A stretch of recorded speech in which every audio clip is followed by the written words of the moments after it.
Green Plateau City was a famous base of magical equipment in the Federation. More than 300 years ago, more than 10 sects established dozens of popular shuttle brands here. It used to be the center of shuttles for the Federation. However, due to the obsolete technology of those sects, they soon failed in the fierce market. Today, many sects were catching their last breath with their legacy, and Green Plateau City had also turned into an old, lethargic, disordered city with a large number of unemployed workers. If one were to look from the distance, the sky above the city was covered in a bright green mist.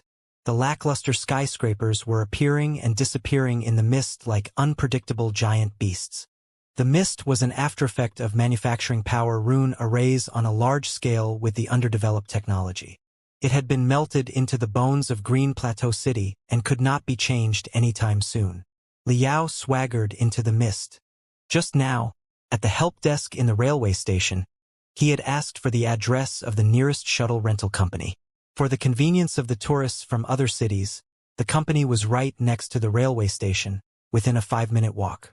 In the shuttle rental company, Liao rented an old flying pigeon shuttle with the thick woman's ID card.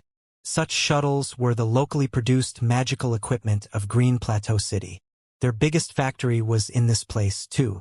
Therefore, they could be seen everywhere on the street. It would not be eye-catching at all to drive such a shuttle in the traffic.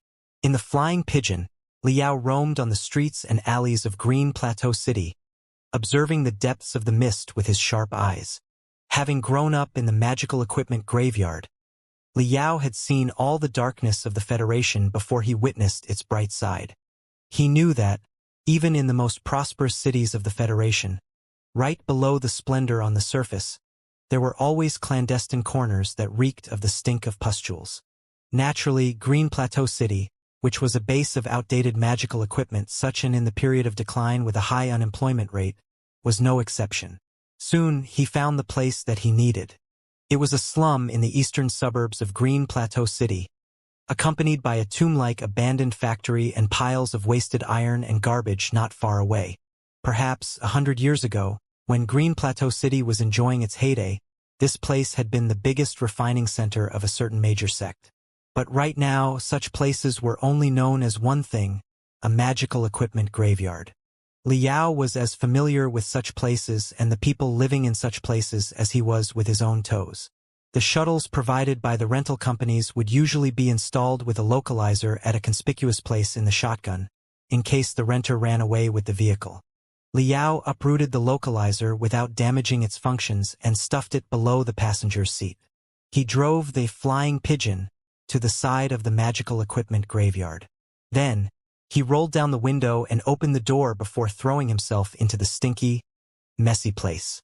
10 minutes later, with the clothes of a scavenger that he had stolen in the magical equipment graveyard, he changed his appearance yet again.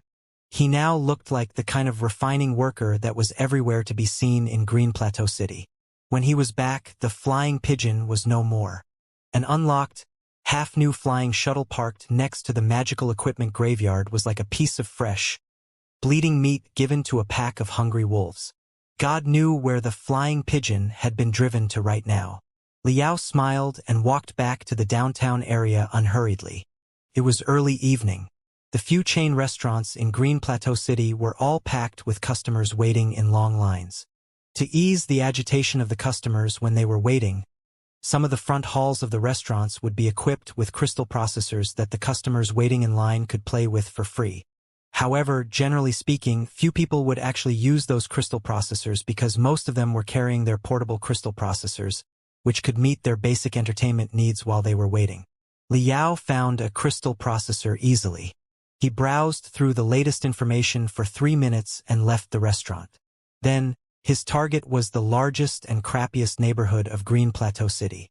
In the new neighborhoods established in the recent decades, there were often underground or airborne parking lots with full facilities, as well as security guards who were monitoring those places all hours of the day.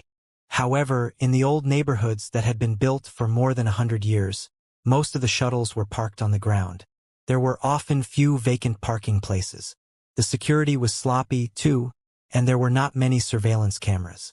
Liao put his hands in his pocket and walked on the bumpy road of the old neighborhood, glancing at the shuttles on the two sides quickly. He was not looking for the fastest shuttle or the most popular shuttle, which should be the least possible to be traced. Finally, Liao found his target. It was a shuttle parked to a corner in the garden of the neighborhood. Judging from the dust on the shell and the rust on the power rune arrays, it had not been used for more than 3 months. Liao grinned. He had realized before that, for some reason, there were always such shuttles in old neighborhoods that occupied a precious parking place for a year and a half without being used at all. Naturally, they were a major headache for the management of the neighborhood, but it was not an easy task to find their owner. Nobody would be bothered if such shuttles were driven away, nor would anyone call the police. Liao whistled and snapped his finger. The shuttle door was immediately opened with creaking noises. In the garden, there were only a few old ladies who were enjoying the sunlight and some young girls who were playing jump rope. Nobody paid any attention to him. Naturally, the shuttle was in the worst condition, and all the spiritual energy had run out. However, under Liao's fingers, it was not a big deal at all. Liao finished the maintenance of the shuttle in 5 minutes and drove it out of Green Plateau City in 20 minutes. When he left Green Plateau City, he intentionally dropped by the railway station. Although he did not have much proof, he sensed that the atmosphere of the railway station was much more intense than before. Quite a few dealers, cleaners, and police officers did not look right. He narrowed his eyes and looked at the north. The north exit of Green Plateau City, especially the checkpoint on the direction to the capital city, had a long line of waiting shuttles. It was obvious that the security check had been upgraded. His third identity had been seen through. The Secret Sword Bureau had traced back to Green Plateau City. That was rather fast. Liao whistled and gave 99 points to Guo Chuanfeng's professionalism. But it was a pity that 99 points was far from enough to capture Vulture Liao. Liao drove the shuttle obediently, neither too fast nor too slow. He changed the lane, stopped, and accelerated according to the traffic signs. Very soon, he left from the south side of Green Plateau City. The security check here had yet to be upgraded. After he rolled down the window and revealed his bearded face, he was immediately let through and left without any trouble. He went all the way to the south in the opposite direction of the capital city, getting farther and farther from it.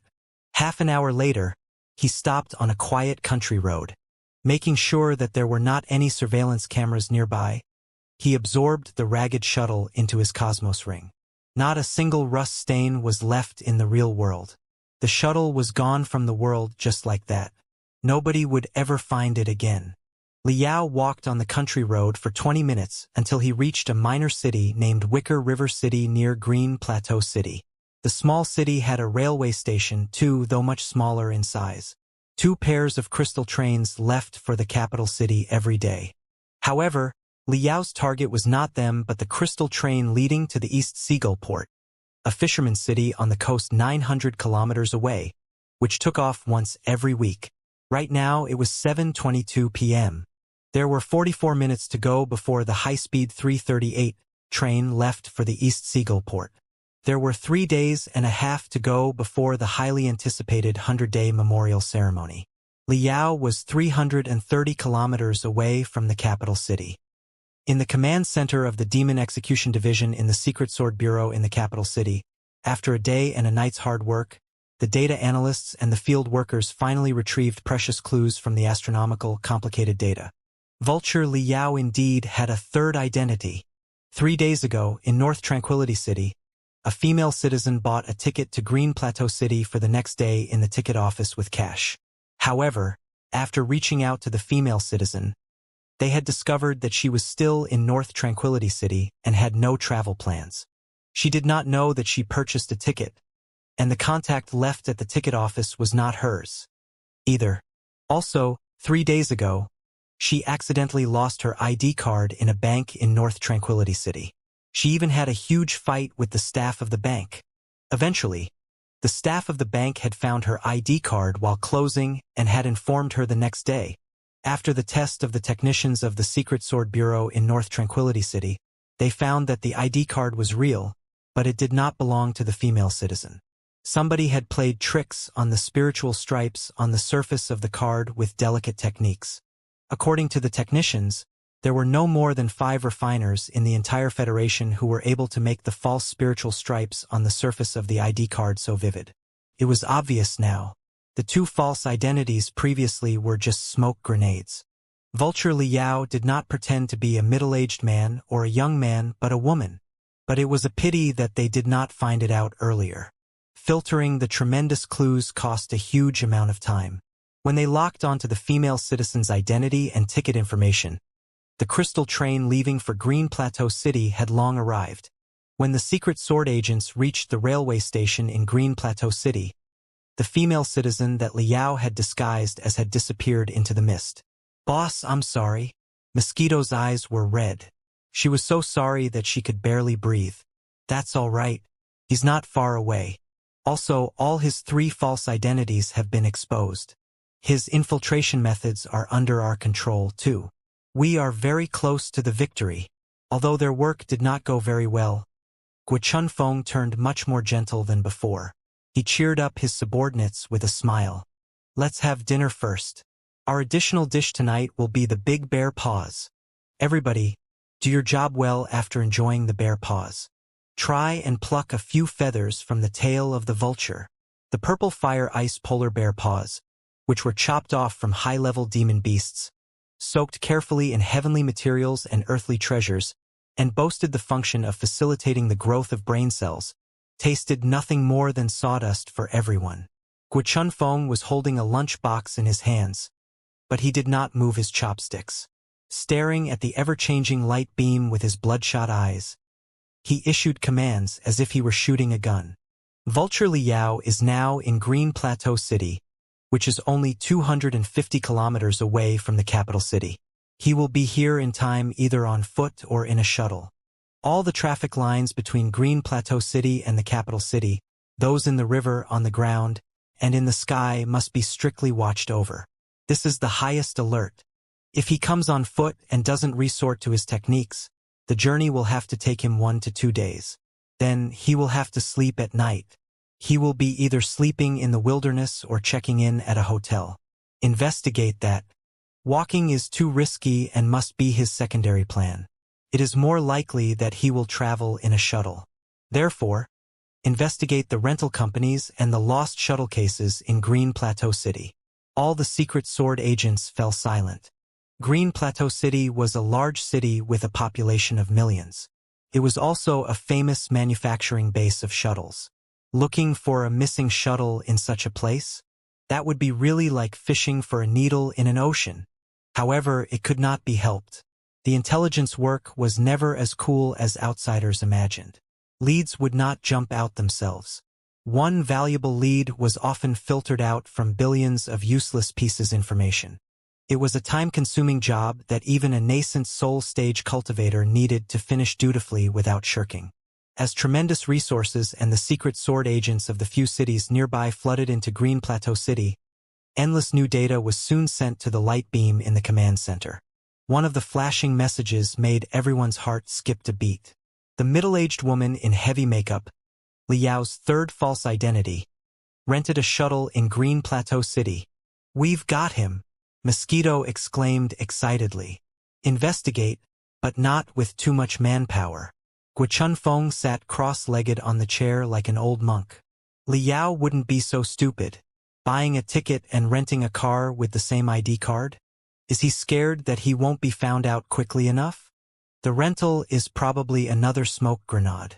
We should still focus on the lost shuttles in the past 2 days. As he expected, news came over from Green Plateau City soon. The Flying Pigeon shuttle, whose localizer had been hidden, was found in the countryside 150 kilometers away from Green Plateau City. However, it was not Liao who was racing in the shuttle, but 2 local scavengers of Green Plateau City. The 2 of them lived in the magical equipment graveyard and made a living by collecting the scraps. When given the chance, they would not mind stealing either. They had stolen the shuttle half a day ago, which they thought was a huge windfall. However, they did not expect that what came along with their windfall would be hundreds of fully armed, highly vigilant secret sword agents. When the flying pigeon was surrounded by hundreds of flying swords, both thieves peed themselves. The result made the command center even more depressed. Many people were cursing in a low voice, but Guo Chunfeng was as peaceful as before. He calmly ordered his subordinates to defend every major traffic line from Green Plateau City to the capital city. He even planned to expand the range of search and investigate the entire capital ring. It was a last resort when they did not have other choices. Countless secret sword agents would be exhausted, and a lot of resources would be wasted. Still, their endeavors might prove to be in vain. But right now, they did not have a better option except to defend passively and wait for the investigation of the missing shuttles. If I were Li Yao, the soft chair was like a swamp that slowly swallowed Guo Chunfeng, who was pondering in a trance. He did not like the feeling of being attacked passively. If things remained unchanged, they would always be one step behind Li Yao. He had to find a way to predict Li Yao's next step.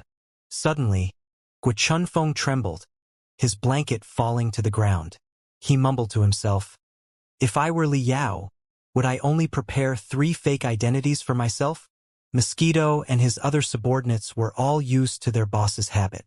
They quickly replied, "What do you mean, boss? You suspect that he has more fake identities?" "Exactly."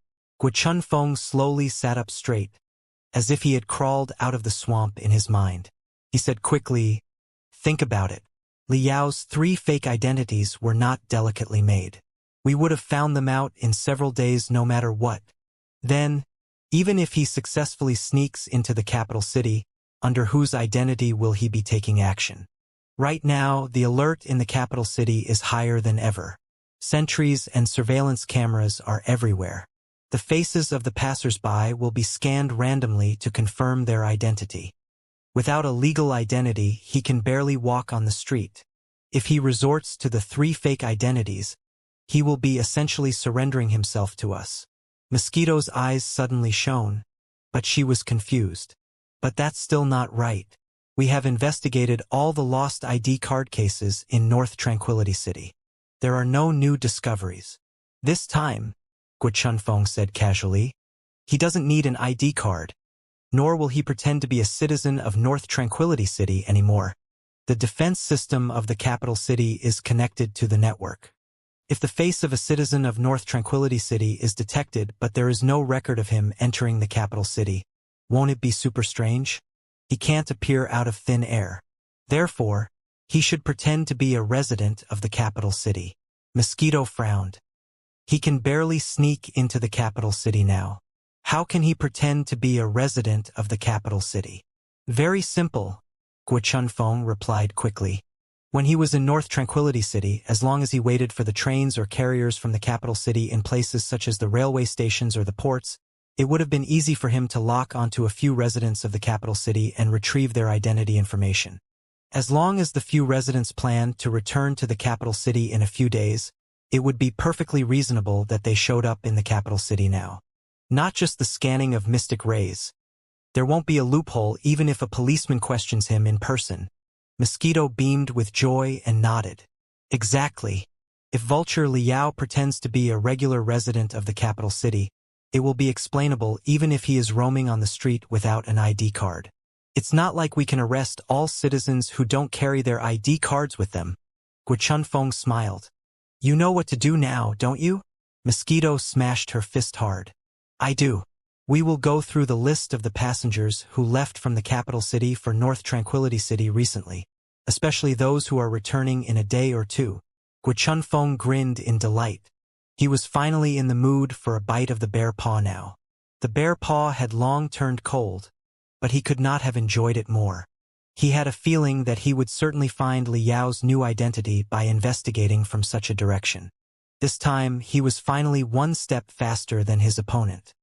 In the railway station in Wicker River City, Li Yao lurked in the darkness like a shining scorpion. The security check had been upgraded. Several cultivators who were suspected to be the secret sword agents had appeared in such a small railway station in such a remote city too. However, the focus of their attention was on the trains to the capital city. As for the trains to the opposite direction of the capital city, they were not interested at all. Am I really going to do this? Liao knew that sneaking into the capital city stealthily was as difficult to explain as the dirty mud on one's underwear. He would never do it if he had a more effective approach. Liao closed his eyes and reviewed the few plans that he had vetoed earlier. Plan A. Turn on the crystal processor without bothering anything. Contact Ding Lingdang with the old number more than 10 years ago, and tell her everything. Ding Lingdang will believe me. Even if everyone in the entire universe doesn't, Ding Lingdang will certainly believe me. However, his relationship with Ding Lingdang was not a big secret. If Abyss was really a high official in the Secret Sword Bureau, he must be monitoring Ding Lingdang right now. No, not just Ding Lingdang. Professor Mo Xian, the cultivators from the Flying Star sector, everybody that Liao could trust was probably on their radar. As soon as I send a message to Ding Lingdang, I will certainly be locked onto in half a minute. Chances are that I will be surrounded by the secret sword agents before we finish the small talk. Also, it will be very dangerous for Ding Lingdang. As tough as Ding Lingdang might be, she was a young core formation stage cultivator after all. Liao believed that the children of the netherworld, who had operated in secret for decades, certainly had ways to deal with her. Liao could never put Ding Lingdang in such jeopardy. Plan A, vetoed. Plan B, find a random crystal processor and explain his experience to the public on the spiritual nexus. It would be less likely for him to be found out in such a way. But how should he phrase his experience exactly? Fellow netizens, greetings. Let me tell you a secret. In fact, Liao, the ultra-level federal hero, did not die, and he saved the Federation on his own yet another time. Your guess is correct. Actually, I am the legendary vulture Liao myself. Now, please read my story. Liao sighed. Fine. His experience in the Blood Demon sector had truly been too staggering and extraordinary. Who would believe it when it was published on the spiritual nexus? Moreover, even if they bought his words, how could they reach out to him? Should he leave his contact information and his address in the thread? 2.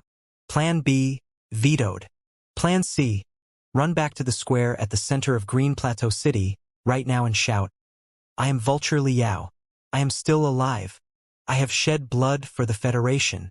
I have made contributions to the Heaven's Origin sector. I demand a meeting with the Iron Commander and the Speaker. The real problem was, who would arrive at the location first? The journalists, the psychiatric doctors, or the secret sword agents? Liao had a feeling that the secret sword agents would be fastest. The most important thing was that he did not know who the evil guys among the secret sword agents were. Chances were that 99 out of 100 secret sword agents were anonymous heroes loyal to the Federation, and only one of them was a child of the netherworld. Then, when their flying swords and iron fists hit his face mercilessly, could he just kill them all? Even if he were in the superlative height of the nascent soul stage cultivator, it would be practically impossible for him to paralyze hundreds of cultivators without killing them. Besides, the mystic skeleton battlesuit now was brimming with demonic energy. When he was on a rampage, he appeared to be an out-and-out great demon. If he was engaged in a fierce battle with the secret sword agents, surrounded by intense demonic energy and wearing the mystic skeleton battlesuit, and he killed a few good guys by accident, he would not be able to explain himself even if he had grown tongues all over his body. But then, he could just surrender the moment the secret sword agents arrived and say to them solemnly, I've been wronged. There's a great plot in all this. Listen to my explanation. However, would the children of the netherworld among the secret sword agents give him the chance to explain? Would Guo Chunfeng, who was most likely Abyss, give him the chance to explain? Therefore, he could not be captured by the secret sword agents, at least not now. If he had to be captured, it could only happen right in front of the Speaker, the Iron Commander, the leaders of the major sects, and millions of spectators. Only by doing so could the children of the netherworld and Abyss lurking in the Secret Sword Bureau play no tricks on him. His words could be heard by the leadership of the Federation. Plan C, vetoed. All right, all the impractical plans were vetoed. He only had one solution now. Liao narrowed his eyes and carefully observed the crystal train not far away leaving for the East Seagull port soon. Chi! The crystal train under the night sky was like a long, black dragon. It had just finished the final maintenance. The anti-gravity rune arrays on the chassis were activated. White steam spurted out of the circulative cooling tubes in hissing sounds. The crystal train slowly floated. A gap of dozens of centimeters appeared between the chassis and the railway. By doing so, there would be no physical contact between the train and the railway. The friction would be minimized, and the speed would be accelerated to the highest point. Deep inside Li Yao's brain, the 3D structural design of the crystal train of this particular model quickly popped up. The tiny lines interweaved into a complicated maze. The Thunder Light 3 crystal train was a classic model created by the Heavenly Thunder sect 133 years ago. It boasted a firm framework, and it was quite easy to maintain. Sturdy and durable, it was one of the most popular crystal trains rushing on the vast land of the Federation. However, it was an obsolete model from more than 100 years ago after all. As the technology of the crystal trains advanced, the super high-speed trains were each replacing the last, and the Thunder Light 3 was gradually eliminated by the major routes because of its many natural flaws. Right now, the major cities of the Federation had all been equipped with a super high-speed crystal train of the latest models. The Thunder Light 3 was now only used in the underdeveloped cities, the mines, or the remote factories. Li Yao's destination was East Seagull Port, a city by the coast. In fact, there was a direct train from North Tranquility City to East Seagull Port. But it was the super high-speed crystal train of the latest model, whose highest speed was higher than that of sound. Also, its shell was as smooth as a mirror, without a place he could cling to. The train was also equipped with the automatic alert rune arrays that were highly responsive. Even the tiniest damage on the rune arrays on the chassis would feed an alarm back to the cockpit. But the Thunder Light 3 was different. It was relatively slow and easier for Li Yao to clutch to. The alert rune arrays on it were not in tandem but on parallel. There would not be any sign if one or two of them were damaged. Most importantly, there was a small dent right below the locomotive of the Thunder Light 3 in the shape of a 7, which was designed for a technician to crouch inside. Li Yao figured out that the train must be a slow one that utilized the old-fashioned locomotive by calculating the leaving time and the arrival time on the train schedule in North Tranquility City. After he arrived in Green Plateau City, he confirmed the detailed information of the train through the crystal processors in the restaurant. It was why he came to the unknown city. Swoosh!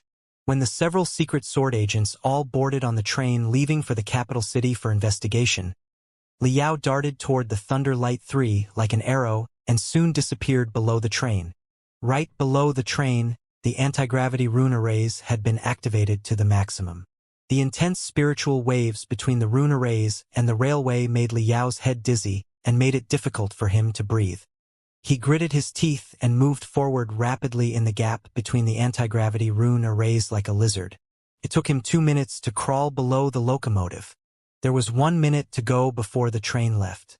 By then, besides the anti-gravity rune arrays, the power rune arrays and the spiritual shield would be activated too, and he would certainly be shaken off. Golden brilliance dispersed out of Li Yao's eyes as he scanned every detail below the locomotive of the Thunder Light 3 and came up with a modification plan the next second. As fast as lightning, he cut off the connection between the main power rune arrays and the direction-changing rune arrays without any hesitation.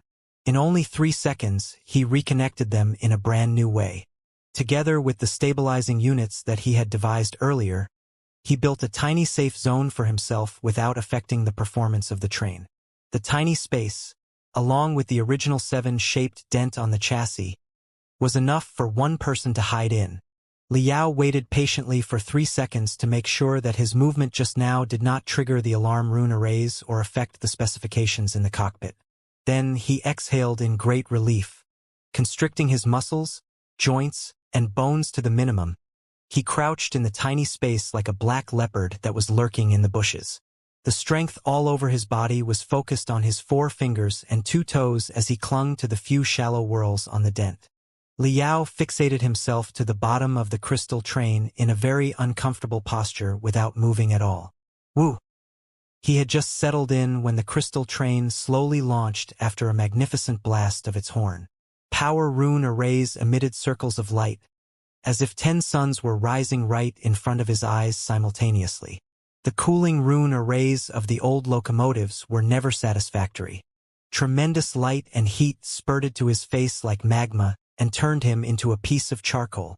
With Liao's capability, he could naturally resist it with his spiritual shield. But if he triggered a tremendous amount of spiritual energy, the power rune arrays on the train would be affected, which would lead to the anomaly in the specifications on the control light beam in the cockpit. The driver and the train conductor would definitely come down to examine. Cultivators, if there were any on board, might notice him too. Therefore, he could only narrow his eyes and resisted the heat with a thin suit and his repetitively built-up body. As the train went faster and faster, the power rune arrays were gradually stabilized. The light and heat finally became less insufferable for him. But the crazy wind started blowing over and pierced to the bottom of the train like cold sabers. Under the gust, Liao's skin was frozen purple. He seemed to have turned into a block of lead and melted into the crystal train. In such a way, Liao jumped out of Guo Chuanfeng's circle of search and disappeared right below the eyes of the Secret Sword Bureau. In the command center of the Demon Execution Division of the Secret Sword Bureau in the capital city, Mosquito shouted, "Boss, a major discovery." Excitement was beaming out of every pore on her body. She was about to dance right before Guo Chunfeng. As per Guo Chuanfeng's command, they had made a list of the passengers who went to North Tranquility City from the capital city in the last couple of days. There were thousands of names on the list. However, few of them had returned to the capital city after spending only 1 to 2 days in North Tranquility City. There were only 87 of them. The agents analyzed all the whereabouts of the 87 passengers in North Tranquility City, especially their behavior in the exit, through the surveillance picture. Eventually, they locked onto 3 candidates. When the 3 residents of the capital city left the railway station, a mysterious person had contacted them at a close distance. The mysterious person was very prudent. His face was never shown in the surveillance picture. Also, he had worn another outfit and been walking differently during every encounter. Had it not been for Guo Chuanfeng's instructions, it would have been impossible to find out the guy from the infinite surveillance picture. Very good. Guo Chunfeng heaved a long sigh of relief. He took off the blanket and wiped off the sweat on his forehead. Then he smiled. Now we have grasped Liao's 3 newest fake identities. Once he arrives in the capital city, he will certainly make use of one of them. Contact the 3 residents right now and find out their position and their agenda in the next couple of days. It would be best if you can establish 3 safe areas and ask them to stay there in the next few days. Then, inform the Data Analysis Center of the capital city to consider the facial information of the 3 residences a top priority. Scan them in the range of the whole city every half-minute. As soon as the surveillance cameras of the capital city discover that one of the 3 residents appears out of the safe areas or 2 identical faces are detected at the same time, something will be wrong. Guo Chunfeng lay down on the soft chair and looked at the maps of the cities within the capital ring with a cold smile. So far, he had not figured out Liao's infiltration approach yet. But so what? All 6 fake identities had been discovered. Even if Liao could sneak in without alarming anyone, he would still be committing suicide. It was raining in East Seagull Port. There were 2 days to go before the 100-day memorial ceremony. Liao was 1,220 kilometers away from the capital city. This was not a large port, best known for the bizarre seafood and the small islands with enjoyable sceneries. In April and May every year, when the gold dragon sturgeons laid eggs, many tourists would come to the Golden Beach and the board-like islands for vacation and enjoy the delicious eggs of the gold dragon sturgeons. It was already early autumn. The wind was rather strong on the ocean, and there were few tourists.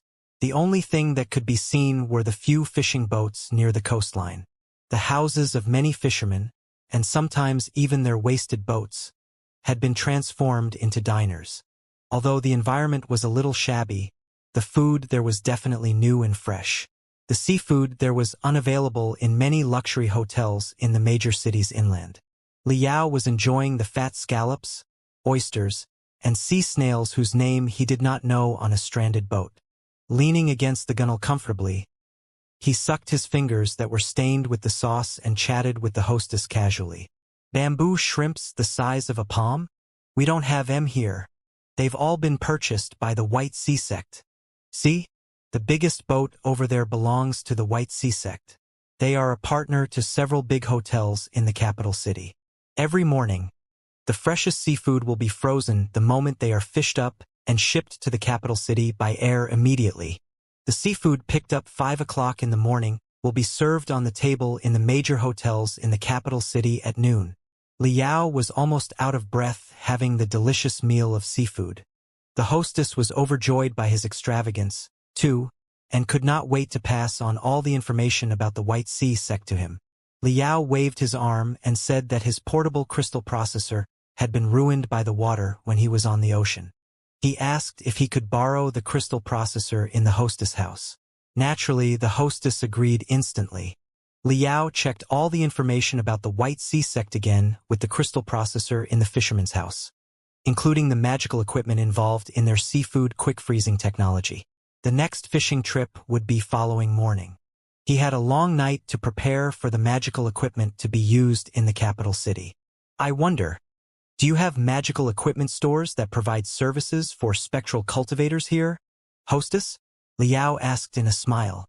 East Seagull Port was a small city. There were few residents existing in the form of ghosts. Naturally, there was not a special service station for the spectral cultivators. However, the owner of the biggest magical equipment store in the local area happened to be a spectral cultivator. After talking with the owner, Liao learned that the guy used to be a mechanic on a large fishing boat that had run into a super tsunami during one of the fishing jobs. The boat had turned upside down, and everybody had drowned. But at the moment of his death, he had been hit by lightning. For some reason, although his physical body sank into the ocean, his remaining soul had condensed and drifted on the ocean for a couple of days before the rescue team found him. After he was turned into a spectral cultivator, he did not want to go to the ocean again for fear of the wind and tide. So, he simply ran a magical equipment store with his compensation. Since the boss was a spectral cultivator, and some of the ghost tourists happened to fall into the water, resulting to the damage to their artificial bodies, when they were visiting East Seagull Port, his magical equipment store was like a service station. There were quite a few spare units for artificial bodies in the warehouse. He even had a second-hand artificial body that was almost completely intact, which was meant for the temporary use of spectral cultivators in need. Liao was very satisfied with the artificial body that was almost 2 meters tall. He bought it as well as tremendous units and components, by the way. Liao. When he was paying for his purchase, he suddenly heard somebody shouting his name. Liao's pupils constricted violently, but he soon relaxed. He did not sense any secret sword agent, but he did sense that several young kids were playing around at the door of the magical equipment store. As it turned out, the seemingly hideous boss was actually a kind man. He often assembled toys with scrap components for the kids. So, the magical equipment store became the playhouse for all the kids in the small port. A chubby, speckled boy with curly hair was wearing quite a few cardboard boxes on his body, which he apparently pretended to be a crystal suit. He played with his companion with a wooden flying sword. Come on, you filthy demon beast. I am Liao. I am not scared of you. His companion was shooting at him with a toy gun, with snot coming out his nose. You are not Liao. Liao is dead already. You are a demon beast. A big and fat one. The chubby boy blushed. I am not dead. The Federation is in danger. I am back again to beat the skeleton-like demon beast that is you. Prepare to die. The few kids rolled on the ground and soon turned into muddy monkeys. They were shouting together. I am Liao. I am Liao. You are not. I am Liao. Leaning against the door, Liao looked at them in a daze, his lips curling. His mood was suddenly better now. After returning to the Heaven's Origin sector, he had constantly been feeling gloomy. He had gone through life and death in the Blood Demon sector and been hunted by dozens of demon emperors before he finally destroyed the Eye of Blood Demon. He had considered how he should refuse the public speech when he was back home. Never had he expected that he would be chased after by the Federal Army and the Secret Sword Bureau. Rationally, Liao knew that it was because the children of the netherworld and abyss had fooled most of the ordinary people, federal soldiers, secret sword agents, and cultivators. But emotionally, gloom, frustration, and anger, all kinds of negative feelings were building up. Liao vaguely felt that the capability of the mental devil was almost doubled after only a couple of days. It meant that the dark side in his heart was getting stronger. But at this moment, hearing the innocent children shouting his name, for some reason, Liao felt that the dark cloud looming over his head suddenly split apart, revealing the golden sunlight. He was given a new strength, ultra-level federal hero. It was such an awkward and embarrassing title. He blushed every time he thought of it. Liao had never wanted to be a hero. Even at that moment, he did not consider himself to be a real ultra-level federal hero. In his opinion, the title should only belong to the formal, solemn pictures in textbooks. He was not qualified, nor did he intend, to be listed next to the heroes. However, at dusk, the ocean was glittering like golden dragon scales. In the peaceful port, the laughter of the little kids was soaring to the sky like wind chime, which was occasionally interrupted by the angry exclamation of their parents, who snatched the muddy monkey's ears and dragged them home for dinner. It was such a beautiful picture that Liao could not bear to imagine it being destroyed by war and virus at all. He did not want to be a hero. Being a hero was exhausting, annoying, and stupid, not to mention that a hero could be wronged. However, if the little kids considered him to be a hero, how could he disappoint them and even watch them be killed? Rest assured. Seeing the kids jumping up and down and disappearing in the alley, Liao clenched his fists and said to himself, "No matter who is behind all this, I am going to unveil every one of them. I will not let you be consumed by a meaningless war. Definitely not." He spent the night in a wasted boat near the ocean. This place was more than 1,000 kilometers away from the capital city. The investigation of the Secret Sword Bureau had yet to include the area. It was peaceful all night. Nobody went close to the wasted boat.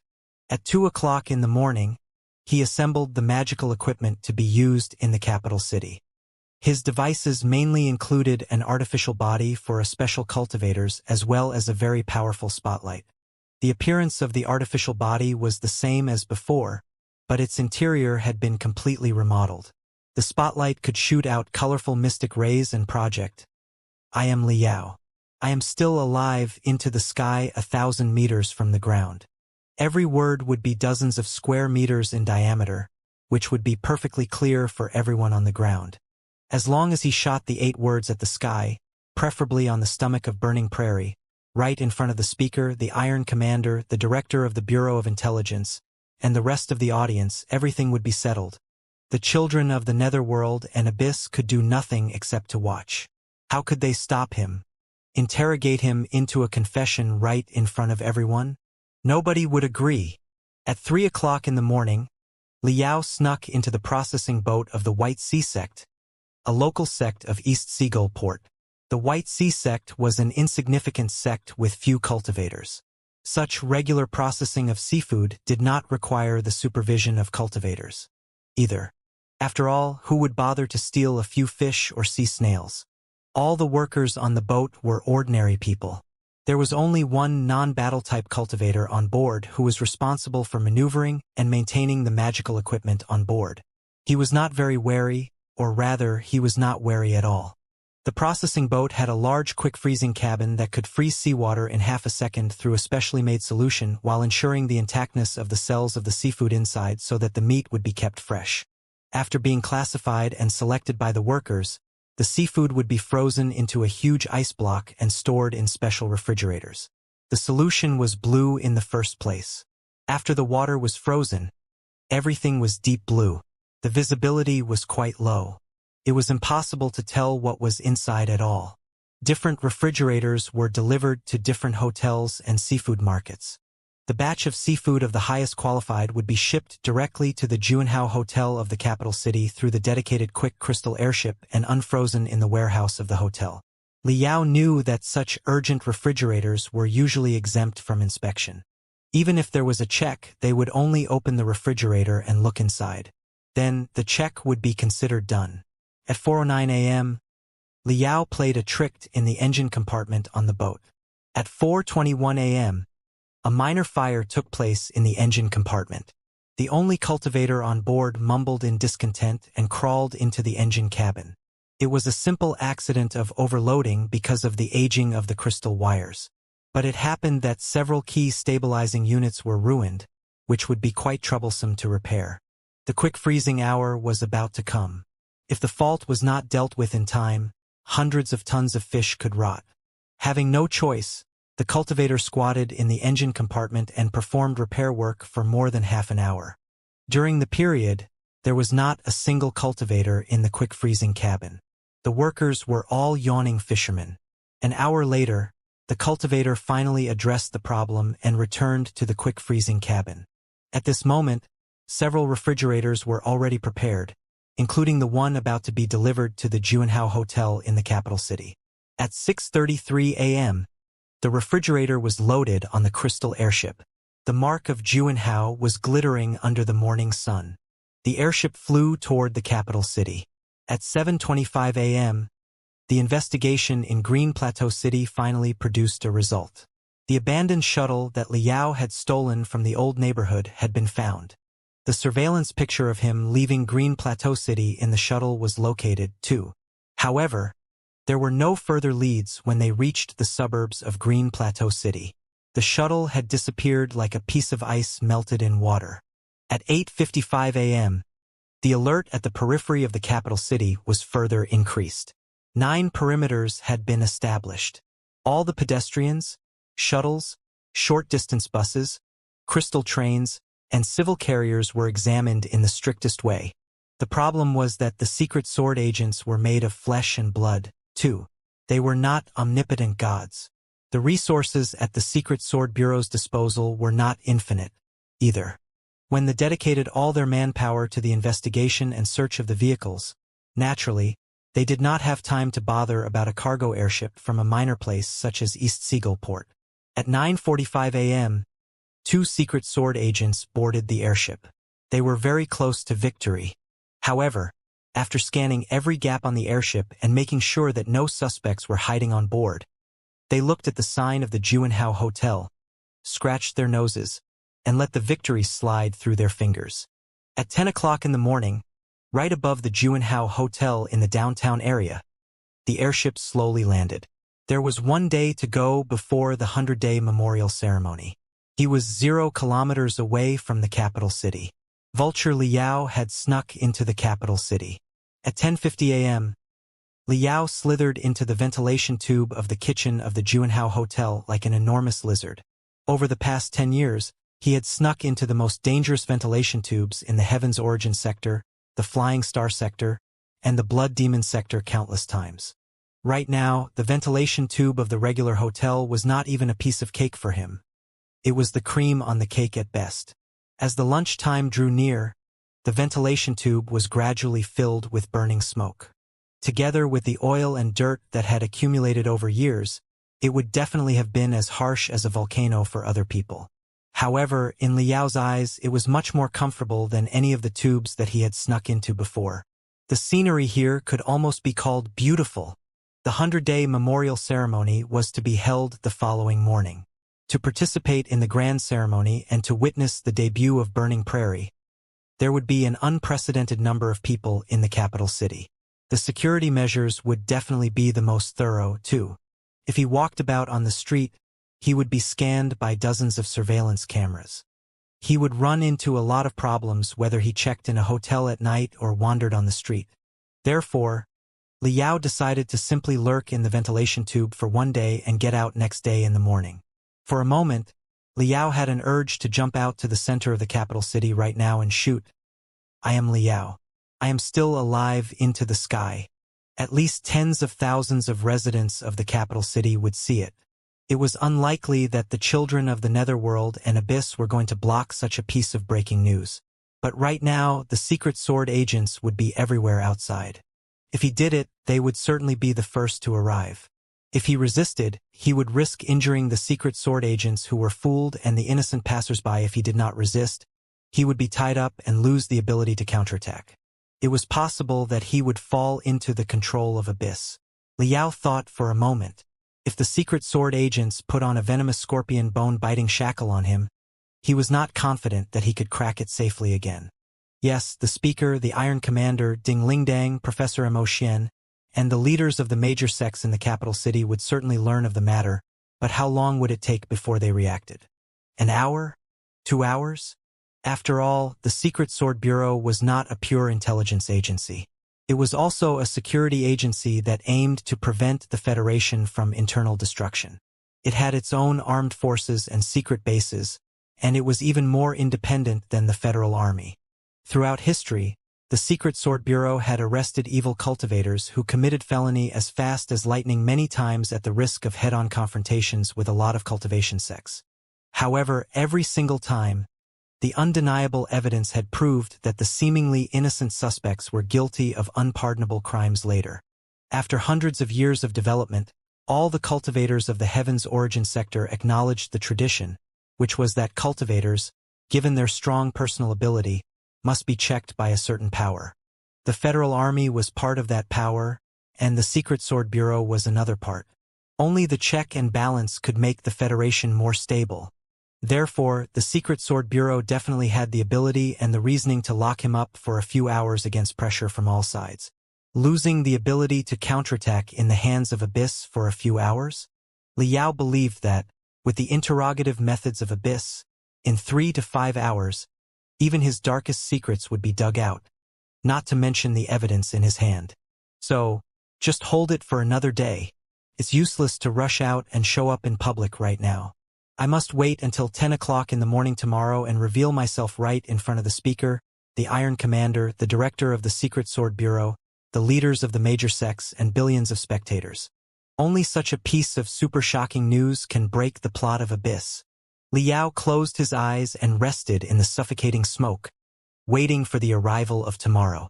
With Black Wing as his guard, he had a great sleep and did not wake up again until 5 o'clock in the morning next day. There were 5 hours to go before the 100-day memorial ceremony. When he opened his eyes in the dark ventilation tube, Liao's physical energy and thinking ability soared to the maximum. It's time to warm up a little bit.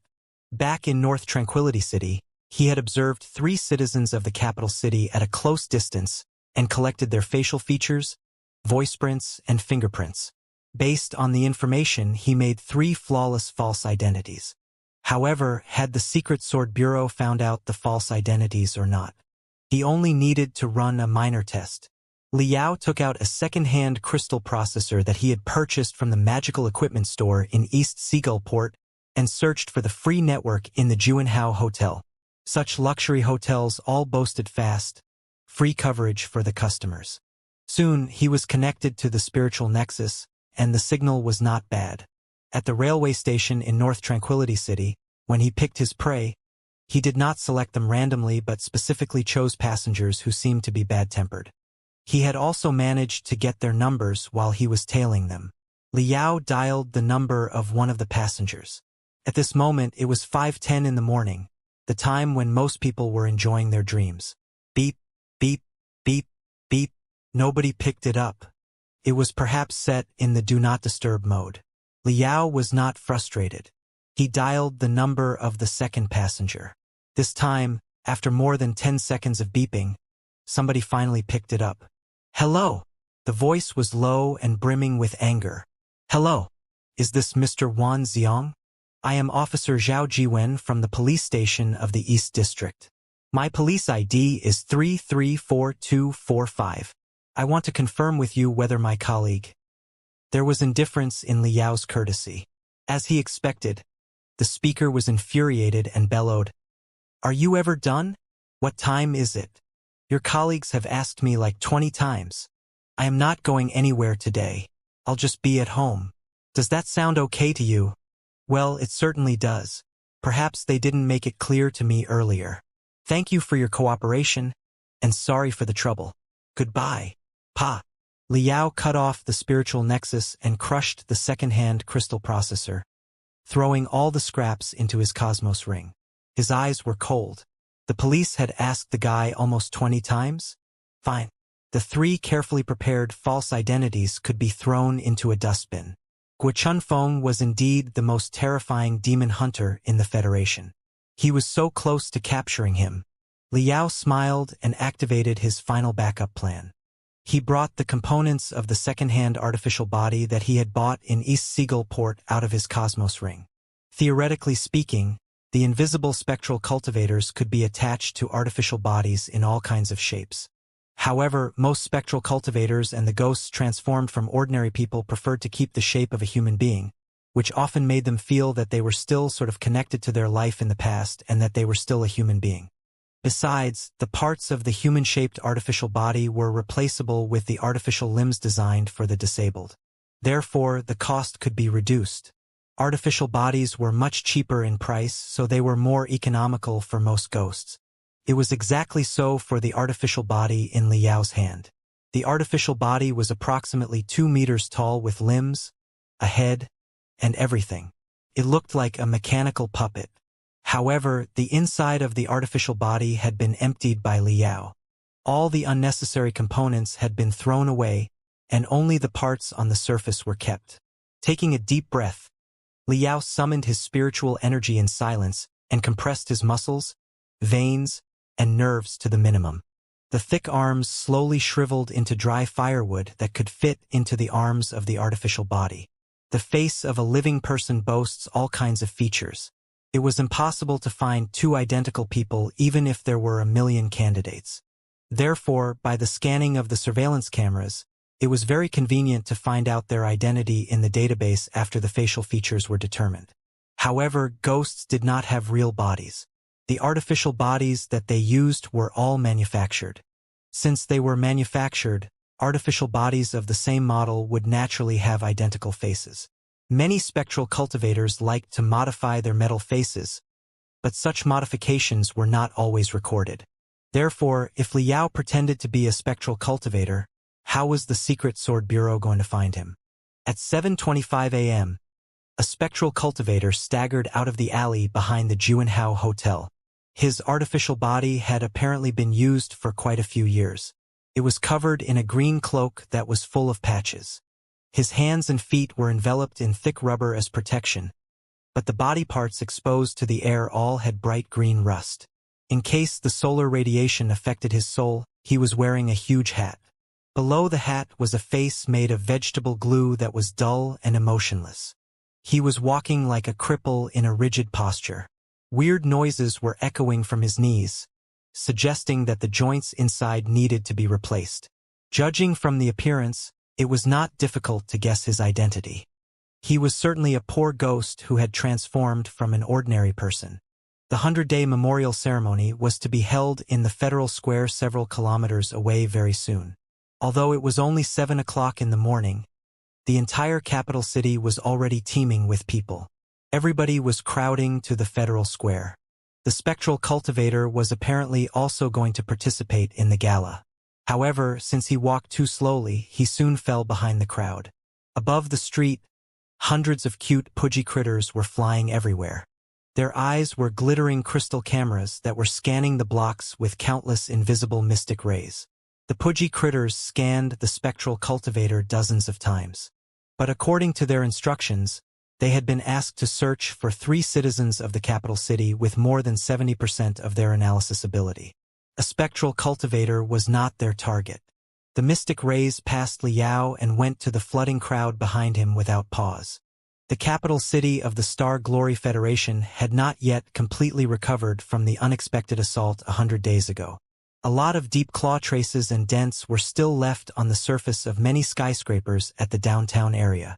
The place where Heavenly Sword Plaza, one of the landmarks of the capital city, was located was now bare. The empty sky felt particularly odd. Although every street and alley was packed with people, there was not much joy in the atmosphere. Instead, it was solemn and depressed. The main color of the Federal Square today was white. Many citizens who joined the gala were wearing a white flower on their chests. 2. White was the color of mourning in the Star Glory Federation. In the entire capital city, from the ordinary people to the soldiers to the cultivators, everybody looked like a half-frozen volcano. They reminded Liao of an ancient saying, "An army burning with righteous indignation is bound to win." traffic control had been implemented in the sky of the capital city. There were not any shuttles except for the armed shuttles of the military and the Secret Sword Bureau. A lot of light beams were floating in the sky. Every light beam was displaying the spontaneous gatherings of the citizens of the major cities in the Federation where they prayed for the victims. Some of the light beams were displaying the bloody battles of the Federal Army and the Cultivators as well as the latest political news. Liao stared at the political news. According to the news, the three parliaments of the Federation had a special meeting yesterday. The motion to attack the Blood Demon sector had still not been passed. Other than the firm attitude of Speaker Jiang Hailu, the allies from the Flying Star sector were very prudent, too.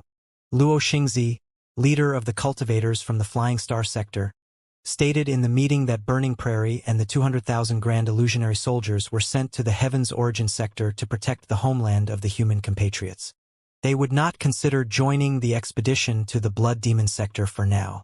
If the expedition proceeded, they would need more files of the Blood Demon sector to make clear the real situation there, and they would make a decision after discussing with the locals of the Flying Star sector. That was the situation right now. Iron Commander Zhou Hengdao, Director Lu Zue, and 2/3 of the representatives were in favor of the expedition. Speaker Jiang Hailu and the allies of the Flying Star sector who boasted the super warship, on the other hand, were the more cautious ones. The two sides were equal for now, and their debate was still ongoing. Liao was finally relieved after reading the news. The speaker deserved to be the speaker. His head was so clear. After Liao delivered all the evidence, all the advocates of the expedition would certainly be silenced. Liao secretly raised his wariness and slowly moved forward in the crowd. He did not expect to get into the Federal Square, but the Federal Square must be on high alert. He only needed to be within 1 or 2 kilometers from the square so that he could shoot a beam of superfocused mystic rays to the sky above the leadership of the Federation and thousands of citizens. In the meantime, he had made backup plans. Should the secret sword agents appear around him, he would shoot the mystic rays to the sky without caring about anything. At this moment, there was only half an hour to go before the memorial ceremony began. The leadership of the Star Glory Federation were gradually appearing in the square. It was very difficult for the children of the Netherworld and Abyss to capture him now. Right then, Liao heard the exclamations of the crowd, and he sensed tremendous pressure coming at him from the sky. He raised his head, only to discover that a silver, giant sword had just pierced through the atmosphere and was moving close to the square in the blue, cloudless sky. It was Burning Prairie, the strongest warship of the Heaven's Origin sector, the Blood Demon sector, and the Flying Star sector. In a high building next to the Federal Square, Guo Chunfeng looked down at the square with a gloomy face through the big window. It was the field command center of the Demon Execution Division of the Secret Sword Bureau today. Behind him, countless light beams were glittering in midair, changing into thousands of pictures that were the folks near the Federal Square. At this point, several million people were crowding in the 10 square kilometers nearby. Millions of heads next to each other were an out-and-out catastrophe for any intelligence worker. Where is he exactly? After only a few days, Guo Chunfeng had lost almost 10 kilograms of weight. His eyes were hollowed, and his body was dry. His hair was yellow as if it had been burnt. He paced back and forth like a zombie through the complicated light beams while talking to himself nervously. He is right here. He must be. I can feel it. He is right under my nose. But he isn't using any of the 3 fake identities. He has changed to a 7th identity. Loophole. Loophole. There is bound to be a loophole. There must be. Suddenly, Guo Chunfeng came to an abrupt halt. Terrible brilliance beamed out of his eyes which looked like searchlights.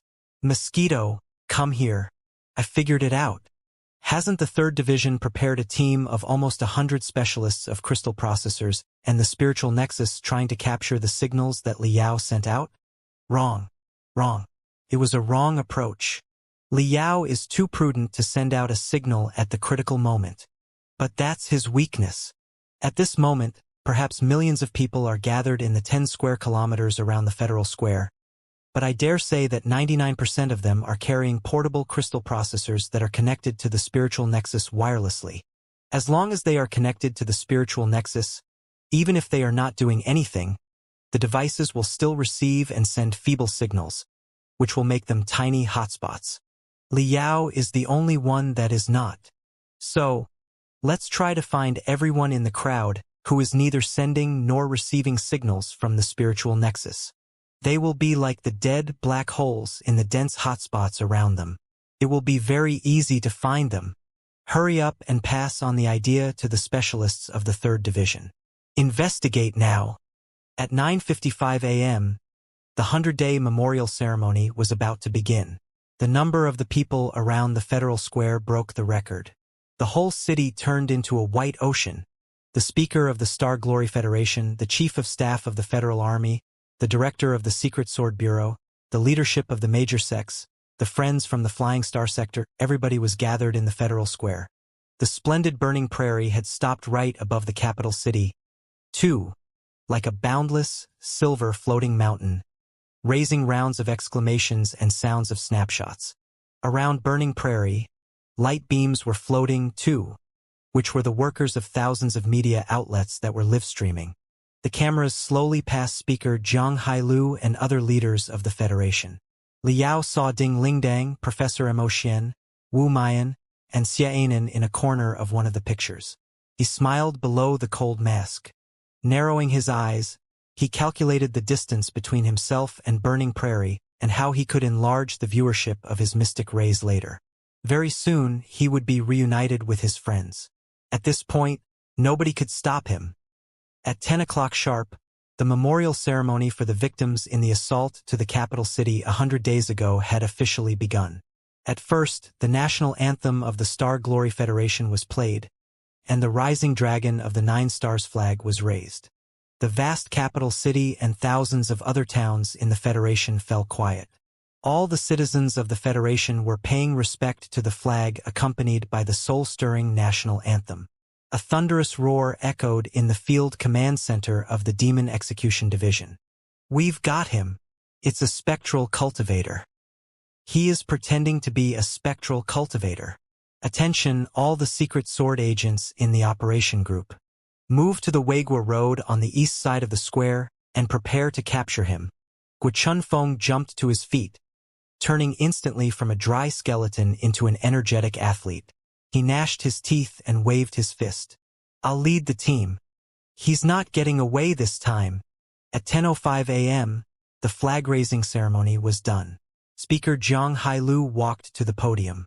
Every light beam in the sky was occupied by his slender body in a white suit.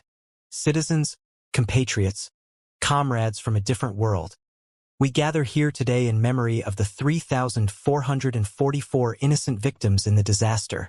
Zhang Hailu began his speech. Behind him was Iron Commander Zhou Hengdao and Director Lu Zue. The 3 most powerful men of the Star Glory Federation were all present.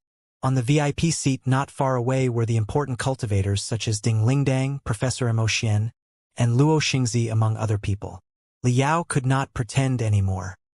He shoved his way through the gapless crowd in such an agile way that it was utterly unbefitting of his appearance while he tried to get a better angle and a closer distance.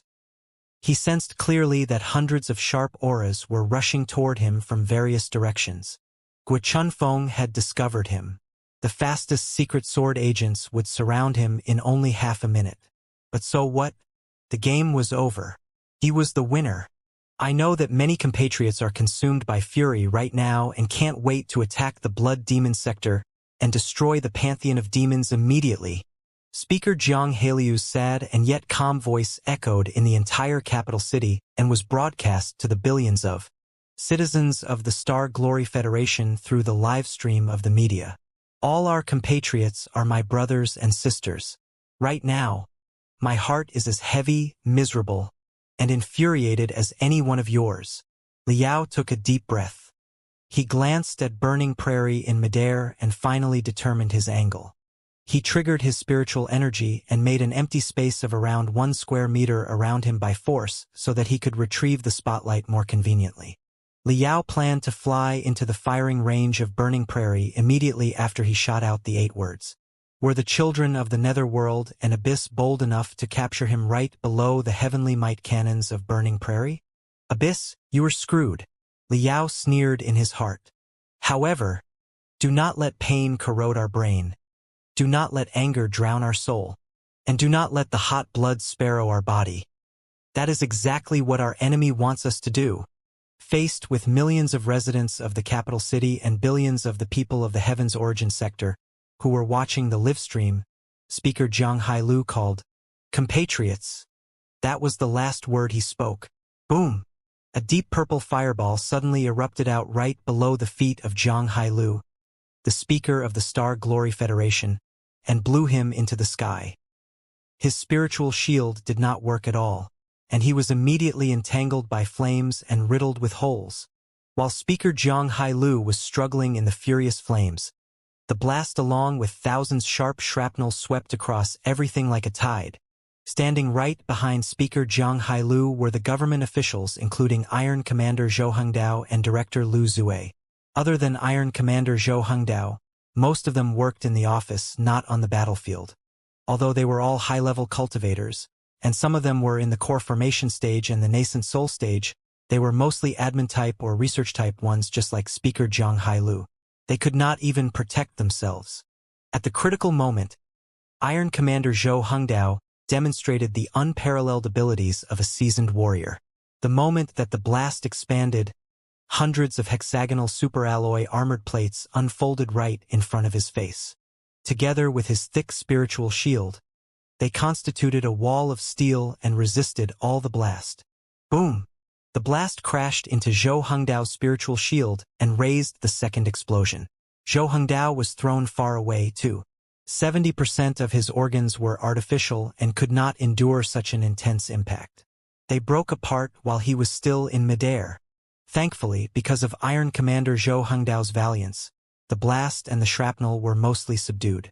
The civil officials, such as Director Lu Zue behind him, were not seriously injured. It was not until this moment that their bodyguards realized what was going on. They lunged close in a hurry and activated all their defensive magical equipment, blocking the government officials. The speaker, soaked in blood with no signs of life, was grabbed by a few bodyguards in midair. 2. The scene was delivered to billions of citizens of the Federation through the media. It was perhaps the most silent second on the entire planet since the Star Glory Federation was founded. Even Liao was stunned for a moment. Before he resumed the ability of thinking as a bomb expert, he had already analyzed the level of the crystal bomb through its fire and the distribution of its shrapnel with his instincts. It was a super bomb made of several demon cores and marrow crystals of the highest quality. Judging from the color and the bouncing of the fire, the crystal bomb adopted at least 130 complicated rune arrays to restrain the power of explosion so that all the damage of the marrow crystals and the demon cores would be focused on one point.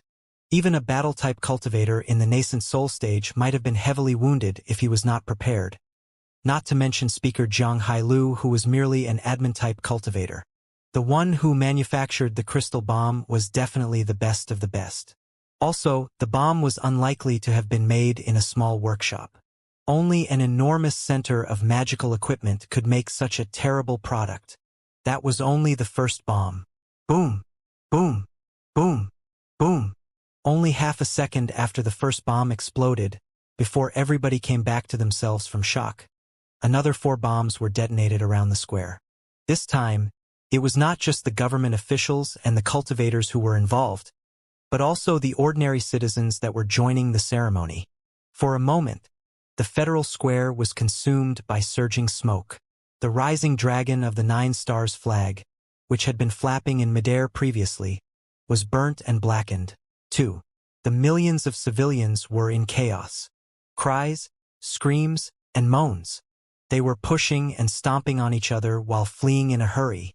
Panic was spreading out crazily just like the blast of the crystal bombs, raising a tsunami of terror. Liao's pupils constricted into 2 shining needle tips. He felt that he had fallen into a deep, cold cave of ice, but he did not have time to curse or moan. Thinking quickly, he squatted deeply and was about to fly to burning prairie. It was a trap. With everything coming to this point, explanation would be meaningless. The only way to resolve the ruse was to break out of the siege and fly to Burning Prairie. If he had to be captured, he needed to give himself to the cultivators from the Flying Star sector. Only in such a way would he have a chance to explain everything. However, the moment before he jumped up, his heart seemed to be dug out and pinched hard. He was in such excruciating pain that he almost cried out. It was the omen of danger of the highest degree. There was a sniper. His heart had been locked onto. The trigger had been pulled. It was definitely a top-tier expert, perhaps someone who deserved to be called Gun God. The man was likely to be in the nascent soul stage because his ability to manipulate the bullet was too incredible. Liao could not hear the sound of the bullet, nor could he see the glimmer when the bullet was rubbing the air. Therefore, he could not predict the trajectory of the bullet. He did not even know where the sniper was hiding. The only thing that he could feel was that the scent of death was piercing through his heart brutally. Liao was about to dodge out of natural instinct, but he was surrounded by panicked, innocent civilians. Right behind him, a helpless mother was holding her 2 daughters. If he jumped away, the bullet would certainly rip apart dozens of ordinary people. Liao roared. Several clusters of gel and a few shields instantly blinked out of his cosmos rings. He also activated his spiritual shield to the maximum. Shwa! The gel was pierced through, and the shields were shattered. A streak of crimson, devastating brilliance finally appeared. Breaking through Liao's spiritual shield easily, it darted toward his chest. In his haste, Liao only had the time to grab a bright gold stone, which was the solidest material that he had, and put it before his chest. The bullet was deeply embedded into the bright gold stone, its impact unreduced. Somebody seemed to have punched Liao's chest heavily and fractured his ribs. The broken bones were pierced into his heart. Liao's eyes were bloodshot, his lips purple. He finally realized that the opponent did not mean to capture him at all. The guy was trying to kill him. Also, it was a super gunman with a sniper rifle who deserved to be an ultimate treasure that was hiding on the top of a certain skyscraper and shooting at him from the high ground. Everything was excellent about the mystic skeleton battlesuit of the blood demon form, except that it took too long to be equipped. After he retrieved the mystic skeleton battlesuit from his cosmos ring and activated the strengthened cells on the surface, he would have been shot dead by the mysterious sniper 100 times. Liao's teeth bit into his lips. He was thinking about whether or not he should summon Blackwing and dash to Burning Prairie even at the risk of getting shot. Right then, after a hum, a layer of splendid brilliance was flashing around Burning Prairie in the sky, as if thousands of dazzling light swords were glittering and rotating rapidly around the warship. Liao cursed to himself, holding his broken heart. Burning Prairie had activated the self-defense array of the highest level. The purpose of such a defense array was to stop the enemy from sneaking in during a fierce battle. Right now, anybody who dared to draw close to Burning Prairie would be pierced through mercilessly by the light swords. Why? Why would Burning Prairie activate the self-defense array of the highest level? Why was it not allowing anybody to come close? Liao could not figure out the reason at all. But the situation did not allow him to think any further. The hundreds of secret sword agents led by Guochunfeng had surrounded him, and he still could not find the gun god sniper lurking among the skyscrapers. The omen of death was stimulating Liao's heart and eyebrow like parasites. Liao resisted the first shot, at the cost of fractured ribs, a damaged heart, and hindrance in his spiritual energy circulation. Would he be able to resist a second shot? Liao had no choice except to break out of the siege before the secret sword agents completely surrounded him. Like a cicada out of its shell, he dashed out of the broken artificial body. He crouched to the ground and slithered forward like a slippery loach. Before he escaped, he did one last thing. He threw the spotlight that he had not activated to where he was. Hundreds of meters away from Liao, Guochunfeng almost went mad. Who's shooting? Who ordered that shot? There are so many innocent victims here. Do you want to kill them together with Liao? Position 1 did not shoot. Position 2 is still standing by. Position 3 is standing by. Losing the trace of the target. Boss, it isn't our guy. Some other sniper is out there. The reports of his subordinates made Guo Chuanfeng's eyes as cold as Li Yao's. Before he realized what was going on, he felt that a wind was blowing at him. In the communication channel, exclamations were echoing non-stop. The few secret sword agents closest to Li Yao were shot at the same time. It took them 3 seconds to finish the snipers. The 3 seconds and the chaos on the spot were more than enough for the target to flee and vanish into the crowd. "Boss, what do we do now?" Guo Chunfeng was silent for a few seconds. The square had completely gone out of control. In every second, countless civilians were being stepped upon during their escape. Guo Chunfeng was quick enough to snatch out a dying old man from the crowd's feet. No longer hesitating, he urged his agents, "Save the people!" But his eyes penetrated through the crowd and stopped where Li Yao had been standing. He sensed that something was there. Against the crowd, he struggled to move close and picked up the object. He was a monster of training who had quadruple talents. He was an excellent warrior, a shrewd manager, and also a knowledgeable scholar and expert in magical equipment. Sending his telepathic thoughts into the spotlight, he probed for a moment and immediately understood the structure and usage of the magical equipment. "I am Li Yao. I am still alive." Guo Chunfeng blinked in confusion. What was the meaning of those 8 words exactly?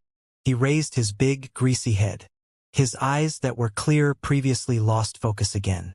The skyscrapers around him seemed to have constituted an impregnable maze without an exit, which had caged him, Li Yao, and perhaps more people inside. The chaos did not die down until noon. Before the chaos was settled, all the cultivators were dedicated to the rescue work. There was no time for them to bother anything else. The preliminary statistics as of 1 o'clock in the afternoon suggested that more than 7,000 civilians had been killed or injured in the explosions and chaos. A lot more were missing. The number of casualties would certainly surpass 10,000 eventually. 100 days ago, the intimidating assault from the Blood Demon sector had taken place at midnight and been disrupted halfway through. More than 4,000 civilians had been killed or injured. But this time, in the ceremony for the victims, casualties that were 3 times more had been caused. After being slapped in the face brutally 100 days ago, the Star Glory Federation had been slapped even harder when the swelling from the previous slap was not gone yet. The dignity, pride, and sense of security of the Federation had all been slapped away with nothing left. At 3 o'clock in the afternoon, a top-secret meeting was held in the big meeting room on Burning Prairie. The participants of the meeting were almost 100 most influential persons of the Heaven's Origin sector, as well as the leaders of the Cultivators from the Flying Star sector. Ding Lingdang, Professor Mo Xian, Wu Mian, Xianan, and those else close to Li Yao were in the meeting too. Lu Zue, the director of the Secret Sword Bureau, was the host of the meeting. Of the 3 most powerful men of the Federation, Speaker Jiang Hailu was heavily wounded and is still in the ICU, and Iron Commander Zhou Hengdao was also seriously damaged.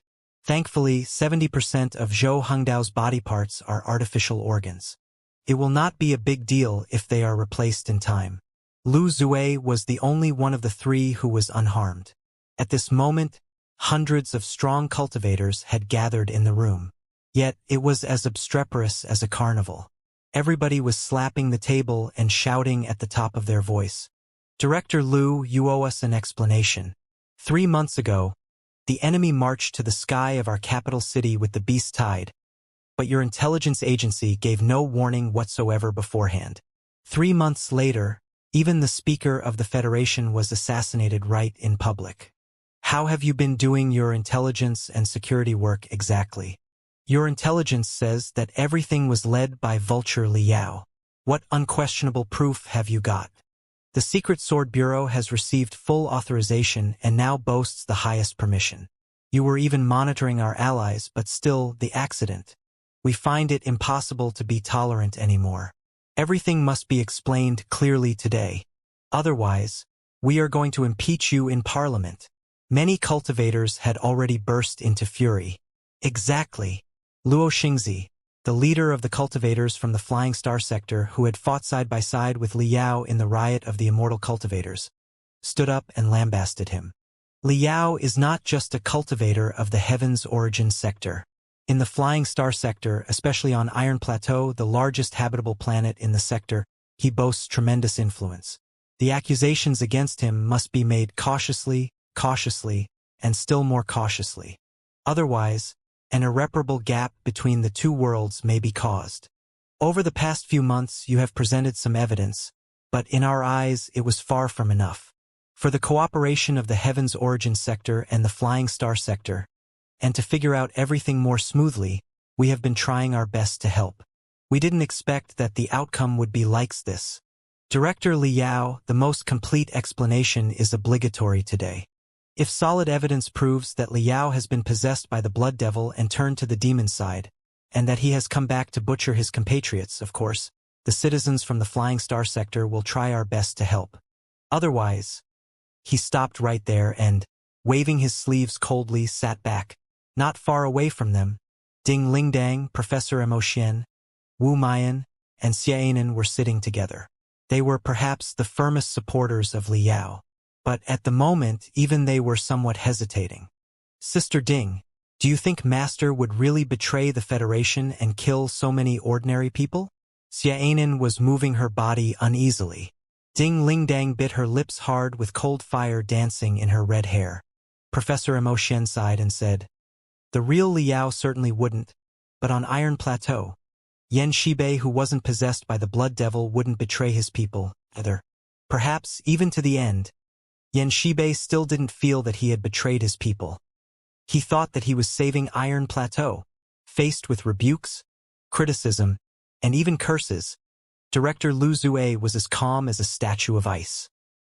He stared at everybody in silence for a long time, as if he were waiting for the saliva on his face to dry. It was not until everybody gradually stopped yelling that he activated the light beam and said peacefully, "We accept all your complaints about the Secret Sword Bureau's work recently. However, in my opinion, this is not the time to discuss who is to blame. We should focus our attention on the problem at hand. It is true that we did not present the critical evidence in the past few months, which was partly because the case was too mysterious, unpredictable, and involved more people than anybody could imagine, and partly because we were hesitating whether or not there were other possibilities. As it turned out, it was our hesitation that trapped us and killed our thousands of compatriots. You said that you are going to impeach me. That will be unnecessary. I promise to all the representatives of Parliament and the fellow cultivators here that I will be responsible for all the faults in Secret Sword Bureau's work earlier. After the issue is addressed, I will resign." The meeting room immediately fell silent. Now that Lu Zue had publicly declared that he was going to resign for his fault, what else could other people say? Still seemingly emotionless, Lu Zue continued. "All right, allow me to publicize the details of the work of the Saker Squad over the past half-year to everyone. You will know whether or not our accusations against Liao are grounded after you hear them. Please note that every word I'm about to say next is top secret. Whoever leaks any part of it after leaving this meeting room will be charged with high treason." Lu Zue took a deep breath and began his introduction. The so-called Saker Squad is an intelligence force lurking in the Blood Demon sector that I'm personally responsible for. Starting from half a year ago, their sole mission was to gather all the intelligence about Liao in the Blood Demon sector, reach out to him and give him a hand when necessary. However, as we are all clear, we look vastly different from the demons. Also, the demons have been attacking, and we have been defending all the time. Therefore, it is easy for the demons to infiltrate the Heavens Origin sector through the Beast Tides. But it is much more difficult for us to infiltrate the Blood Demon sector. After decades of work, I only managed to send a small number of spies into the Blood Demon sector. To investigate the truth of the Red Tide plan, a lot of them were sacrificed, too. 3 months ago, when the Red Tide plan was activated, our intelligence network in the Blood Demon sector was shattered to the point of destruction. However, the remaining members of the Saker Squad still sent back some critical intelligence.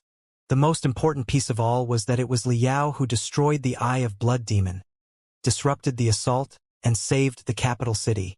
Many cultivators were unaware of the information. They were all exclaiming, "Wait, aren't we talking about Liao's defection? Why on earth did he destroy the Eye of Blood Demon? Can we confirm the information? What happened exactly?" So, the beast tide invading the capital city was stopped by Liao? It means that he is a well-deserved ultra-level federal hero. Why did you hunt him? Director Liu, aren't your words self-contradictory? Even Ding Lingdang and Professor Emotian were also dazed, not knowing what Lu Zue meant. Shua, shua, shua, shua. Quite a few fuzzy pictures popped up on the light beam behind Lu Zue, all of which were Liao's battle scenes in the Eye of Blood Demon. The intelligence from the Saker Squad has been confirmed through various sources, Lu Zue said. It was indeed Liao who destroyed the Eye of Blood Demon 3 months ago. However, Liao is a hero and Liao is the Blood Devil are not contradictory. Fellow cultivators from the Flying Star sector, especially my young friend Wu Mayan from Iron Plateau, you must still have a deep impression about the last Blood Devil, Yan Shibei. Wasn't Yan Shibei a great hero on Iron Plateau who had saved his people countless times in the past? Wu Mayan was too young to be qualified for the meeting. He was merely joining it as Liao's first disciple. Now that Lu Zue was asking him, he could not help but blush, wondering whether he should nod or shake his head. Lu Zue did not intend to get an answer from him, either. He simply went on. According to the incomplete intelligence we grasped, this is the truth that we have figured out. When he just entered the Blood Demon sector, Liao was not entirely consumed by the Blood Devil. He was on the winning side during their battle. He also managed to maintain his own soul and will. Liao in such a state naturally tried to defend the interests of the Heaven's Origin sector and sabotaged the Blood Demon sector's invasion plan. That was the reason for his battle in the Eye of Blood Demon. However, the Blood Devil was certainly a strong, terrifying being that even Liao had to be highly wary of. Otherwise, he wouldn't have left us the letter at all. In his normal state, Liao might have been able to suppress the Blood Devil, but what about after the fierce battle in the Eye of Blood Demon? We all know that the strongest demons were gathered in the Eye of Blood Demon at the time. Liao could have been faced with dozens of demon emperors. What if the Blood Devil occupied his body when he was beaten to a pulp by the demon emperors and his soul power was greatly weakened? What I'm saying is that when he destroyed the Eye of Blood Demon, he was still the real Liao, a great hero of the Federation. However, the great hero sacrificed everything for his motherland and perished in the battle. After the battle, the Blood Devil swallowed his soul, took over his body, and turned him into an evil existence. Lu Zue's words raised another round of exclamations. Wu Mayan was dumbfounded. Professor Emotian was shaking his head non-stop. Xianxia was holding her face crying, and Ding Lingdang gritted her teeth hard. The fire on her head seemed to have frozen. Unmoved, Luo Xingzi, the leader of the cultivators from the Flying Star sector, asked coldly, "Director Liu, do you have any proof for your theory?" On the light beam behind Lu Zue, another dozens of pictures were displayed. Some of them were Liao activating the cell obliteration cannon with the bone spurs and the crystal on Liao's arm. Some of them were Liao and Jin Tui having a warm and friendly conversation. Still some others were pictures where Liao and Jin Xianxia were together.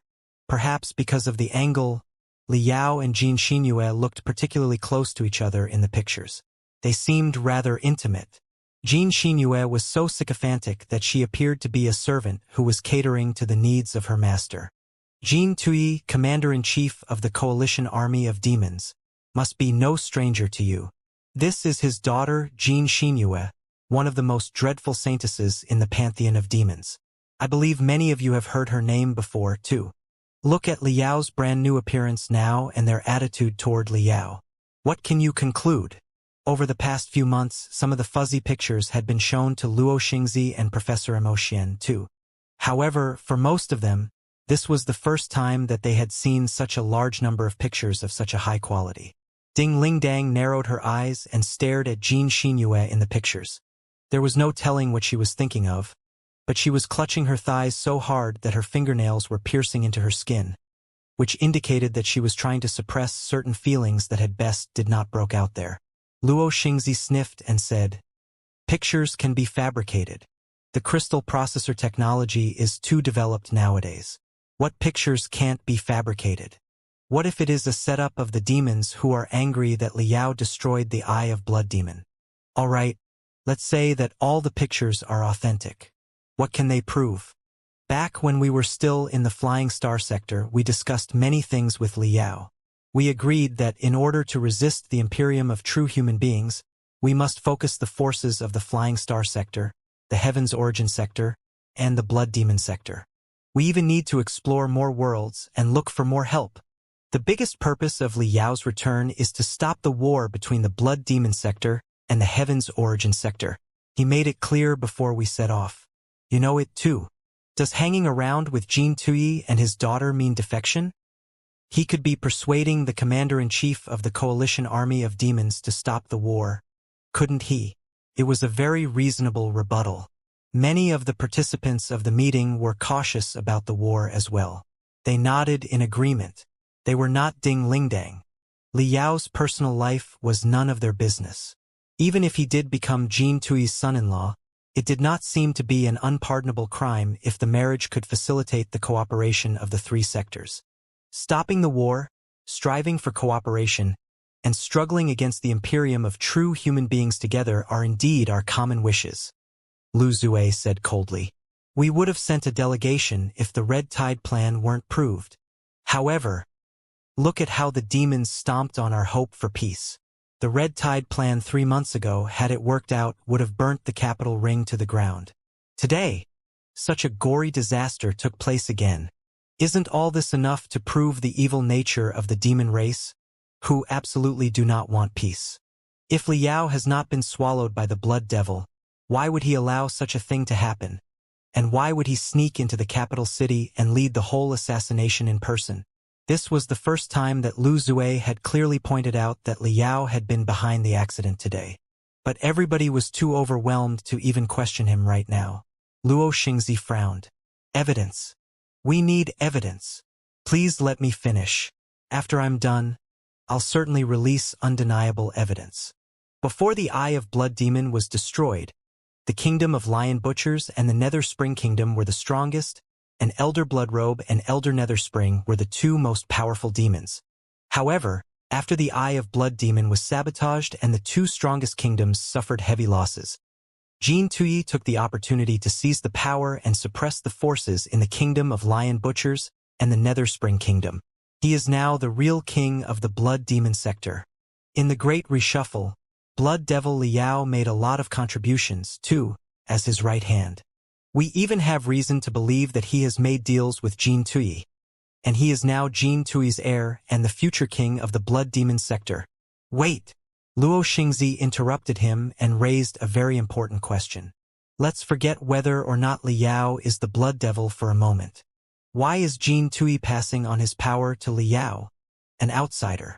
Because we have evidence which suggests that Jin Tui has been diagnosed with a terminal, untreatable disease. He will die soon, Lu Zue replied calmly. Blood Devil Liao needs power, and Jin Tui needs a strong man to protect his family, his descendants, and his forces after his death. Naturally, they make perfect partners. The top secret shocked everyone again. Jin Tui, commander-in-chief of the coalition army of demons, was terminally ill? Their first reaction was that Lu Zue was joking, but on second thought it was a very serious issue, and the truth would be out very soon. Lu Zue was unlikely to tell such a terrible lie. All in all, Lu Zue continued. After reaching a deal with Jin Tui, Blood Devil Liao concentrated the power in a few months. Then, he snuck back to the Heaven's Origin sector in secret and infiltrated into the capital city. The whole process of the sneak-in and the infiltration has left a lot of evidence. All the secret sword agents of the Demon Execution Division are witnesses. If you are interested, I can invite Supervisor Guo of the Demon Execution Division to report the details of Liao's infiltration to you in person. Ding Ling Dang could not hold it anymore and stood up. Director Lu, all the evidence is collected by your Saker squad. It is just their side of the story. If I may ask, where are the members of the Saker squad? Can you invite them to here so that we can ask questions? Lu Zue shook his head. Is it an easy task to monitor Liao? Most of the members of the Saker squad have been killed by Liao and Jin Tui. The few survivors are still hiding here and there in the blood demon sector. It is difficult to communicate with them. I am the only one who knows their identities, but I can't give them out. Ding Lingdang widened her eyes. You can't? Why not? Lu Zue was silent for a long time. He glanced at every cultivator with his cold eyes and said, one word after another. Because we have every reason to believe that spies from the blood demon sector, known as children of the netherworld, are now working inside the Federation and possibly sitting right among you. His words raised a riot. Many cultivators jumped to their feet. Lu Zue pressed his hands and gestured everybody to calm down. He explained, the so-called children of the netherworld is part of a top confidential plan that the blood demon sector has concocted for decades. We only just grasped a few traces of it. Decades ago, the blood demon sector discovered secret technology that could transform a demon into a complete human being. No blood test could ever detect anything wrong with them. In such a way, the blood demon sector dispatched countless children of the netherworld to the Federation, who developed and expanded in secret. To this day, many of the children of the netherworld are already in high positions. The children of the netherworld we discovered so far are just the tip of the iceberg. It was because of the information they leaked that our intelligence network in the blood demon sector was seriously destroyed. Only the several members of the Saker Squad who were directly under my command survived the disaster. They are our last eyes and ears in the blood demon sector. There's no way that I will tell you who they are. Otherwise, we will be blind and deaf in a couple of days. Lu Zue paused for a moment and threw out another huge bomb unhurriedly. Also, Liao snuck back to the Federation because he needed to lead the children of the netherworld for a big operation. Wait! Before everybody had the chance to be surprised, Professor Mo Xian stood up and said tranquilly, Director Lu, that doesn't make sense. Assuming that everything you said is true, Liao is now Jin Tui's heir and the future king of the blood demon sector. Then, why would such an important person sneak back to the Federation and assassinate the speaker at such great risk? The Federation is different from the blood demon sector. We don't have a lifelong leader here. The term for every speaker is 5 years, and they have to step back after serving 2 terms. Will the death of a speaker cause any significant damage to the Federation? Besides, everybody knows that Speaker Jiang is a conservative who has been calling for prudence. What benefits can Liao get by assassinating him in public, other than pouring oil on the already simmering people? Even if he was turned into the blood devil, he must have kept his basic rationality, if not getting more sordid and cunning. Blood devil Liao killing a speaker at the risk of exposing himself and the children of the netherworld? That's not a fair exchange to me. Professor Mo Xian got the key point. Many cultivators were nodding. Exactly, such an assassination doesn't make any sense. If Speaker Jiang is assassinated, there will always be a Speaker Wang or Speaker Li who could potentially be more passionate about war. What benefits can the blood demon sector get? Lu Zue smiled and asked, who says that Blood Devil Liao's purpose was to assassinate the speaker? Assassinating the speaker was just an approach. His real target was Burning Prairie. What? Professor Mo Xian was utterly astounded. The speaker can be assassinated with a few of his trusted subordinates, which will be meaningless even if they succeed, Lu Zue said coldly. However, the task of taking over Burning Prairie, the best warship of all the 3 sectors, can only have a slim chance of success if Liao does it in person, right? Sneaking into a warship and taking control of it has always been his best play. More than 10 years ago, when he was still an inexperienced young man, he did it once in the bidding meeting of the Mystic Skeleton battlesuit. In the Flying Star sector, he snuck into the hostile warships to secure the final victory countless times. 2. As I recall, his last and most important endeavor was to sneak into Heavenly Phantom, the antecedent of Burning Prairie, with you, Professor Mo Xian, and you successfully took the warship over together, didn't you? Professor Mo Xian was lost for words. We are inside Burning Prairie right now. Everybody here must have a very clear understanding about the formidability of the super warship. It is safe to say that this is categorically the strongest warship in all 3 sectors. Also, the warship is unique.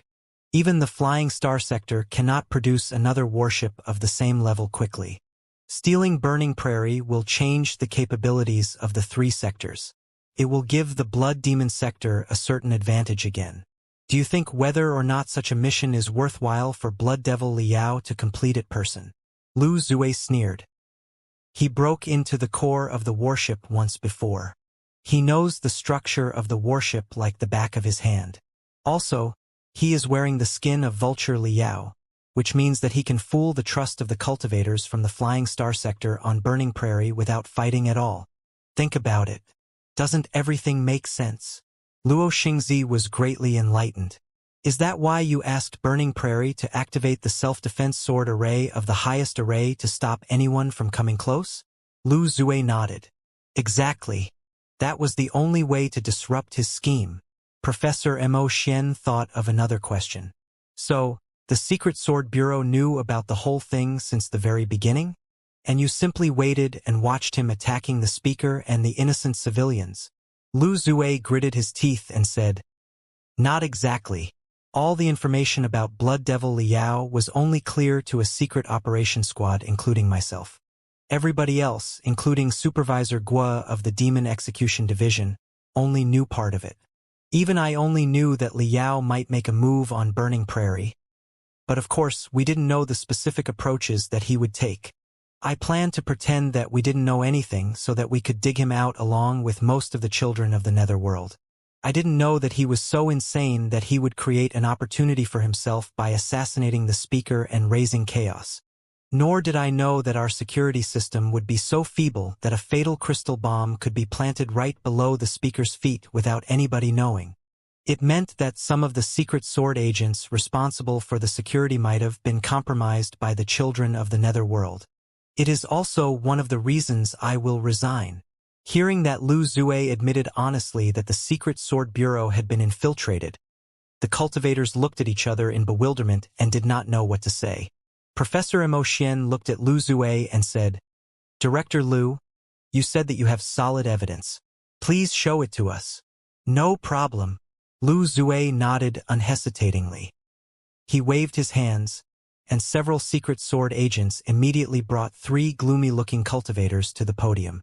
They were all walking slowly with barriers on their body and a localization ring on their neck as if they were criminals. They are. All the cultivators were confused. Somebody who knew them even exclaimed in shock.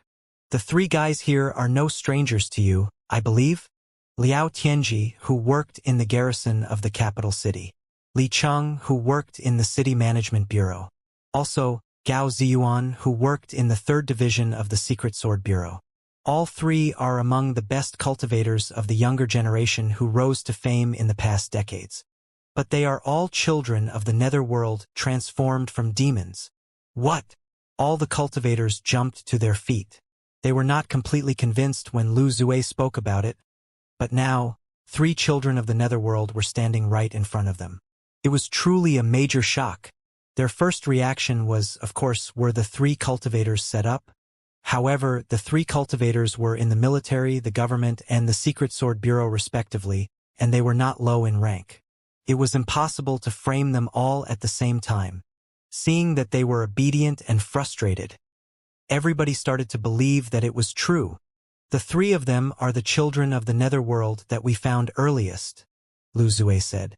To save themselves and also realizing that mankind is on the rise and demons are declining, they abandoned darkness for the light and were willing to cooperate with us. Therefore, we did not release this information to public.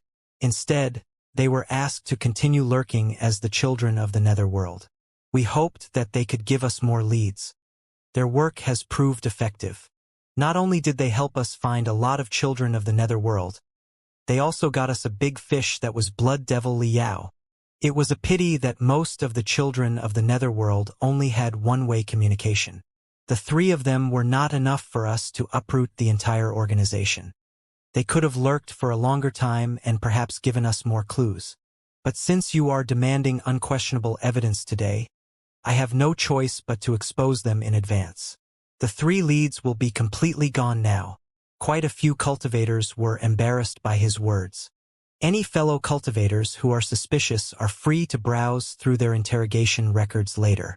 I will not waste everyone's time here. Now, allow me to conclude our discoveries in the recent months. Firstly, Liao can turn into a fierce and aggressive appearance, which is similar to Yen Shibei of Iron Plateau, the previous Blood Devil. Secondly, Liao is very intimate with Jin Tui and his daughter Jin Xinhua. He has also helped Jin Tui seize absolute power in the Blood Demon sector. Thirdly, after returning to the Heaven's Origin sector stealthily, instead of showing up in public and reaching out to us, Liao snuck into the capital city. Fourthly, the speaker was wounded by a powerful, delicately made crystal bomb. Residues of demon cores have been found out from the bomb. After analysis, the specialists prove that such a bomb was definitely created by an explosives expert. Fifthly, the 3 children of the Netherworld who joined our side accused Liao at the same time. They all received clear orders to obey Liao's command and offer help while he is seizing Burning Prairie.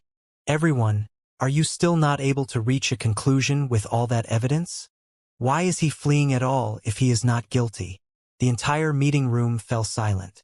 The only sound was Ding Lingdang grinding her teeth. Everyone. Lu Zue glimpsed at Ding Lingdang and said in pain, I know that many of you here are Liao's good friends, best friends, and even loved one. You fought side by side with him before, and your lives were perhaps saved by him. Vulture Liao was a well-deserved ultra-level federal hero, and a real cultivator that is worth everyone's respect. Therefore, it pained my heart as it does yours when I said what I said. However, we must make one thing clear.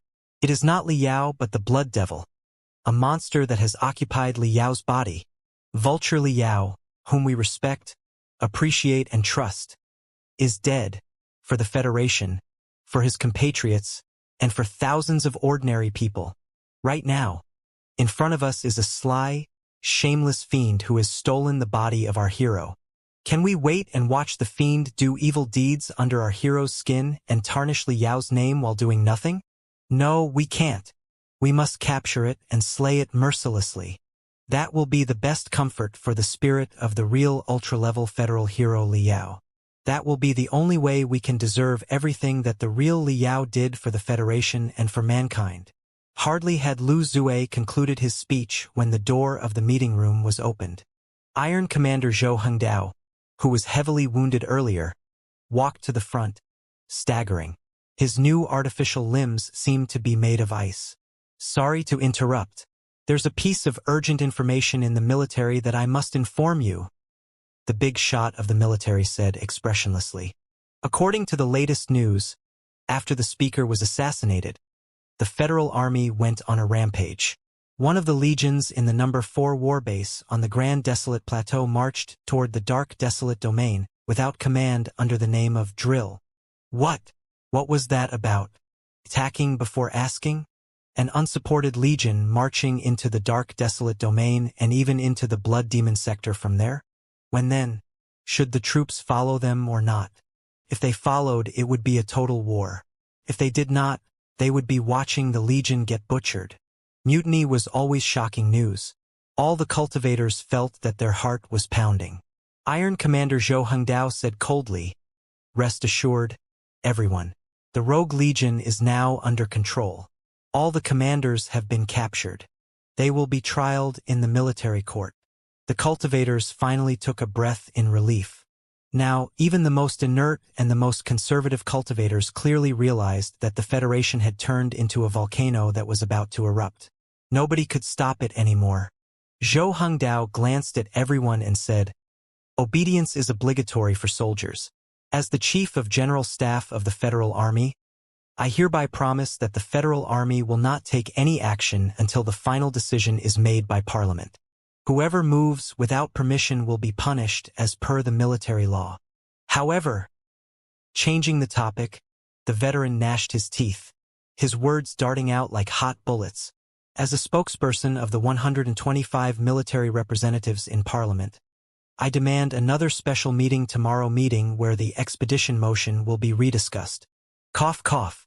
Cough, cough, cough, cough. My body has been seriously wounded in the explosion. I'm afraid that my health might not allow me to work any longer. If the expedition motion is not passed, I will resign as the Chief of General Staff, leave the army, and return to my identity as a civilian. Then, I will establish a volunteer army as a civilian and march into the Blood Demon sector. It was almost a shameless move, but it was something that only Iron Commander Zhou Hengdao, who had been wounded for the Federation more than 1,000 times, was qualified to make. His unreasonable declaration almost froze the blood of many of the cultivators, but it boiled the blood of the rest. Iron Commander! A cultivator once in service suddenly rose up and clenched his fists. The Green Lotus sect will absolutely support the Federal Army. If the expedition motion is passed tomorrow, the Green Lotus sect will spare nothing and give all the manpower and resources to Iron Commander's hands in the unprecedented Great Expedition. And us, the Fighting Dragon Mountain. Another cultivator stood up and declared, if the expedition motion is still not passed tomorrow, the Fighting Dragon Mountain will join Iron Commander's volunteer army as a whole. We will march into the Blood Demon sector next to the Iron Commander. Without the approval of Parliament, naturally, the Federal Army cannot take any action. But we are not bound by the military rules as cultivators. Can anybody stop us if we volunteer to seek vengeance from the Blood Demon sector? And us. Us too. We cannot tolerate such humiliation. The demons must answer blood with blood. Frantic air was sweeping across the entire meeting room. The atmosphere there was soon no different from any class in the high schools of the Federation right now. Luo Xingzi, Professor Mo Xian, and few other people were the only ones who remained calm. But there was nothing they could do under the overwhelming passion of the zealots. Luo Xingzi looked at Zhou Hengdao desperately. Iron Commander, do you believe that Li Yao has turned into the Blood Demon? Zhou Hengdao shook his head. I don't like to bother about the details. I only know that the demons have raised 2 inhumane attacks in the capital city of the Federation in just 100 days. The criminals can run away, but their lair is always there. What I want is not Li Yao but the demon race and the Blood Demon sector. They must pay the price for the 2 assaults. Luo Xingzi was anxious. What about the apocalypse? What about the Imperium of true human beings? It is peace that we need right now. Zhou Hengdao's eyes were suddenly glittering 5 times more brilliantly than before as he stared at Luo Xingzi and said, one word after another. Fellow cultivator Luo Xingzi, I have to remind you of something. We didn't choose the war. The war chose us. Peace? There will never be peace until the last drop of blood of the last demon dries. Luo Xingzi was lost for words. He thought hard for a long time only to come up with no rebuttal. The brilliance in Iron Commander Zhou Hengdao's eyes dimmed, but it constricted into a red pot that was smaller and solider, like burning firewood. He said toughly, fellow cultivator Luo Xingzi, I am a soldier, and I do not like fancy talk, so let's get everything straight here. The Flying Star sector hopes that the 3 sectors can work together to resist the Imperium of true human beings. But the previous 2 assaults have proven that it is just a one-sided dream and a childish fantasy. The Blood Demon sector is never going to cooperate. Even if they pretend to, it must be part of their greater scheme. In a war, the only thing more dangerous than a terrible enemy is a terrible teammate. Do you really want a teammate like the Blood Demon sector behind your back when the Imperium of true human beings comes? The only solution is to occupy the Blood Demon sector as quickly as possible. The Blood Demon sector is unstable right now and unprecedentedly weak. On the other hand, with the help of Burning Prairie and the Grand Illusionary soldiers, we are unprecedentedly strong. If we attack now, it is very likely that we can occupy the entire Blood Demon sector soon. We will be able to capture all the demons and send them to the resource planets in your sector. This is the only righteous path to compete with the Imperium of true human beings. This is the brightest path of survival in front of us. The window will soon close. There's no time for hesitation. When the Blood Demon sector recovers from the chaos, we will have to wait 20 to 30 years before we get another shot. How much time will be left for us to collect resources? All in all, the Heaven's Origin sector is certainly going to attack the Blood Demon sector with our best. If the Flying Star sector gives us a hand, we will naturally be more confident. But even without the Flying Star Sector's help, we will never look back even if The Last of Us collapses. Please consider the best choice for the Flying Star Sector, fellow cultivators from the Flying Star Sector. We will certainly respect your opinion and not force you into anything. Luo Xingzi was completely overwhelmed. Although he was the nominal leader of the Flying Star Sector, since the Flying Star Sector had not had a central government before, he had only managed a sect and a city in the universe. How big a picture could he see? Pushed by such a seasoned warrior, Luo Xingzi found it hard to resist. Sweating, he said, We will certainly consider it carefully. Zhou Hengdao's suddenly arrival made it impossible, nor necessary, to proceed with the meeting anymore. Liao was not the key point, the Blood Demon Sector was. An expedition to the Blood Demon Sector. Blood for blood. In the riot, nobody noticed that a stubborn, red shadow suddenly rose up and stormed out of the meeting room. But Wu Mayan caught Ding Lingdong's anomaly. He called Masteress, but got no reply. Scared that she might do something stupid, he hurried behind her. Hiu!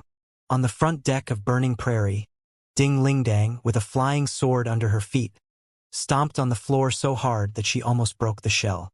She turned into a streak of crimson brilliance and darted into the sky. Wu Mayan hurried to summon his crystal suit and followed her. The two of them flew higher and higher until they were above the atmosphere where the air was thin. Boom! Boom! Boom! Boom! Ding Lingdang was venting her anger like an enormous dragon that was spurting fire. She looked so intimidating that it even seemed that the atmosphere was about to be blown up by her. Asshole! Bastard! Scumbag! I'm going to blow up your head! Ding Lingdang bombarded as she bellowed. Although he was hundreds of meters away, Wu Mayan was still shaking violently because of the blast. He was rather frightened when he shouted, Ma Masteress, please calm down. Master might have been wronged. Don't rush into anything. Shua! Ding Lingdang dashed up to his face instantly and glared at him. Sweat immediately drowned his back, only to be dried by the cold wind the next second. Ding Lingdang took a deep breath and blew out the fire on her fists. She said coldly, Who says that I am going to blow up your master's head? Wu Mayan was dumbfounded. Ha! Then, who were you angry at, Masteress? Ding Lingdang sniffed and said, Lu Zue, the director of the Secret Sword Bureau, of course. I've been doing my best to contain myself, but I just couldn't hold it any second longer. If I stayed there for one more second, I'm afraid I would have rushed to the front and blown up his head. Wu Mayan was stunned. Why? Because he is a bad guy who is vilifying your master. Ding Lingdang replied matter-of-factly. Wu Mayan felt that his head was larger than usual. How did you know that, Masteress? Ding Lingdang sneered. It's true that I am incapable of analyzing all the complicated issues, but I remember one thing clearly. Didn't you mention before that the blood devil Yan Shibei on Iron Plateau kept all the memories, emotions, and habits of the real Yan Shibei, and that nobody knew that he was possessed by the blood devil until he was exposed? Wu Mayan nodded. That's right. So what? So, Ding Lingdang continued, before the blood devil Yan Shibei was exposed, his behavior was identical to the real Yan Shibei's, right? Wu Mayan nodded again. Yes, that's the only way he could fool everyone. So, assuming that Liao was swallowed by the blood devil and turned into blood devil Liao, in order to fool everyone, he would have acted exactly like the real Liao in every regard, right? Wu Mayan thought carefully for a while and answered, I think he would. Then, here is the problem. Ding Lingdang narrowed her eyes and declared, This blood devil Liao did something that the real Liao would never ever do. Wu Mayan blinked. What is it? Look for another woman, Ding Lingdang said. Wu Mayan. The real Liao promised me 10 years ago that he would be back and asked me to wait for him. You said yourself that he never looked at any other woman, not even once, in the Flying Star Sector over the past 10 years when countless girls must have come to him enthusiastically considering his capability and influence. How could such a Liao look at another woman even if he turned into the blood devil? He knows that I would kill him the moment he returned to the Blood Demon Sector if he found a second woman. Therefore, for those who are unfamiliar with Liao, it may be a flawless trap, but in my eyes, there is a giant loophole in it. Cough, cough. That explains a lot. Mistress, you are truly smart. Come here. Ding Ling Dang curled her fingers at him. Wumayan leaned in close. What are your orders, mistress? Ding Ling Dang bashed his forehead hard. Little brat, don't you think that I don't understand the meaning in your eyes? Your eyes were clearly saying, how incredible it is that such a stupid woman has a eureka moment. Weren't they? Wumayan was dumbfounded. He did not expect that Ding Ling Dang would be so perceptive and so intelligent today. Tell you what, I might be short-tempered, but short-tempered doesn't mean idiotic.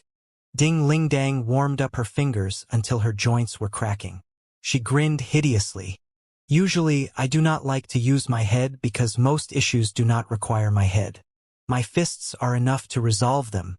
However, if someone thinks that I'm strong but stupid, and that they can play tricks on me regarding issues that involve Li Yao, they will find themselves seriously mistaken.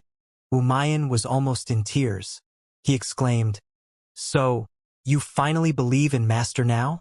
Wrong, Ding Ling Dang said casually. I have never doubted him, not even for a second. Wumayan was baffled again. Why not?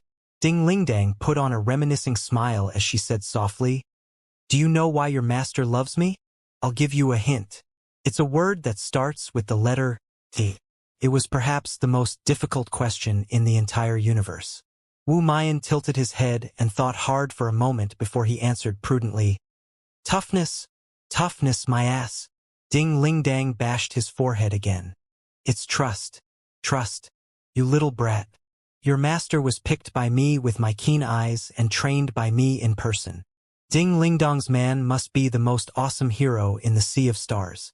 How could he be so weak as to be devoured by an insignificant blood devil?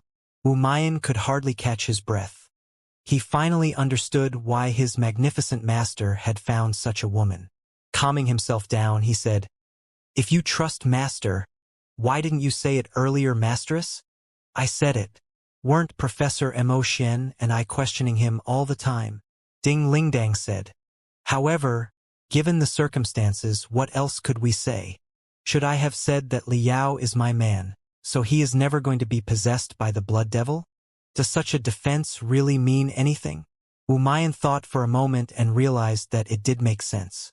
Also, Ding Ling Dang said solemnly, all the intelligence comes from the Secret Sword Bureau, but it turns out to be false.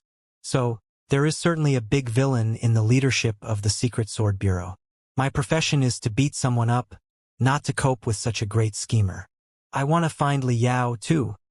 But there are so many people in the world. Where can I find him if the Secret Sword Bureau can't? Moreover, my relationship with Li Yao is not a secret. The villain hiding in the Secret Sword Bureau must be monitoring me closely. I am not afraid of danger, but I'm scared that my reckless moves will attract the villain's attention and prompt him to deal with me through some dirty methods. For example, what if the villain realizes that I'm suspicious of him and decides to smear me as a child of the netherworld before I can do anything? Who can help Li Yao if I cannot protect myself? Wumayan nodded quickly. Such concerns never occurred to him. It appeared that his masteress had learned something from his master after all. Ding Ling Dang clenched her fists and gnashed her teeth. However, I never expected that the enemy would make it so big. There are a lot of suspicious points that are still bothering me. If Director Lu Zue is really behind the scheme, why is he doing this? Wumayan scratched his head. Then, what do we do now? Ding Ling Dang smashed her fists hard. There's nothing we can do now except try to find your master. He should be the one considering such complicated things. As for me, I will be responsible for the fighting part. Whoever frames my man, I swear that they will die the most miserable death. In the plaza next to the Federal Square, inside the field command center of the Demon Execution Division, Guo Chunfeng almost buried his face into the window when he stared at the messy, blood-stained square in a daze. Countless light beams were flashing behind him, which were displaying the injured people and their confusion, but there was not a trace of Li Yao. Lu Zue, the director of the Secret Sword Bureau, walked through the light beams and handed him a cigarette that was filled with heavenly fragrance grass and designed to pacify cultivators and ease their fatigue. Ah Feng, it was not your fault. Don't blame yourself. Lu Zue sighed and said, we'd all underestimated the formidability of our enemy. Recently, we were too focused on Liao to care about the bigger picture. Now that I think about it, Liao might have left traces on purpose as a distraction so that his accomplices could take the opportunity to make a move. I'm fine. Guo Chuanfeng's fingers that held the cigarette was slightly trembling. He said in a hoarse voice, Director, let me ask you something. When we moved to capture Liao, my brothers and I were attacked by snipers at the same time. Later, we found a few bodies on the commanding heights nearby. They should be Liao's accomplices. However, just when we were shot, Liao suffered a perilous attack, too, which must have been made by a super expert. It was his accomplices who shot us. But who was it that shot him? Lu Zue blew a ring of blue smoke and admitted frankly, it was Death Rei Chongkong. Guo Chuanfeng's pupils constricted violently. Death Rei Chongkong was the chief firearms coach in the Federal Army, the best expert in gunnery in the Heaven's Origin sector, and a gun cultivator in the nascent soul stage. Generally speaking, the high-level cultivators in the core formation stage and the nascent soul stage would select cold weapons such as sabers or swords as their primary weapon. Because of their immense spiritual energy, they could launch their blades and metal scraps like bullets with a telepathic thought. There was no need for them to use firearms. Even if they did use firearms, the firearms would mostly serve as the secondary weapon, like Liao's six-barreled Vulcan machine cannon. It was their sabers and swords that mattered most in combat. However, some of the extremists of firearms inherited the skills of the ancient cultivators in their manipulation of the sword aura, and insisted on using firearms as their primary weapon. Death Rei Chongkong was the best among them. The saying that the fastest martial art is the best martial art proved to be true for him. In the entire Heaven's Origin sector, not a single nascent soul stage cultivator dared to say that they could escape from the gun of Death Rei. So, besides my demon execution division, there was a second squad that was hunting Vulture? Guo Chunfeng narrowed his eyes and gnashed his teeth. Why? Because I didn't trust you. Lu Zue was still as frank as ever. You were likely Abyss. Guo Chunfeng was dazed. Abyss? What is that? The children of the netherworld are classified into different levels. Those you were told about before are at the bottom level. The most confidential one of them, who is also of the highest rank, has the code name Abyss. Later, you will be given higher permissions and have access to the information about Abyss. You will know after reading the files how perfectly you match the description of Abyss. Guo Chunfeng hesitated for a moment. Are you suggesting that you arranged another hunting squad, led by Death Rei Chongkong, because you were suspicious that there are traitors in the Demon Execution Division? I was not suspicious. I was certain. Lu Zue looked Guo Chunfeng in the eye as if he were staring at his subordinate's soul. More than one child of the netherworld must have infiltrated the Secret Sword Bureau. As for whether or not Abyss is among them, and who exactly Abyss is, we are not clear yet. We only know that both the children of the netherworld and Abyss should be no more than 100 years old. So, I trust nobody and suspect everyone except for those above 100 years old. The hunting squad led by Death Rei Chongkong is made of experienced cultivators above 100 years old. They are the only ones that are definitely not children of the netherworld or Abyss. Guo Chunfeng was silent for a long time before he smiled bitterly. I understand now. I am willing to suspend my work and receive investigation to wash my suspicions. That will not be necessary. You've proven your loyalty with your actions, Lu Zue remarked. But there are so many secret sword agents in the Demon Execution Division. Do you absolutely trust every one of them? Guo Chunfeng was lost for words. Lu Zue finished his cigarette. Gazing at the glimmer on the butt, he asked, Do you feel wronged, angry, and disgusting? Guo Chunfeng was staring at his cigarette but, no. Lu Zue smiled sadly. You are free to feel disgusting. Sometimes, when I wash my face after I get up in the morning, I feel like throwing up as I look at the detesting old man in the mirror. However, that's how it is for us. We must be suspicious of everyone, including those who are most trusted and closest to us, and those who have made great contributions to the Federation. This is a job in the dirt and darkness. Perhaps even the hookers on the street are cleaner than us. But somebody has got to do such dirty, dark jobs so that more people can live in a clean, bright world, right? Guo Chunfeng took a long breath and replied, "Of course, Director.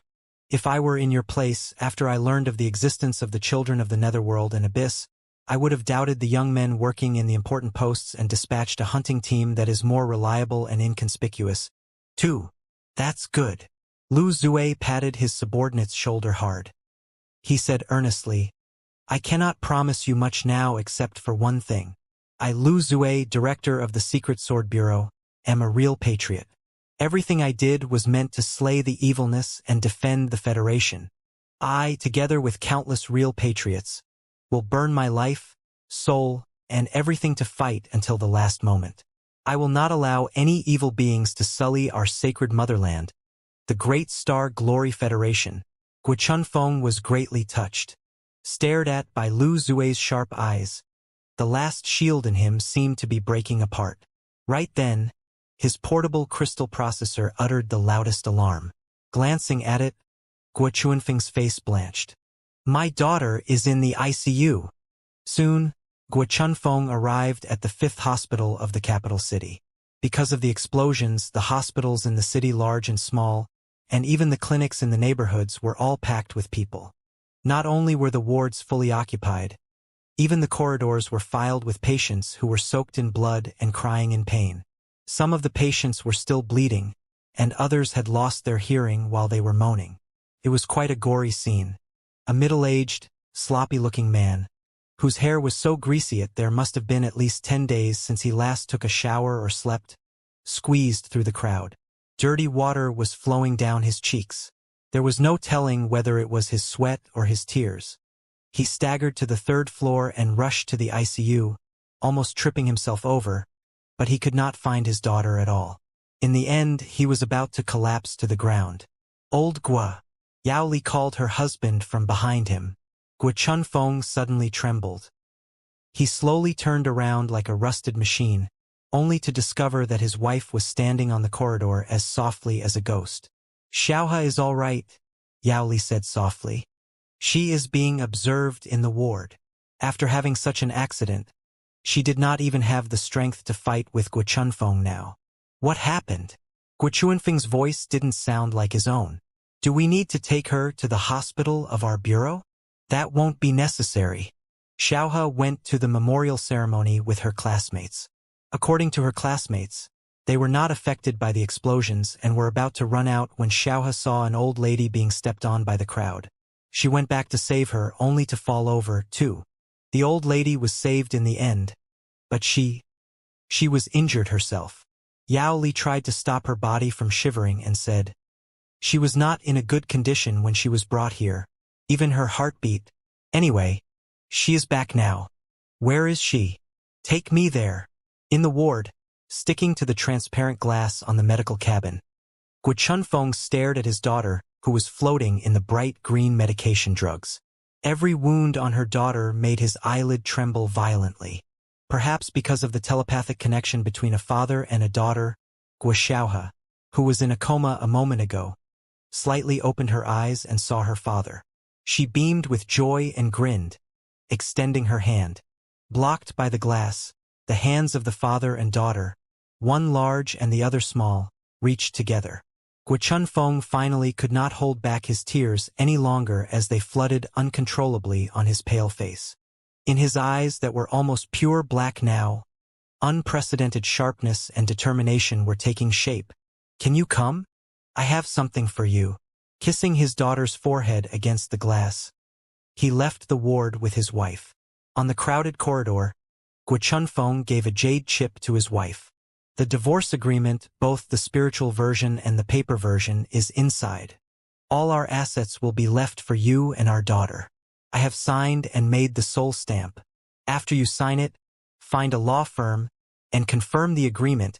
It will go effective immediately." "Old Guo," Yao Li looked at her husband with surprise. Somewhat at a loss, she asked in a low voice, "You not being at home for months, is that related to what happened today? If it is, I can understand." Guo Chunfeng smiled bitterly. "You know the rules. I cannot say it." Yao Li stared at her husband and touched the new wrinkles on his forehead. "Old Guo, you are keeping something from me." Guo Chunfeng's pupils constricted violently. "People of my trade keep a lot of things from their wives." "No!" Yao Li examined the brilliance in his eyes carefully and remarked, "This is different. This is different from all the things that you kept from me in the past. You are not right. Very not right." Guo Chunfeng was silent. Yao Li held Guo Chunfeng's hands hard and gritted his teeth.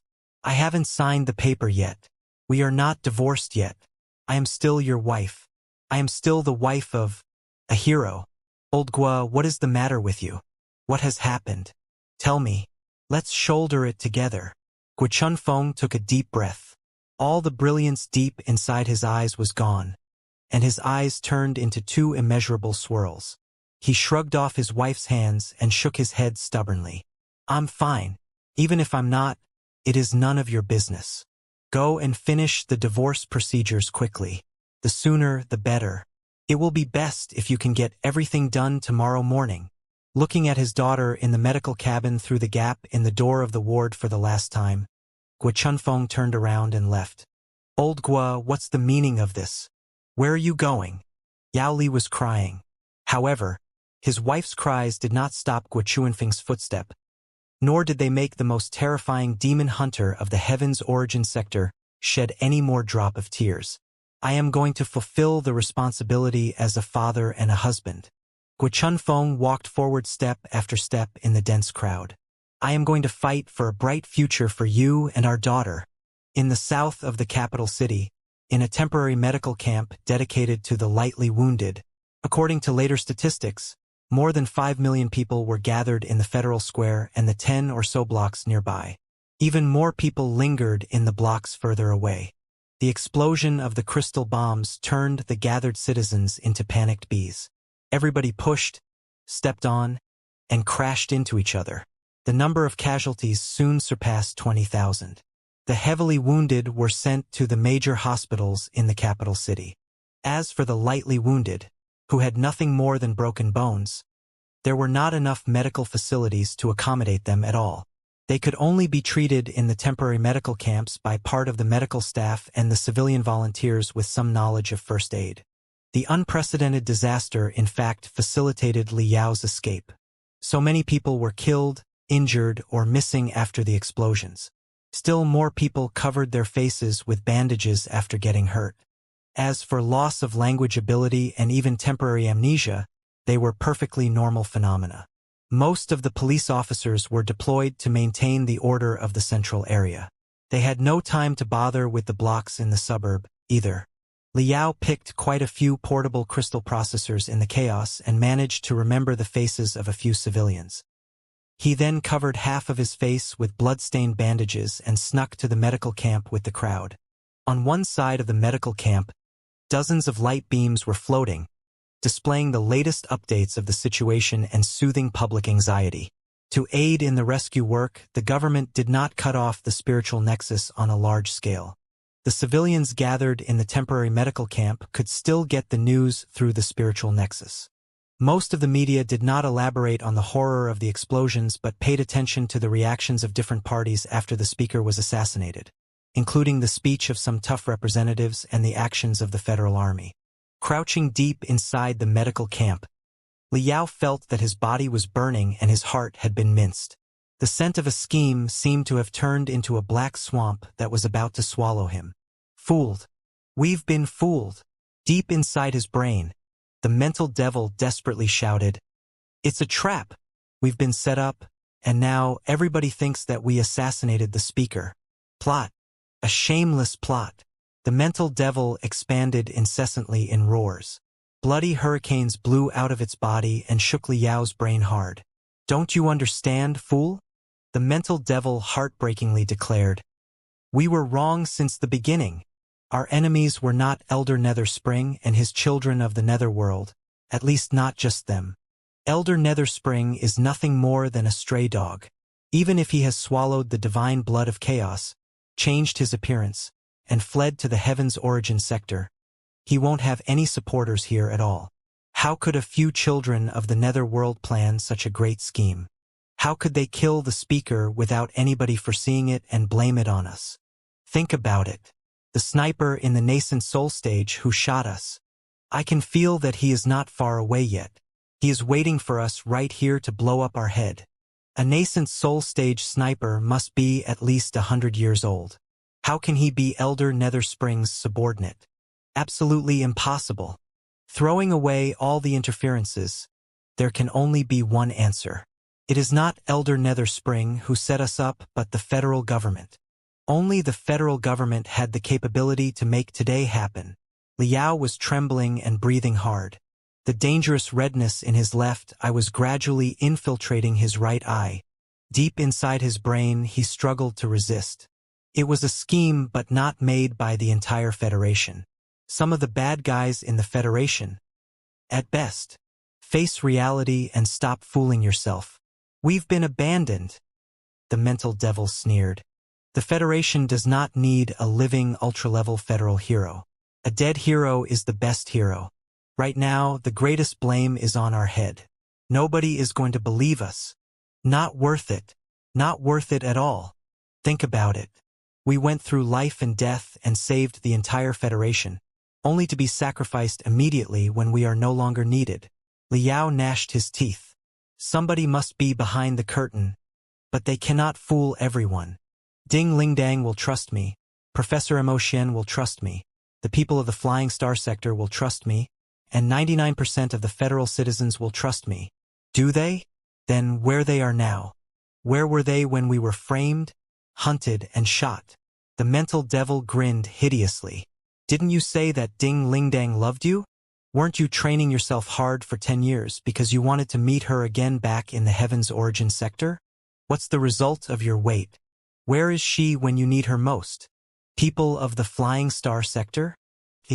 When you were in the Flying Star sector, you helped them without hesitation. But now, their warship activated the self-defense sword array of the highest level, a clear sign that they did not want you in. Don't be silly. Ding Lingdang, Mo Xian, and all the other people of the Heaven's Origin sector and the Flying Star sector. Nobody will trust you. In their eyes, you are the blood devil. The most horrid blood devil. Ding Lingdang. Liao felt that his head became a container of magma. He could not tell reality from illusions anymore. He snatched the air only to grab nothing. She just doesn't know it yet. After she knows the truth, she will certainly find me and fight with me. Give me a break, the mental devil rebuffed. At a time like this, the only one who will fight with you is me. Wake up, fool. Mercilessness for mercilessness. Now that everybody has abandoned us, we must abandon them. Chop off everything from the past and be reborn. No more hesitation. No more concessions. No more petty kindness.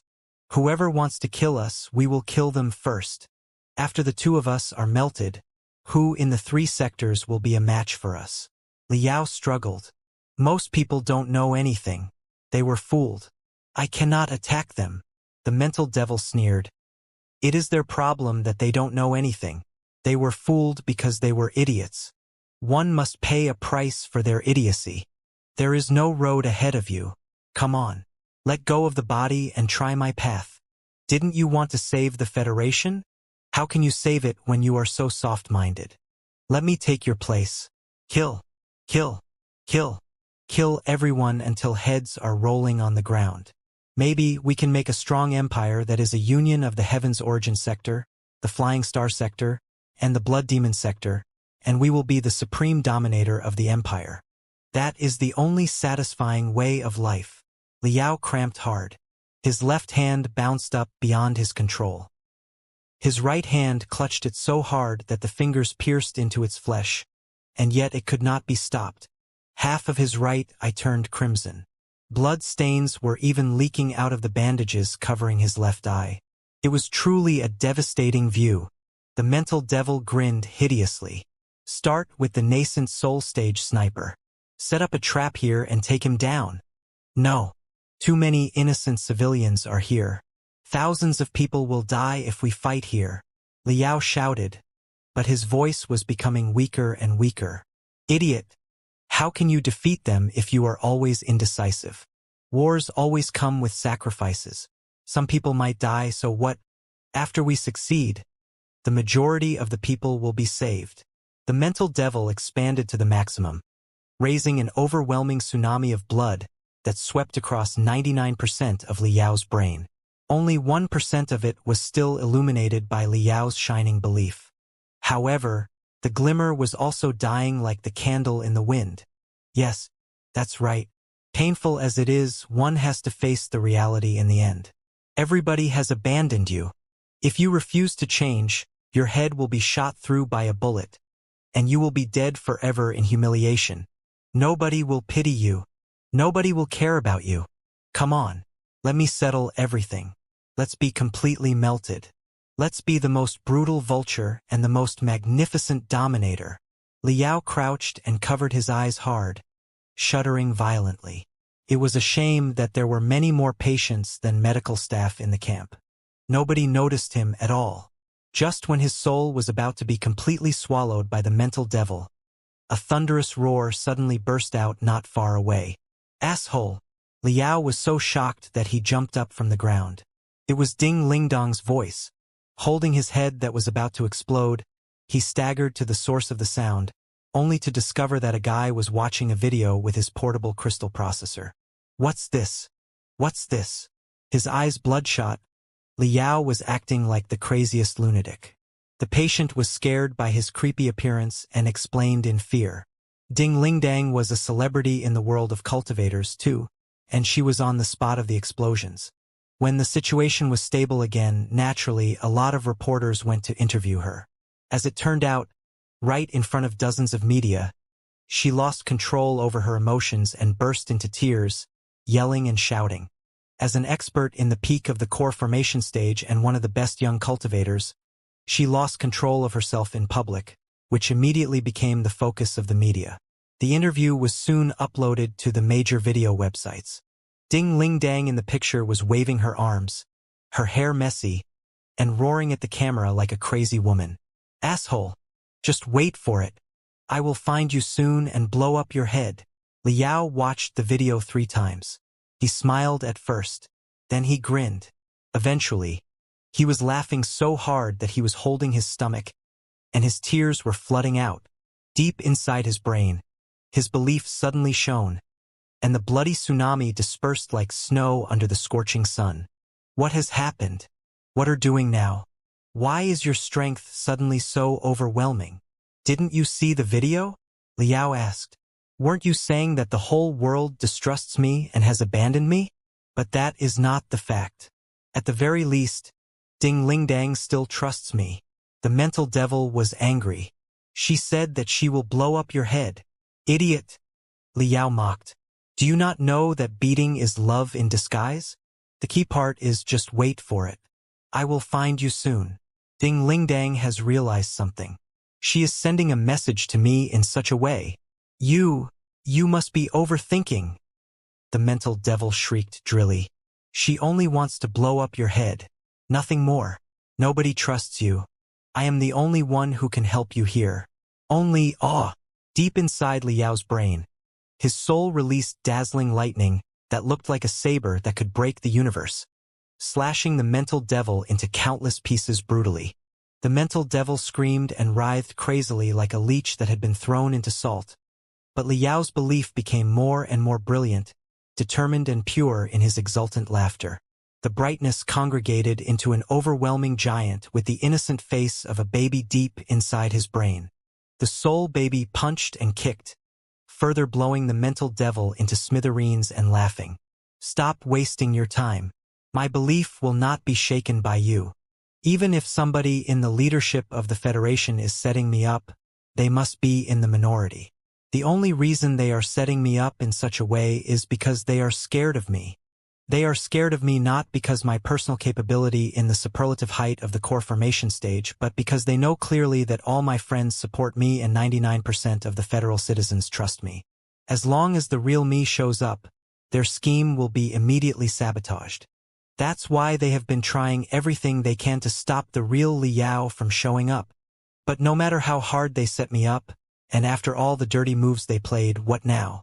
Ding Ling Dang still trusts me regardless of everything. I am not dead yet. I can still tell everybody in the Federation the truth. Hehe. Those shameless scumbags spoke evil of me and claimed that I was possessed by the blood-stripe virus. If I cannot control my dark side and really go on a killing spree slaughtering the innocent, that will be exactly what they are expecting me to do. I will be at their mercy and eventually bend to them. Weak, being unable to control your anger, hatred, passion, and brutality, submitting to your dark side, completely falling into the abyss.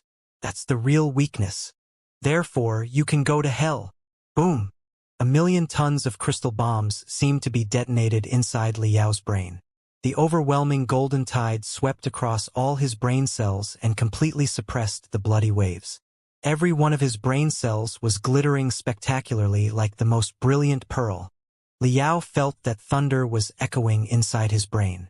Countless streaks of lightning seemed to be cleansing every vein and nerve in his body. He felt that his head was clearer than ever, and his body could not have been more comfortable. The second brain at his tailbone was bursting out thunderous sounds, too, resonating with his main brain. When the two waves of thunder crashed into each other hard, they turned into a sound that resembled the cry of a baby. Liao was dazed. He took a long breath but still could not tame his ecstasy. Could it be the sign of the nascent soul stage? In the path of a cultivator, advancement always came with setbacks. After breaking into the superlative height of the core formation stage, he had been engaged in a lot of fierce battles, but he did not meet much trouble. Even when he was ambushed on all sides, it was his body that always got hurt. His heart and soul were never questioned on a deep level. Without prodigious devastation, one could never learn their heart completely. After he returned to the Heaven's Origin sector and got involved in such a mysterious and unpredictable scheme, his soul had fallen into the dark, boundless abyss. But at the last moment, he managed to shoulder the pressure and soared to the sky again from the abyss. Finally, his belief had an amazing breakthrough. The horn for the march to the nascent soul stage had been blown. There was a chance that he could become a nascent soul stage cultivator below the age of 50, an unprecedented achievement in the history of the Star Glory Federation. Liao laughed again.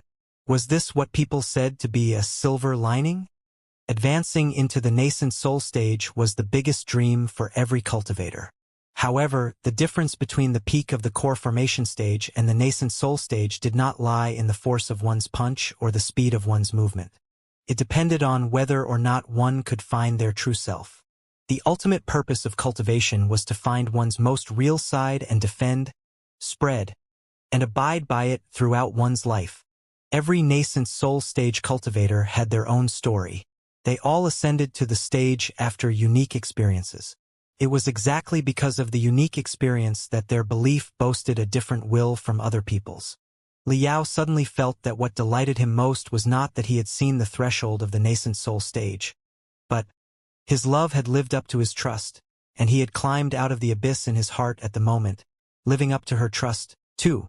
At a corner of the medical camp, Liao sat cross-legged and ripped off the bandage that entangled his left eye. The blood red in his both eyes was gone, replaced by darkness that bordered on transparency. His eyes were neither deep nor intimidating, but they gave a very comfortable feeling, as if the resolution and smile there would stay forever. Taking a long breath, Liao felt that he was like a sprout that had just pierced out of the soil, reborn. Looking at the distance, he discovered that many volunteers had come to the medical camp while he was fighting with himself. They were all the residents living nearby. Some of them were children and some were seniors almost 200 years old. They brought food, clothes, and blankets from their homes. One of them even brought a new flag. The rising dragon of the 9 stars flag at the center of the federal square was burnt and riddled with holes. However, in the small temporary medical camp, a new rising dragon of the 9 stars flag was rising slowly. The night fell. The sky was occupied by darkness. But dark as the sky might be, It could never drown the flag that was flapping in the wind. Liao suddenly found something very interesting.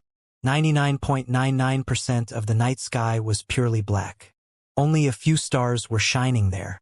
However, when someone raised their head, the first thing that they noticed would certainly be the shining stars but not the dark sky.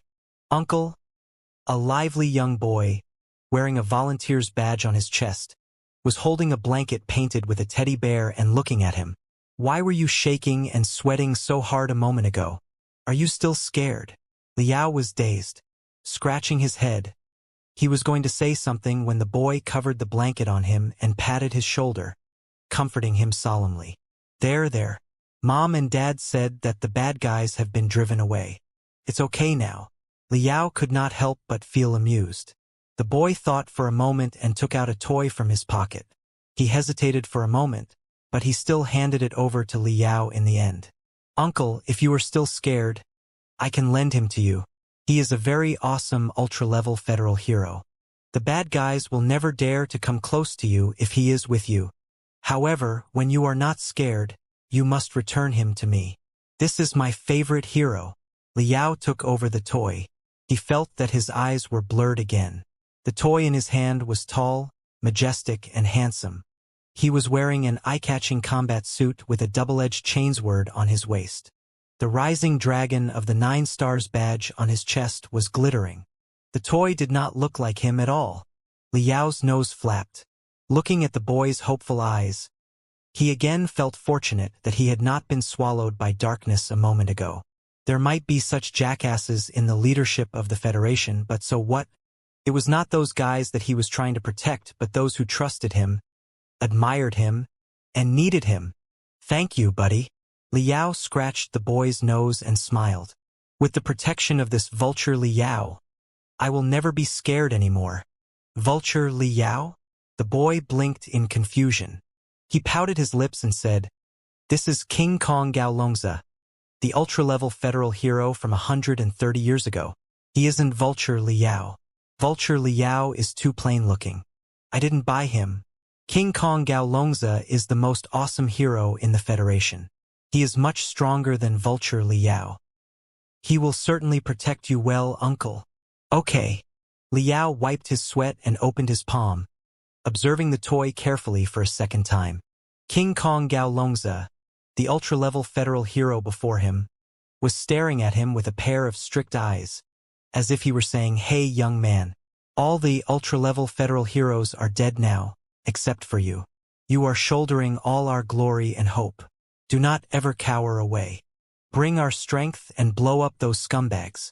Liao clenched the toy hard in his hands and silently swore to himself.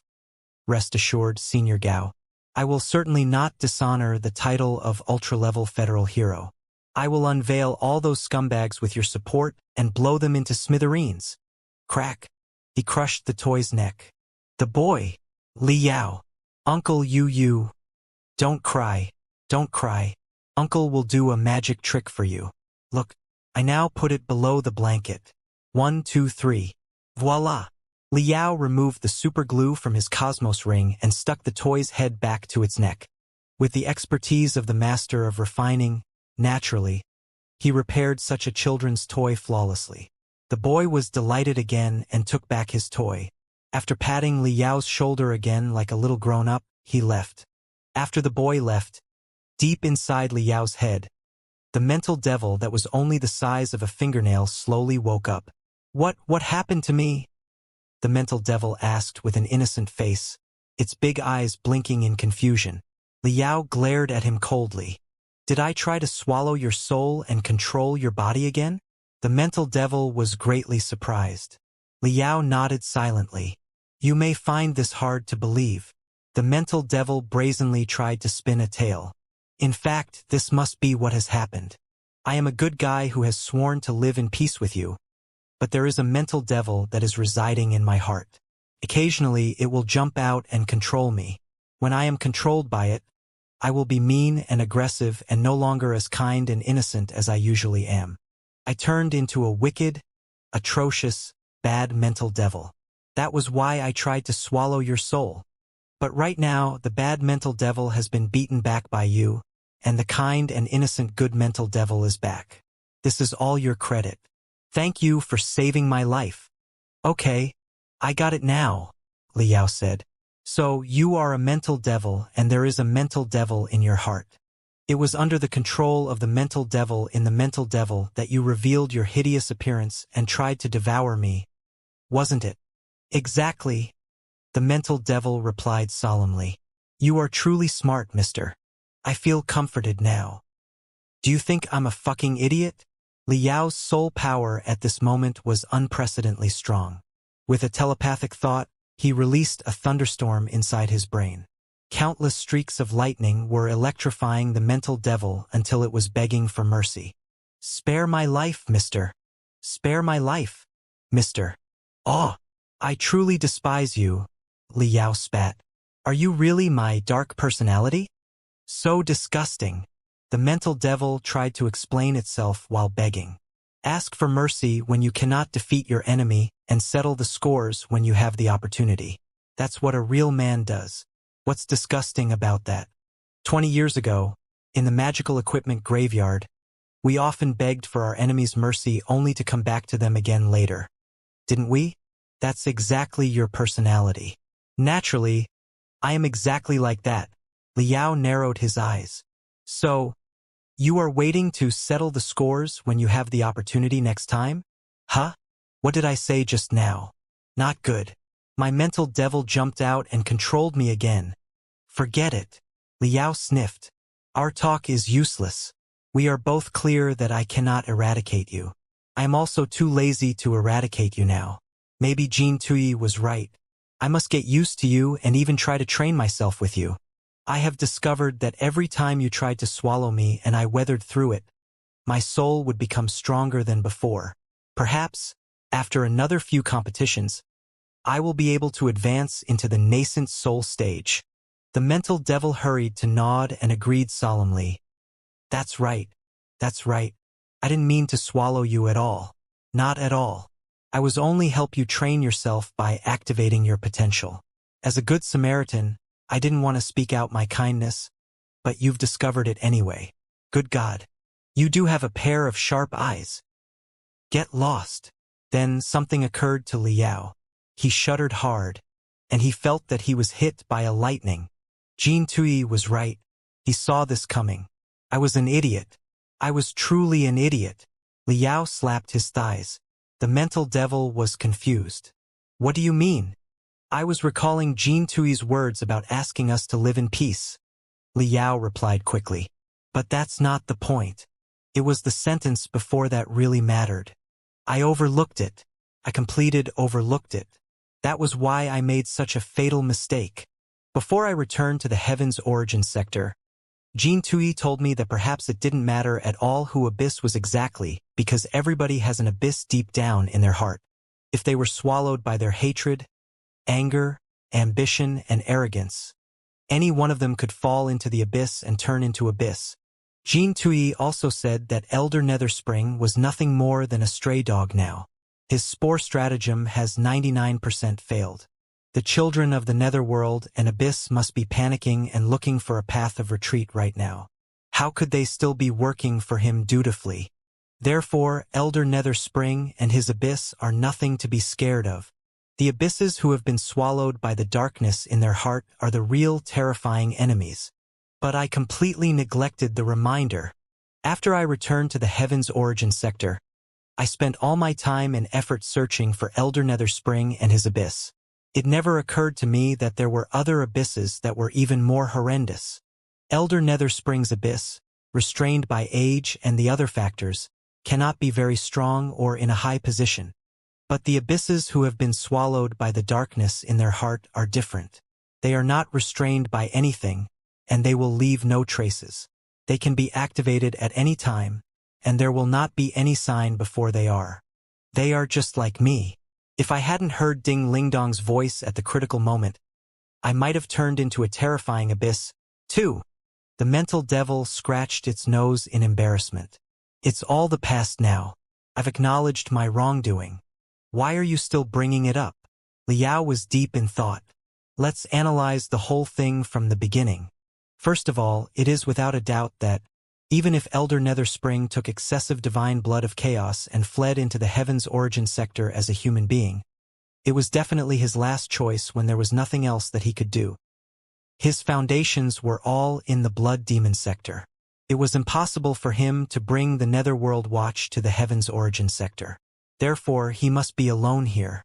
His only help is the underground children of the Netherworld and Abyss. Also, judging from Xianxia's experience, after a demon is turned into a human being, although their strength remains, the system to make use of it will be entirely different from before. It will take quite a long time for Elder Netherspring to be adapted to the new form. The drugs that could reverse the conversion from demon into human being had not been discovered yet. It meant that, after swallowing the divine blood of chaos and turning into a human being, there would be no turning back. Elder Netherspring had clearly never taken the divine blood of chaos before. Therefore, even if he was transformed into a human being and a nascent soul stage cultivator, it would be a new experience for him, too. Then, during the period of adaptation, he was perhaps the weakest nascent soul stage cultivator in the entire Heaven's origin sector. How could the children of the Netherworld and Abyss, who were mostly in important posts, be willing to listen to the command of such a weak nascent soul stage cultivator who had lost all his forces? Perhaps Elder Netherspring knew their secrets, but such secrets could only force them to find a shelter for him at best. To plan a shocking operation to assassinate the speaker and to frame up Liao with the most delicate trap would be too large a scheme for Elder Netherspring right now to accomplish. "You were right," Liao said calmly. "The enemy behind curtain is definitely not Elder Netherspring but someone in the leadership of the Federation. Why? They don't have any reason for betrayal. The Federation is stronger than ever right now. It's impossible that the leadership would betray the country. Even if they did, they would not join Elder Netherspring's cause, whose prospect is nothing but gloomy. Come here.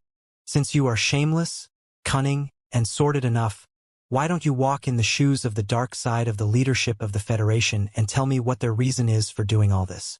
What are their motives?" The mental devil thought for a moment and clapped its fists. "That's very simple. When the birds are shot down, the bows will be hidden. When the rabbits are hunted, the hounds will be cooked. Raising a war is not just beneficial for Elder Netherspring. It is very helpful for a lot of other people, such as the Federal Army and the intelligence agents. If the three sectors are going to collaborate, the Federation will no longer need to maintain such a large regular army in the decades to come. Instead, the tremendous resources would be dedicated to construction and development. Won't that put the military in an awkward situation? Same goes for the Secret Sword Bureau. It is unlikely that the agency will be completely cancelled, but there is no need to keep it on such a scale anymore. After all, they can never infiltrate the Imperium of true human beings and get their intelligence. Also, after the collaboration of the three sectors, there will be the problem of who is the boss and who is the lackey. But whoever makes the final call, they will be affected by the forces of the other parties. There will certainly be a lot of hindrances at the early phase, which could even jeopardize the independency of the Federal Army and the Secret Sword Bureau. Taking away other people's fortune is like killing their parents. The peace of the three sectors is certainly not in the interests of the Federal Army and the Secret Sword Bureau. Is it strange that they assassinated the speaker in order to raise a war so that their benefits can be kept? Liao was silent. "Was my analysis wrong?" the mental devil asked. "Wrong. Wrong. Greatly wrong. Such an enormous scheme must be backed by experts in the nascent soul stage. For every nascent soul stage cultivator, their belief has been tested by themselves, and their soul is most solid. I don't believe that they would betray the Federation for the petty benefits. If they did, they would have survived the interrogation of their belief. Before their betrayal, their belief would have crumbled and made them mentally deranged. Their endeavor must have been supported by some sort of firmest belief. Also, something is quite weird." Liao scratched his head hard and mumbled. Elder Netherspring had the demon god virus. His purpose of raising the war was to release the virus so that his so-called third life form could be created. But during the process, most of the victims would be killed. Let's assume that some of the radicals in the Federation insist that the only way to save the Federation is to conquer the Blood Demon sector and enslave all the demons to collect resources. However, judging from the progress of the scheme, it must have something to do with the Secret Sword Bureau. The leadership of the Secret Sword Bureau must know a thing or two about the demon god virus, too. It is not hard to guess that, once the Federal Army attack on a large scale, the Blood Demon sector will certainly be ruined, and most of the demons will be killed. Here comes the question. Where will the slaves for mining be if all the demons are dead? Without the slave miners collecting resources on a large scale to facilitate the rapid development of the Federation, won't the Federation still be doomed when the Imperium of true human beings arrives in 100 years? This is a suicidal approach. I don't believe that the leadership of the Federation is so stupid. There must still be a critical point that we don't know yet. The mental devil snapped its fingers and said, "The scheme will be cracked as soon as the critical point is found." Exactly. Liao pondered for a moment and watched Ding Lingdong's interview again with the portal crystal processors that he had picked up earlier. Before she lost control of her emotions, Ding Lingdang told the reporters that she was working with the Secret Sword Bureau and that she would certainly catch the criminal who had committed the gruesome massacre. Ding Lingdang is working with the Secret Sword Bureau? Got it now. She is creating an opportunity for us to meet. I don't know the first thing about the leadership of the Federation, but Ding Lingdang must know a lot. So, my first step will be to meet her. Liao had stayed in the temporary medical camp long enough. The stinging pain at the back of his head was becoming ever sharper. The mysterious sniper was drawing closer to him. It was no longer safe there. He had to find a place, one where the role of a sniper was the least important. He piled up the blanket painted with the teddy bear neatly on the ground. Glancing at the rising dragon of the 9 stars flag flapping against the night wind for the last time, he muffled himself up with the ragged cloak and disappeared into the vast darkness. In the command center of the Demon Execution Division of the Secret Sword Bureau, the hunt for the Blood Devil was still on. Because of the exposure of the tremendous evidence, the hunting group had been fully upgraded. Including Ding Lingdang, many tough cultivators at the peak of the core formation stage had joined the team. Even many well-respected battle-type nascent soul stage cultivators were willing to give them a hand and ready to take action. In the vast command center, thousands of light beams were floating. Every light beam was changing 3 times per second, displaying all the pictures captured by the hundreds of thousands of surveillance cameras in the entire capital city. Such a high velocity made the light beams an ocean of colors in the eyes of ordinary people. Only the eyeballs and brain cells of the cultivators could process such enormous data. Liao had disguised himself in a hurry. Therefore, his traces were finally found after a few hours of analysis. The face of a citizen appeared at 2 spots at the same time. One of them has been captured and passed the blood test. He is verified to be the citizen. So, the other one must be a disguise. All the crystal cameras search for the traces of the fake. During his escape, Liao changed into another 2 fake identities, but they were soon found out, too. He was chased all the way to the entrance of the underground district. All the major cities in the Star Glory Federation had districts from the air to the underground. In the history of the Federation, to resist the super large-scale beast tides, all the cities had dug deep underground to build fortresses. For many cities, their underground space was even larger than that on the ground. It was particularly so for the capital city. For 500 years, air raid shelters, underground fortresses, magical equipment warehouses, emergency shelters. All kinds of facilities were jumbled together, constituting a complicated maze of almost 100 floors. The underground district boasted a regular population of almost 10 million. There were also a lot of tourists, passers-by, and workers from the ground. After today's explosion, the government had activated the emergency plan. Too many civilians were hiding in the safe areas underground right now. Underground, other than the living quarters, there were tube tunnels, garbage dumps, and abandoned areas that had not been maintained for a long time. Even the local nascent soul stage cultivators who had lived for more than 200 years would not be able to tell how many secrets were buried below the ground. The biggest headache that the Secret Sword Bureau dreaded became reality. Liao had escaped underground. The underground world had limited space and zigzagging pathways. There were also too many tubes and ravines that were absolutely dark.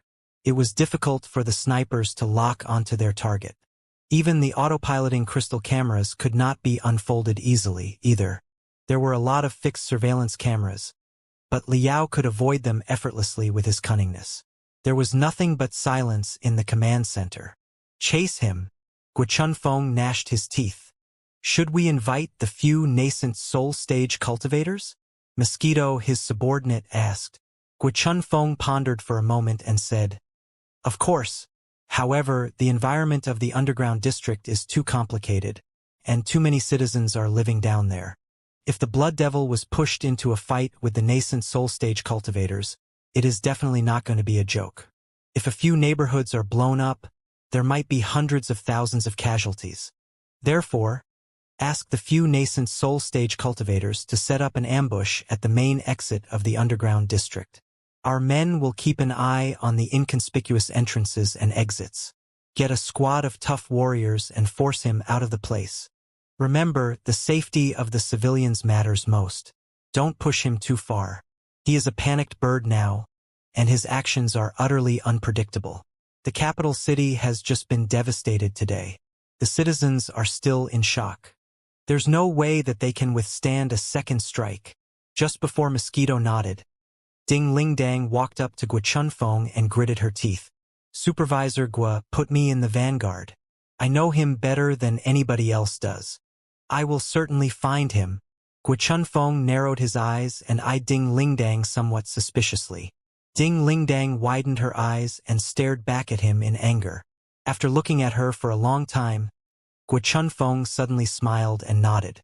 "All right, fellow cultivator Ding will lead the vanguard. We are going to catch the Blood Devil." Because of the chaos caused by the accident today, the underground district was packed with refugees who had gone down there for shelter. The thousands of elite agents of the Secret Sword Bureau were like salt sprayed into seawater after they dispersed in the place. The surveillance cameras at the turns of the pathways could only send back fuzzy pictures occasionally.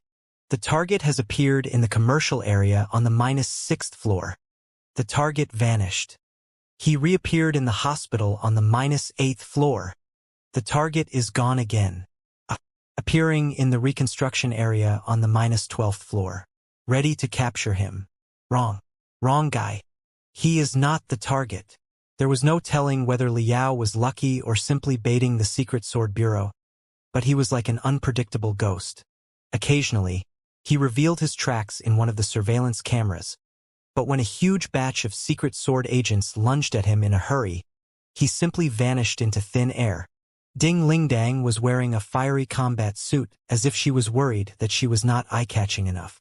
With a bright glow spreading out from her body, she turned into a scarlet streak and rushed in the underground world. It was her favorite battle clothing. Other people did not have anything to say. The longer they chased, the deeper they moved. Finally, they were in the bottom part of the underground district. The place was unpopulated, but it was dominated by dense tubes. Hundreds of underground drainage canals and ventilation tubes led outside the city. Those tubes were responsible for transporting wasted water and gas generated during the life and work of almost 10 million people. Tremendous garbage had been stacked there, too. There was even an enormous underground magical equipment graveyard. "We've got him." He is wearing a blue and white crystal suit and pretending to be a police officer of the underground district. Hurry up. Agents near him stick to him now. Reinforcements are on the way. Thousands of Secret Sword agents, like sharks who had smelt the stench of blood, rushed toward the garbage area in the deepest part of the underground city as fast as they could. However, maybe it was a coincidence, but the one closest to Liao was Ding Lingdang. Right above the stinky underground magical equipment, Liao and Ding Lingdang, who had not seen each other for 10 years, confronted each other in silence. In that second, time seemed to have stopped, the world was gone, and the sea of stars had melted. The only thing that existed in the infinite darkness was a man and a woman with their pounding hearts and heavy breaths. Their eyes entangled each other like four hungry and thirsty vipers, exchanging information that other people could not realize at all. Enjoying the long and yet brief 1 second, and glancing at the exhaust flames of countless crystal suits not far away, Liao withdrew his eyes in pain and said calmly, "Listen to my explanation. I don't want to. In fact, I had my reasons." "No, you didn't. Accept my punch first."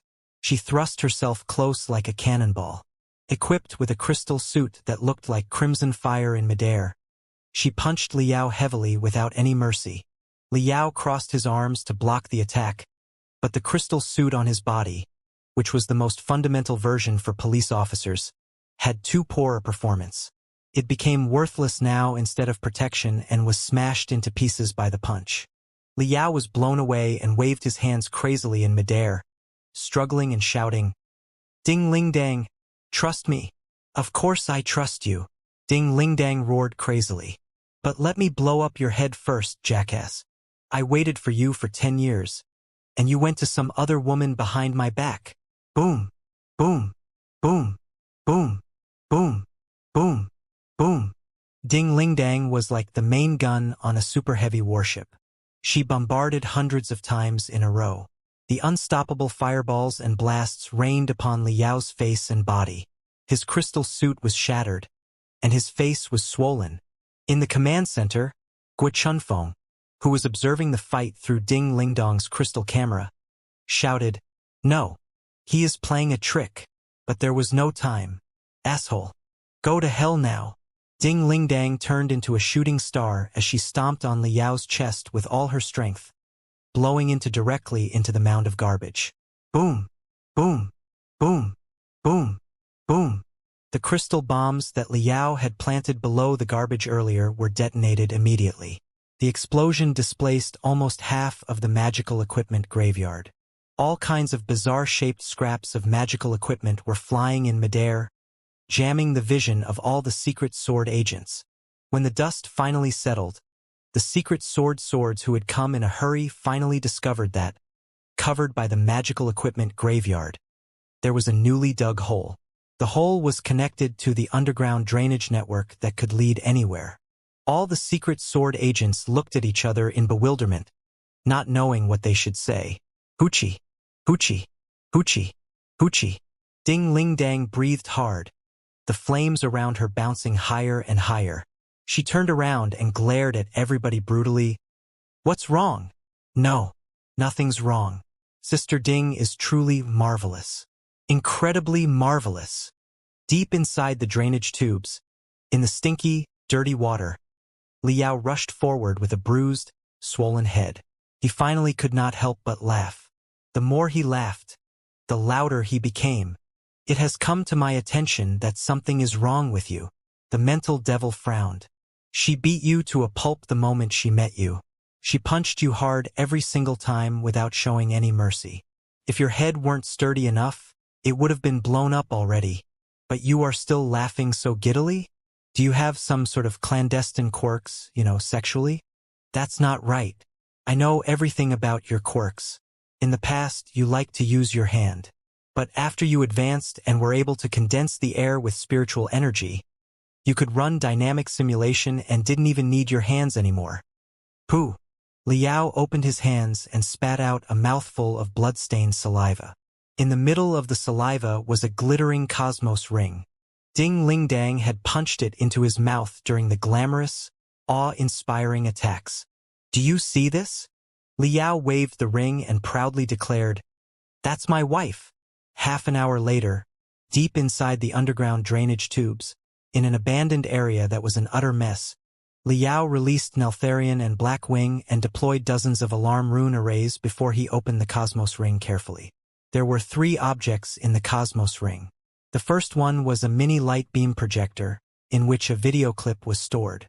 It was the top-secret meeting hosted by Lu Zue, the director of the Secret Sword Bureau, recorded by Professor Emotian in secret. Liao watched Lu Zue's setup in silence and felt even more confident. Something is indeed wrong. What the guy said is 99% true.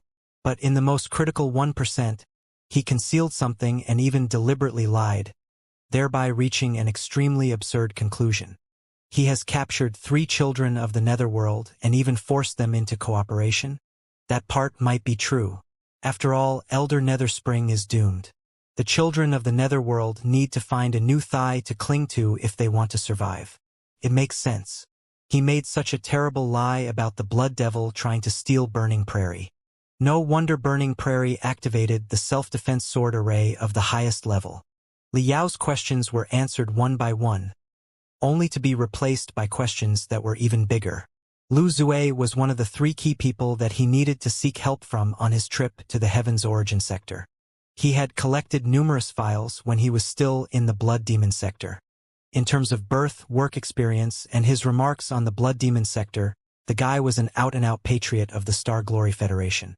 It would not be exaggerating to say that he was a pillar of the Federation. Even Jean Tui thought highly of the old hero who had fought in the secret frontline for more than 100 years. He believed that Lu Zue was an opponent that deserved his respect and his full wisdom to compete with. Why was such a guy betraying the Federation? Why? Li Yao did not believe that he was betraying for the power or personal benefits. Putting the question in his heart aside, he picked up the second object. It was a tiny pendant. Judging from the rune arrays on it, it was a 3D animated photo in the form of a pendant. He pressed the pendant softly. A mystic ray was immediately triggered, forming a bright hologram in front of Li Yao. It was exactly Ding Lingdang, as energetic, confident, and persistent as she ever was. Ding Lingdang was wearing short pants and a vest. She seemed to have just finished her training because sweat was all over her body. Her figure was even more stirring than 10 years ago. Her skin was the color of honey, giving out an enticing scent although she was merely on the light beam.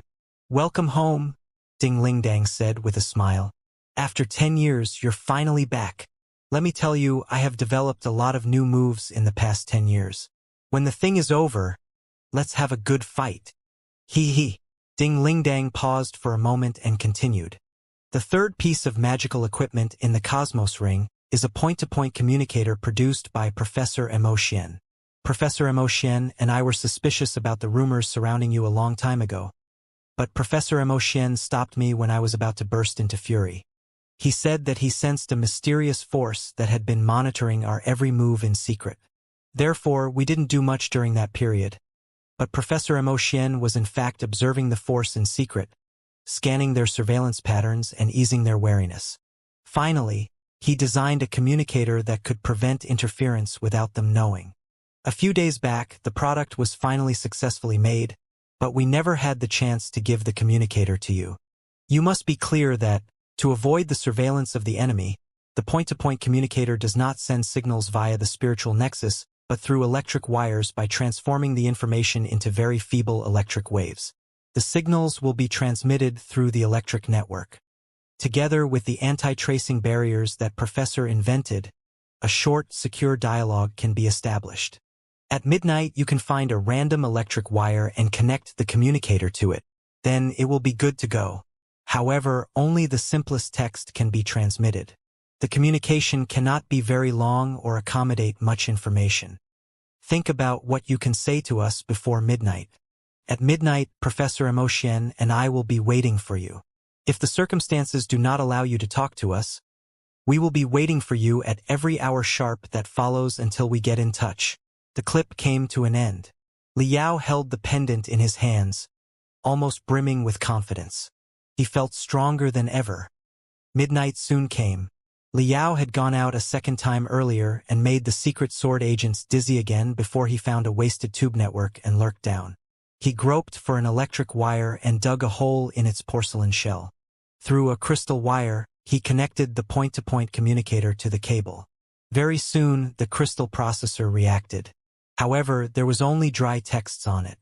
"Li Yao, time is precious. Let's get down to business. Tell us your side of the story." Li Yao had spent a few hours abridging the causes and consequences of the whole thing. Now, he described the situation in the Blood Demon sector and his intention for the homecoming in only 1,000 words. Professor Emotian and Ding Lingdang were both silent for a moment after he sent the text. Then, they replied, "You suspect that there is an anomaly in the leadership of the Federation?" "I am not suspecting. I am certain," Li Yao replied. "I have evidence, and I can give it to you and the cultivators of the Flying Star sector." Only you are trustworthy now. Tell you one thing, Professor Emotian said. Starting from last night, Lu Zue and some experts of the military established a special operation group and captured the children of the netherworld on a large scale. Up until now, more than 50 have been arrested. Another several hundred have been invited to a secret unit directly under Lu Zue's command in the Secret Sword Bureau to help the investigation. Liao was surprised. Pondering for a moment, he realized what was happening. This was exactly the same as how Jin Tui seized power after the Eye of Blood Demon was destroyed. Jin Tui had been capturing accomplices of Elder Nether Spring, and Lu Zue was capturing children of the Nether World. But as for who exactly they were capturing, they were the only ones who knew the truth. Speaking of which, Elder Nether Spring was quite a tragic guy, considering that he had taken the blame twice in a row. Although he was definitely not innocent, his experience was quite heartbreaking nonetheless. Are you suggesting that anyone who believes in me may be assumed to be a child of the netherworld? Liao asked. There's no need to assume, Professor Emotian replied. If Lu Zue indeed has a plan, it will definitely be activated soon. Whoever has suspicions about him, he can always invite them to help the investigation for 10 days or a fortnight. Those guys will eat well and sleep well, except that they won't be able to do anything else. What can other people say when everything is over? Of the 3 most powerful men of the Federation, Speaker Jianghai Lu is heavily wounded and still in coma, and Iron Commander Zhou Hongdao has been blinded by fury and completely taken his side. 2/3 of the representatives in Parliament are frantic advocates of the expedition and support his operation. He has also presented valid proof of the children of the netherworld. Who dares challenge the Secret Sword Bureau in such troubled times? Liao gnashed his teeth. I'll give the evidence to the cultivators of the Flying Star sector first. Let's make sure that Burning Prairie is still under our control. It is moot. Luo Xingzi is not qualified to trust you. That's impossible. I've been fighting side by side with Luo Xingzi. I know him very well.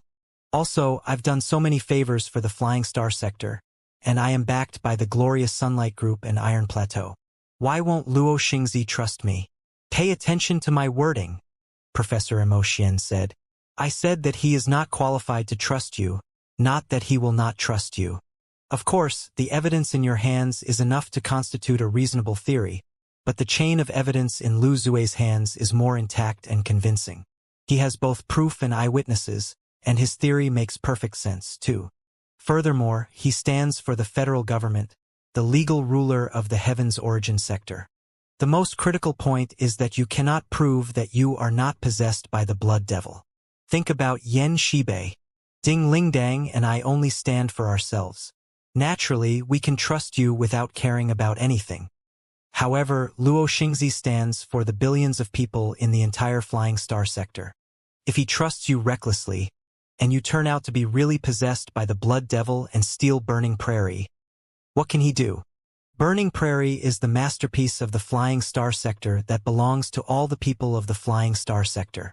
Does Luo Xingzi have any qualification to believe that you are not the blood devil on behalf of all the people of the Flying Star sector? I've talked with him many times regarding the issue. He is miserable. As a nascent soul stage cultivator, Luo Xingzi has unquestionable integrity. If he was all by himself, he would definitely be willing to trust you, however great the risk. Yet, the issue concerns the fate of his family, his compatriots, and billions of other people. Without enough evidence, how can he trust you? Let me offer an example. On Iron Plateau, everybody trusted Yen Shibei. But what happened in the end? If you, the unexpected factor, hadn't jumped out in the end, the entire Iron Plateau would have been drowned in blood. Liao was silent for a long time before he typed, "This is a chain of suspicion. This is a dark forest." That's right. You are now trapped in a small, dark forest. Any leader whose head is calm, regardless of whether they are the chief of a sect, the commander of a troop, or the speaker of a government, as long as they are shouldering the fate of more than their own, none of them are qualified to believe in you until you present undeniable proof. Liao took a deep breath and continued, "Can the Truth Cabinet prove it? The Truth Cabinet is just a polygraph. Any polygraph can be cracked. Didn't you crack it once before? This is too important an issue. Neither the flying star sector nor the heavens origin sector will not have absolute faith in a polygraph, which is not any polygraph but one carefully studied by you, a master of refining before. I figured out an approach that should be able to solve the conundrum, but it cannot be used in the environment right now. How about this? Instead of proving that I'm innocent, let's find evidence of Lu Zue's scheme. It will also be enough to suggest that the whole thing is weird, right? That's true. Speaking of that, Ding Lingdang has a lead. Liao was refreshed. What lead? Ding Lingdang joined the discussion and asked, have you ever heard an organization named Patriots Partnership? Patriots Partnership? Evidently, Liao had never heard of it. This is what happened. The Secret Sword Bureau's brief says that 3 snipers were killed in a plaza next to the Federal Square, who were suspected to be the children of the Netherworld. However, one of the bodies looked familiar to me. I thought hard and remembered seeing it in a meeting of the Patriots Partnership half a year ago. What is such a partnership about? It was just a regular discussion group of thoughts. At that time, the news about the Flying Star Sector and the Imperium of True Human Beings had only just spread out in the Federation. The world we lived in expanded countless times in an instant. You know that all cultivators more or less have feelings for their homeland and want to do something for the people and the country.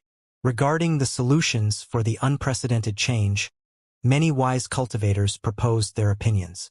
The idea that the 3 sectors should collaborate and resist the Imperium together was supported by some, doubted by some, and strongly objected by some.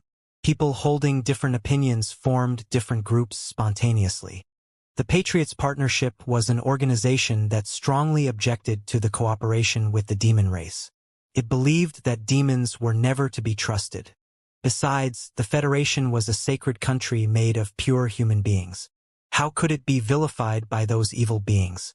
The only solution to the Imperium of True Human Beings is to conquer the Blood Demon Sector with the Flying Star Sector and send all the demons to the resource planets in the Flying Star Sector as slaves.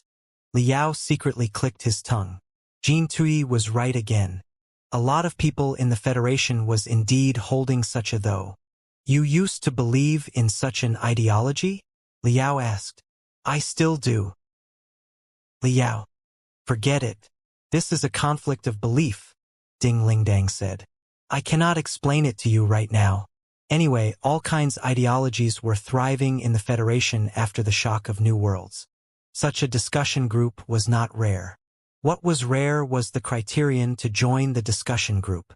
The Patriots Partnership was not open to regular cultivators. It had 2 conditions for admittance. Firstly, you had to be above the middle level of the building foundation stage and boast certain influence in society, your sect, or the army.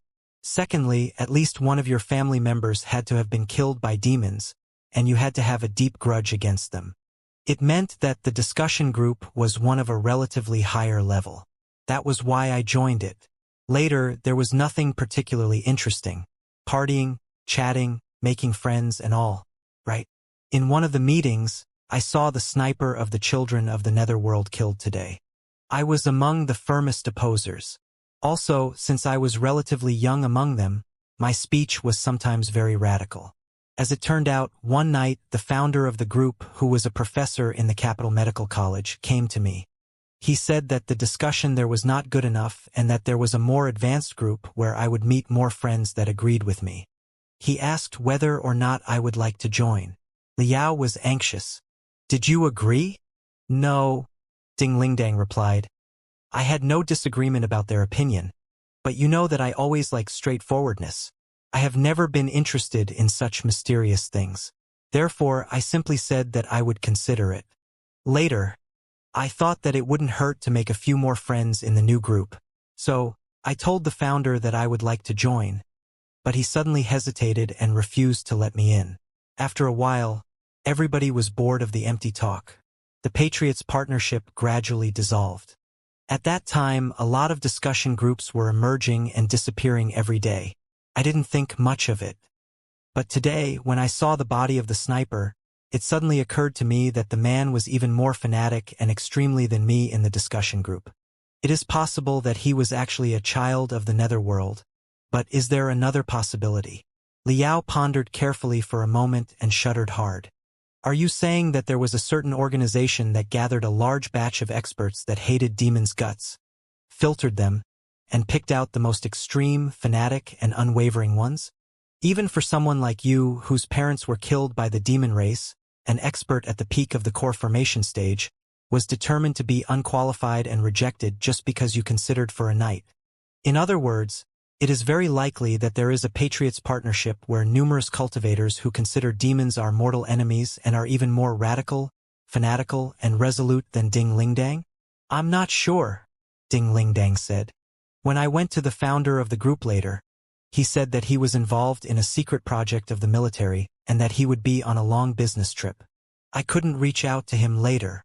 Hurry up, Professor Mo Xian interjected. I feel that we are about to be locked onto. We'll have to talk again in a different time and place. One last question, Liao said. Jiang Hailu, Zhou Hengdao, and Lu Zue, whose family member was killed by demons? Professor Mo Xian thought for a moment. Speaker Zhang's brother died in a beast tide 80 years ago. Iron Commander doesn't seem to have any. What about Lu Zue? Does he have any? Liao asked. He does. Who was it? Everyone. What? Lu Zue is more than 200 years old, Ding Lingdang explained. He doesn't have many family members in the world. He only had a beloved wife who had grown up with him since childhood. Because of a congenital disease, she never had a child. The two of them accompanied each other for more than 200 years. Because she was infertile, she opened an orphanage 100 years ago and adopted many war orphans as her children. She was a famous philanthropist in the Federation known as Mary Mother. After more than 100 years, they raised more than 500 foster children, many of whom were distinguished persons in their trade. 15 years ago, after a beast tide outbreak, his wife went to the Grand Desolate Plateau to search for and rescue orphans as usual, but she was ripped into shreds by a demon beast hiding in the debris. Not counting his foster children, Lu Zue only had one family member, his wife. So, wasn't his entire family killed by demons? Liao was silent for a long time. Taking a deep breath, he found it difficult to type. 500 foster children. All distinguished persons in their trade? Yes. Holy shit. At 3 o'clock in the morning, it began to rain. Dawn, it was pouring. In the number 2 public cemetery of the capital city, below a giant pine tree, the rainwater was sprinkling on a tiny monument. The monument was so small and deeply buried that it was barely noticeable. Below the moss was 2 tiny words. Mary Mother. It was the tree burial, the most environmental and cheapest of all. In front of the monument, an old man wearing a black raincoat stood in silence. Voila! A streak of lightning ripped apart the dark night, illuminating a pale face that was covered in raindrops. It was Lu Zue, an admin-type cultivator in the nascent soul stage, the guardian angel on the black front line of the Federation, and the director of the Secret Sword Bureau. Lu Zue was carried a mottled lunchbox. He took off his coat and sat in the mud below the pine tree. After taking the few dishes out of the lunchbox, he poured old wine into 2 neat cups. Spraying 1 cup of the wind on the roots of the tree, Lu Zue refilled it before sipping from the wine in the other cup and enjoying the food slowly in the raging storm. While eating and drinking, Lu Zue touched the wrinkled pine tree and spoke softly. Honey, I've been too busy recently and had no time to visit you. Today I finally made a few dishes. All of them are your favorite food. I was too hasty and didn't make them well. The skin of the fish is broken, but the braised pork is decently cooked. Also, this is your favorite lychee wine. Enjoy it. Honey, I did something yesterday. You would have criticized me if you knew it. You always told me that the demons and devils are not worth my anger. But I promise you that this is not about anger or revenge. I just don't want Wei Ming, De Gang, Mao Mao, their children, and the children's children to live together with the vile monsters. Our children are so weak, so innocent, and so kind. They will be taken great advantage of when they are around the children of demons, who are born brutal. The little ones always horse around when they do not know what they are doing. It's the responsibility of the old people to watch over them, right? All right, take them slowly. There are many dishes here. I'm leaving for work. Maybe I will be able to visit you again, but that's all right. Wei Ming and Mao Mao will come. Their children and grandchildren will come to visit Mary Mother, too. Just wait for me for a few years. If it is quick enough, perhaps I will be meeting you in a year or two. Leave the door open for me. I am leaving, honey. Goodbye. Lu Zue touched the wrinkled bark in a trance. He then picked up a handful of moist mud next to his wife's monument and stuffed it into his clothes from his neckline. When he stood straight again, his soft eyes suddenly turned as sharp as an eagle and as cold as a blade. Holding his chest so that the cold mud could warm up his heart, which was even colder, he staggered out of the cemetery. His eardrums suddenly vibrated. After a telepathic thought, a conversation began. There was not a sound from the other speaker except for cold breathing. "What's the matter?" Lu Zue asked. A tough voice came over. "Don't pretend. You know what? We agreed to assassinate the spineless Jiang Hailu. Why did you blow up thousands of innocent civilians?" Lu Zue laughed, his teeth glittering in the lightning. "You are a soldier and this is a war. How can there be no casualties in a war?" The other speaker gnashed his teeth. "You crossed the line." "I did. Do you want to shoot me?" "I will," the other speaker stated. "When everything is done, I will shoot you first and then myself, as sacrificial offerings to the innocent victims." "Whatever." He cut off the communication directly and walked to the gate of the cemetery. Walla, walla, walla.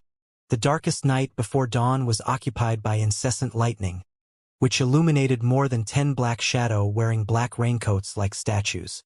"Father! Father!" Greetings echoed below the black raincoats, occasionally mixed with other form of address. "Grandfather!" Lu Zue picked up the bottle and threw it over. "This is your mother's favorite lychee wine. We didn't finish it. Come on. Let's share it." The 10 or so black shadows raised their wine cups in the tempest at the same time. "It is our responsibility to slay the evil. Being shattered is the sweetest death," one of the black shadows shouted. "The big demon Jin Tui and the little demon Liao are joining hands, trying to introduce demons into the Federation. Our great land will be tainted. Our magnificent country will be tarnished. In times of peril, all the cultivators should not hesitate to fight." Another black shadow roared with him. "Ha ha ha ha." Lu Zue laughed hard, with tears flowing on his eyes. "Good, good, good. You are all my good boys. You are all good boys of the honorable human beings of the Star Glory Federation. Come on. Bottoms up." Lu Zue and the black shadows drank all the remaining wine before they smashed the wine cups into pieces on the tough rocks as their deafening declaration echoed in the pouring storm. Slay the demons. Save the Federation. At 8 o'clock in the morning, the millions of citizens residing in the downtown district of the capital city greeted the new day, making the underground district even more chaotic than before. Because of the pouring rain on the ground, the underground drainage system was also activated to the maximum. Countless rainwater tubes and dirty water tubes were emitting deafening noises as currents ran inside. The difficulty of tracking Liao escalated all of a sudden. The secret sword agents, who had barely slept in the previous couple of days, almost went crazy. Liao reached out to Professor Mo Xian again through another electric cable. Professor Mo Xian brought the information that he wanted most. Liao had been anxious about the mysterious sniper, even after injecting a huge amount of cell restoration drugs. His heart was beating with a dull pain. It would even occasionally threaten to stop beating. The quick, lethal shot last time was too terrifying. Liao did not want to brag about himself, but there were no more than 3 snipers who could threaten his life to such an extent in the entire Federation. The man did not show any intent to capture him alive, but just wanted him dead. If the Patriots partnership did exist, the man was very likely a member of it, which meant that he would be a good candidate for Liao to get started with. Therefore, he asked Professor Mo Xian to investigate the man's identity. The sniper's identity was not too much of a secret. After all, although the marvelous shot concealed the force and intimidation as best it could, thereby escaping ordinary people's attention. The high-level cultivators could definitely smell the vague scent of spiritual energy. There was no hiding that. Also, Director Lu Zue had acknowledged frankly that there was another hunting team in case of the infiltration of the children of the Netherworld. The leader of the squad was the well-respected chief coach of gunnery in the Federal Army. The cultivators who did not know the inside information naturally would not have any doubt. It was Death Ray Yichangkong. Liao clicked his tongue. As the chief coach of gunnery of the Federal Army, Death Ray Yichangkong was also a legendary person who had been famous for more than a century and was a well-deserved hero of the Federation. It had never occurred to Liao that he would be a member of the Patriots Partnership. Liao quickly evaluated the combat ability of the two sides. Death Ray Yichangkong was in the middle level of the nascent soul stage.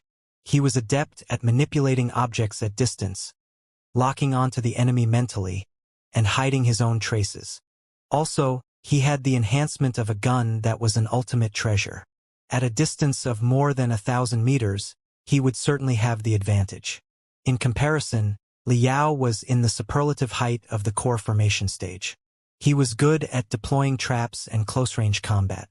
If the distance could be shortened to within 100 meters, the entire battlefield would be under his control. However, what Liao wanted was much more than simply killing Death Ray. Pondering for a moment, Liao sent a message to Professor Emotian.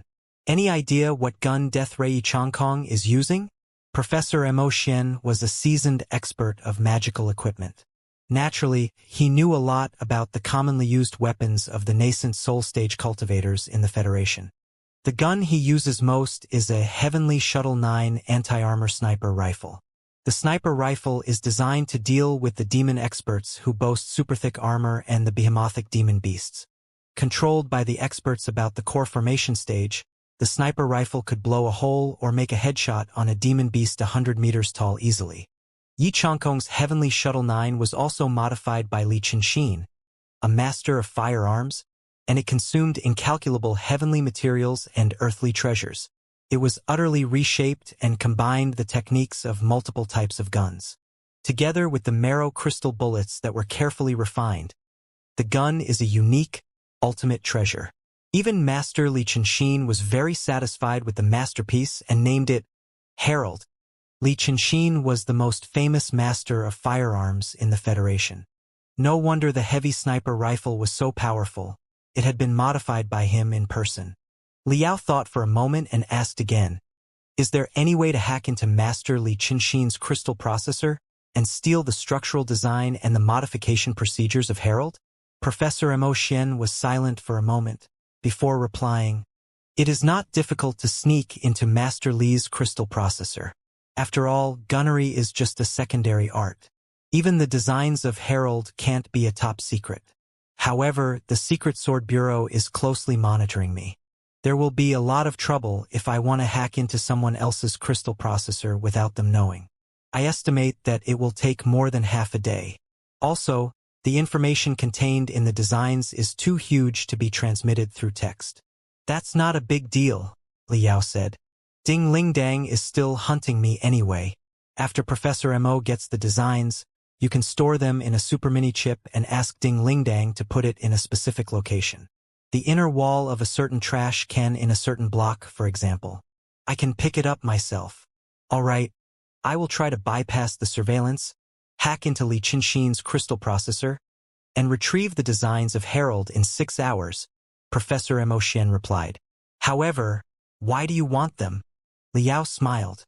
"I've figured out an approach that is worth a try, but it requires your cooperation, especially Ding Lingdong's." "I'm listening." Liao hesitated for a moment and took a deep breath. Still, he typed in a line of words in the end. "You know everything, but you cannot let go of your hatred for the demons?" There was a long silence, and the light beam remained blank. Liao stared at it without blinking, with hot sweat dripping down his forehead. It was not until half a minute later that a new line popped up on the light beam. "You know that my father and my mother were killed by the demons right in front of my eyes. The scene is like a cluster of thorns that always entangled my heart. Now, I am already at the peak of the core formation stage. But at night, I still wake up from nightmares because of fear, and I feel that I'm the desperate little girl who is surrounded by the beast tide again. The road that you and Jean Thuy described looks straight, beautiful, and correct. Perhaps there is really a promising future if we embark on that path. However, the cluster of thorns is still entangling my heart, my limbs, and my whole body without letting go. I can never get rid of it no matter how hard I try. Can you teach you how to put down the hatred? Liao was silent and did not know what he could say. Whatever he said at this moment, it would only be hypocritical, stupid, and even cruel. He had never experienced the pain that Ding Lingdang had. How could he be so shameless as to toss out some irresponsible nonsense? Scratching his head hard, Liao failed to come up with any solution. The light beam was blank for another half-minute before the letters popped up one after another again. Ding Lingdang was typing very fast. Liao could even picture her biting her bottom lip.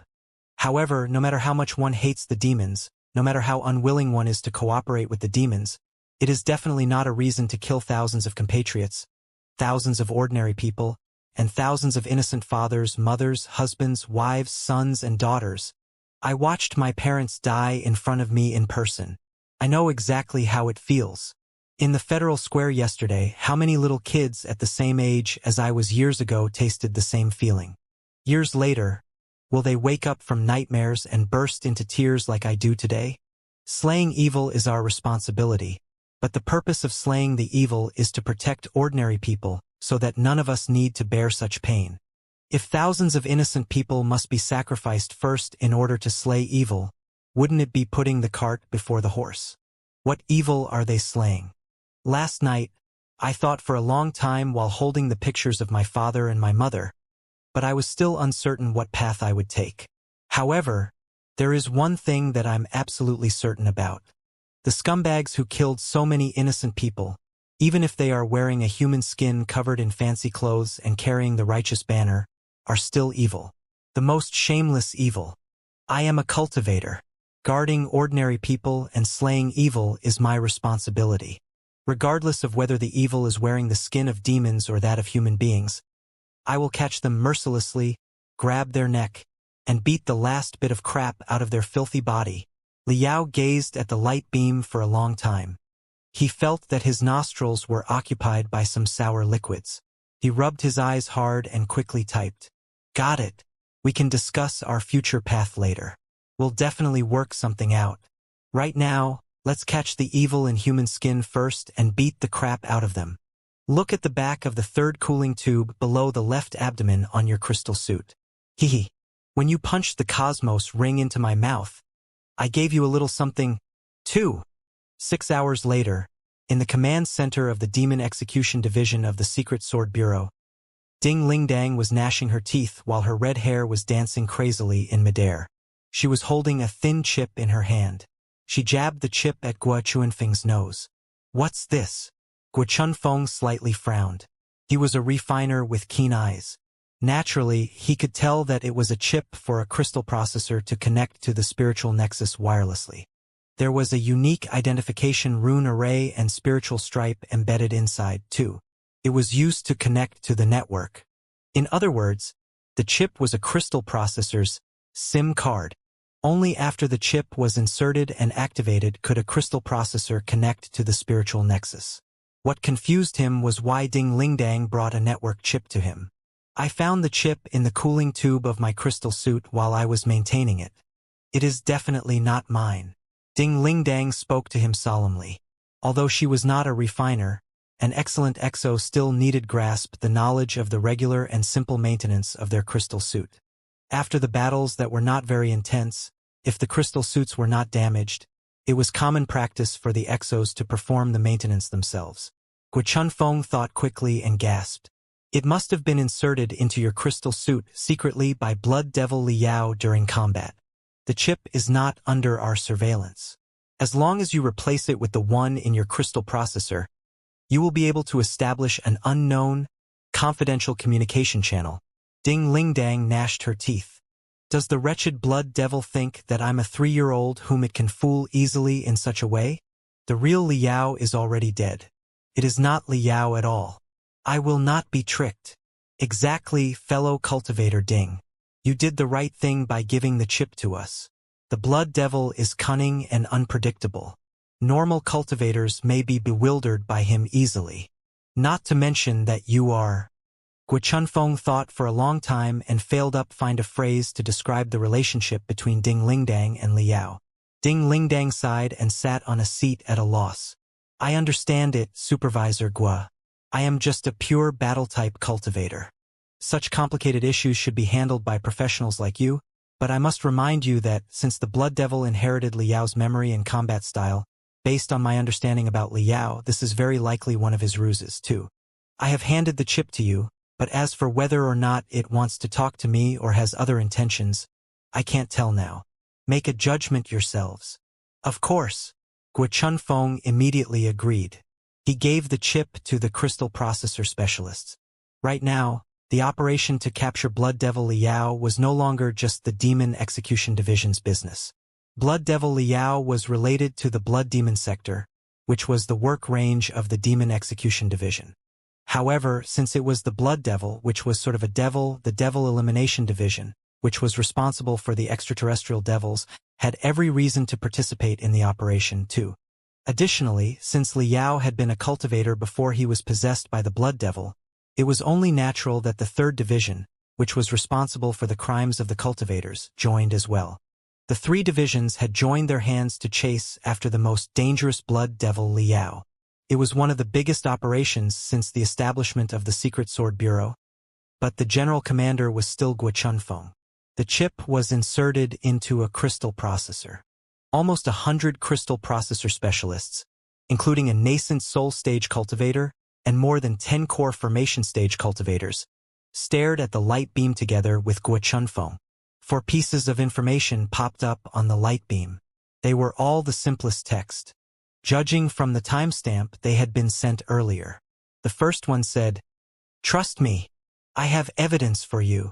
The other 3 pieces of information were all a location with a time. It appeared that Blood Devil Liao was arranging a meeting with Ding Lingdang at a certain time in a certain location. However, the first 2 appointments had long passed. The Blood Devil must have changed the time and location of their meeting 3 times when Ding Lingdang did not show up. There were only 5 minutes to go before the 3rd appointment. Damn it! Guo Chunfeng slapped his thigh and breathed hard. Had we found it earlier, we might have captured him already. Everyone near the 13th district moved to the Star River community. It is very possible that Blood Devil Liao will show up there in 5 minutes. Crystal processor specialists analyzed the data immediately and traced the source. Hurry! Hurry! Hurry! Let's get moving! Encouraged by Guo Chunfeng, all the secret sword agents were rushing toward the Star River community on the -13th floor like wild bees. They blocked all the entrances and exits of the -13th floor. The 100 crystal processor specialists were analyzing the information quickly with the help of the supercrystal processor. 3 minutes later, the result was out. Blood Devil Liao was very prudent. He sent the shortest text every time and made sure that the information sent out was minimal. Also, he would completely turn off the crystal processor after a message was sent. Therefore, it was impossible to lock onto the position of the Blood Devil for now. 5 minutes later, the Star River community was peaceful. There was no sign of the Blood Devil at all. The terrible Blood Devil had natural instincts about danger. It had perhaps smelt something mysterious from the unusual mobilization of the secret sword agents. He escaped into the crowd again. Very soon, another message was sent. A lot of secret sword agents are in the Star River community. Not a good place for meeting. In 20 minutes, at the door of the Red Lightning Arena on the -16th floor. See you there. The message was sent to the crystal processor in the command center through the invisible spiritual nexus in less than 0.1 seconds. Blood Devil Liao turned off the crystal processor at exactly the same time, too. But it would never occur to the Blood Devil that the 100 crystal processor specialists of the Secret Sword Bureau had controlled the network chip and deployed a very inconspicuous virus on it. The function of the virus was that, as long as anybody transmitted information via the network chip, an unpredictable telepathic thought would immediately be fed back. The telepathic thought would hack into the other crystal processor. Even if the crystal processor was completely turned off, it would still activate the network chip deep inside the crystal processor in its silent mode. "Got em!" Exclamations echoed in the command center. Liao was a master of refining but not a specialist of the spiritual nexus. His understanding of crystal processor viruses was very shallow. How could he be match for 100 best experts of the trade? The Blood Devil was rushing quickly from the -13th floor to the -16th floor. He even took a turn in a warehouse of abandoned magical equipment on the -15th floor to get rid of the potential followers. Then, after dashing to the -21st floor through a drainage tube, he went back to the -16th floor.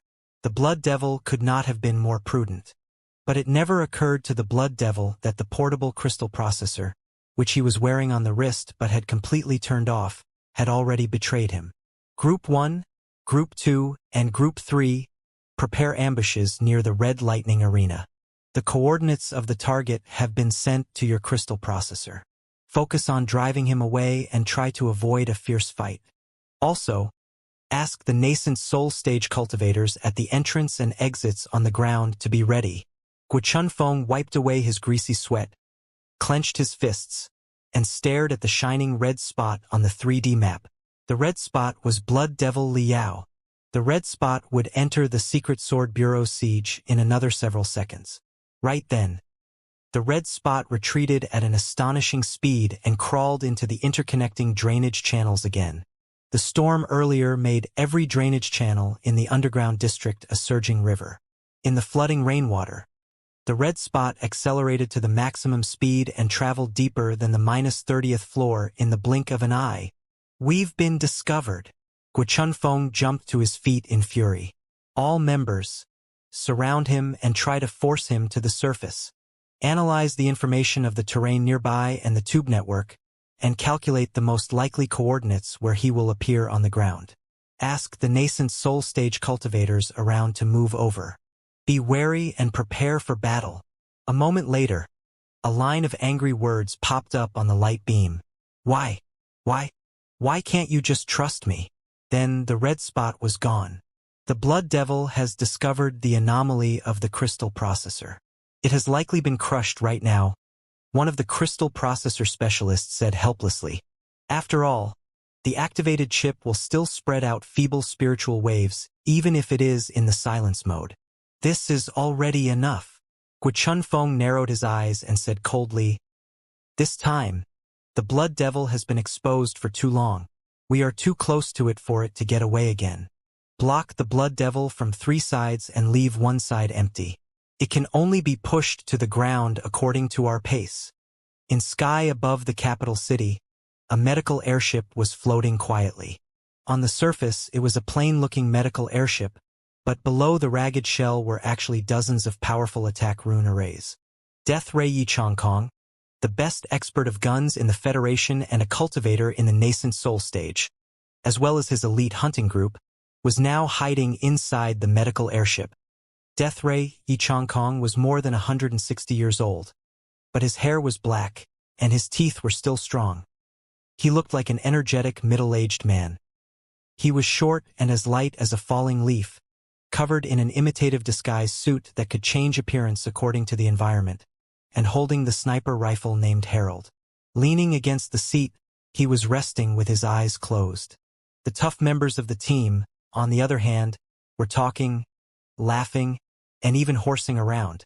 Their expressions and muscles were all very relaxed. Only the best veterans who had survived more than 100 battles could be so calm before a great battle. Yichangkong was an expert of shooting. He knew his advantages and disadvantages best. Never in the world would he sneak into such a chaotic place as the underground district in order to hunt such a dreadful opponent as Liao. It was the most idiotic approach which would turn him from the predator into the prey instantly. Standing on the well-disguised, highly powerful hunting airship, he could see every corner of the capital city. Wherever the target popped up, he would be able to rush close within a breath, set up traps, and shoot the target unhurriedly. Z. Yi Changkong's crystal processor suddenly buzzed. The latest information in the command center was sent over, including the updates of the siege, Li Yao's most likely escape route, and the progress of the secret sword agents. Even Guo Chuanfeng's every word had been recorded. The hunting group led by Yi Changkong was under the direct command of Lu Zue. It was of a higher level than the hunting group commanded by Guo Chunfeng.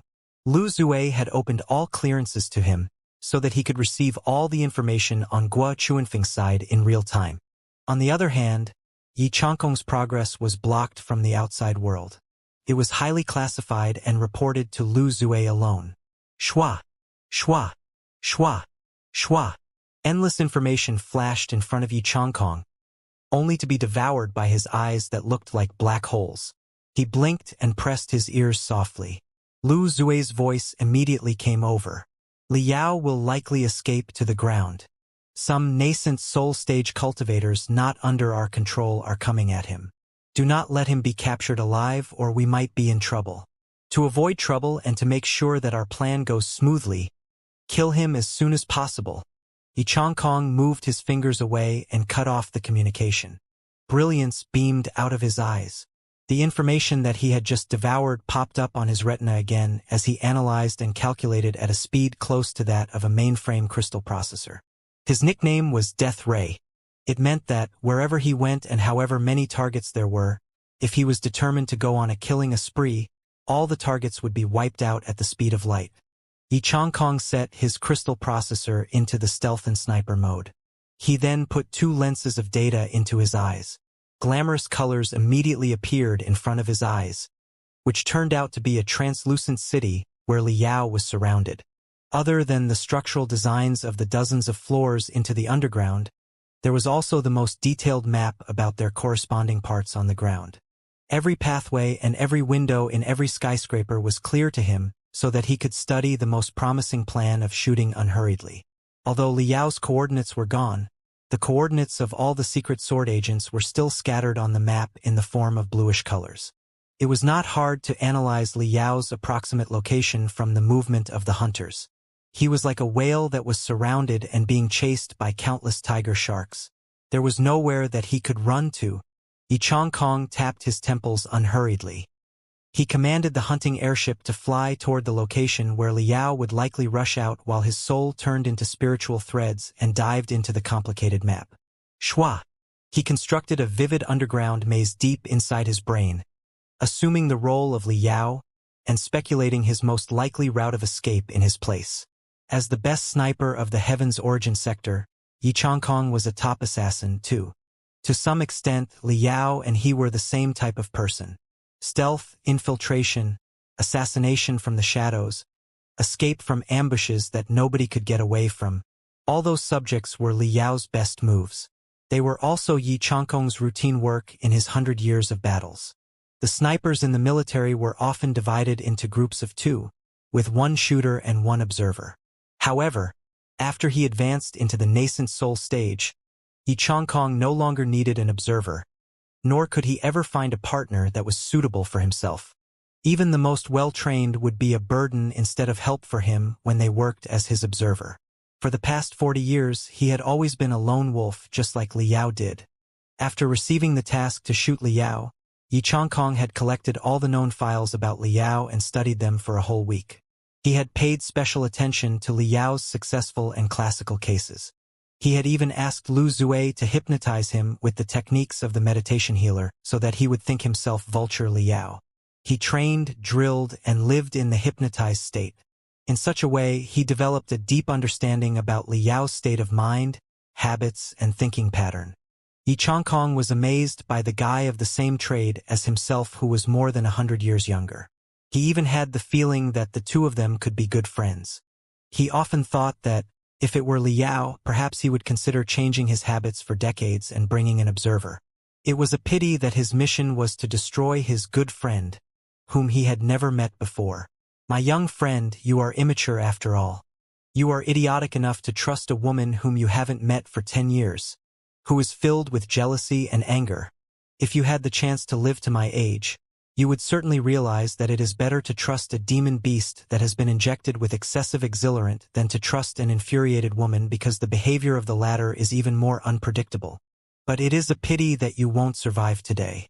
Your pattern has been completely scrutinized by me. You are trying to run away from here, right? The maze in the brain of Death Ray, Xianxia, was enlarged and enlarged until it stopped in a rusted, abandoned area in the southwest part of the capital city. It was a factory area that was about to be demolished and reconstructed. Tremendous forsaken factories of magical equipment, where all kinds of rusted tubes and black furnaces were piled up, made the place look like a tomb of iron. There was not an entrance or exit to the underground district here. Therefore, it was not a focus of the defense on the ground. There was not a second nascent soul stage cultivator in the 5 square kilometers nearby, either. The terrain there was too complicated. Nobody knew where the jumbled tubes led to eventually. Also, as the city developed rapidly, the areas nearby had been built into a business district that was packed with people and vehicles. Once the target snuck into the business district, it would be easy for him to get away. Most of the nascent soul stage cultivators are guarding the entrances and exits, but their number is too small after all, and they cannot watch over every weakly defended part of the capital city.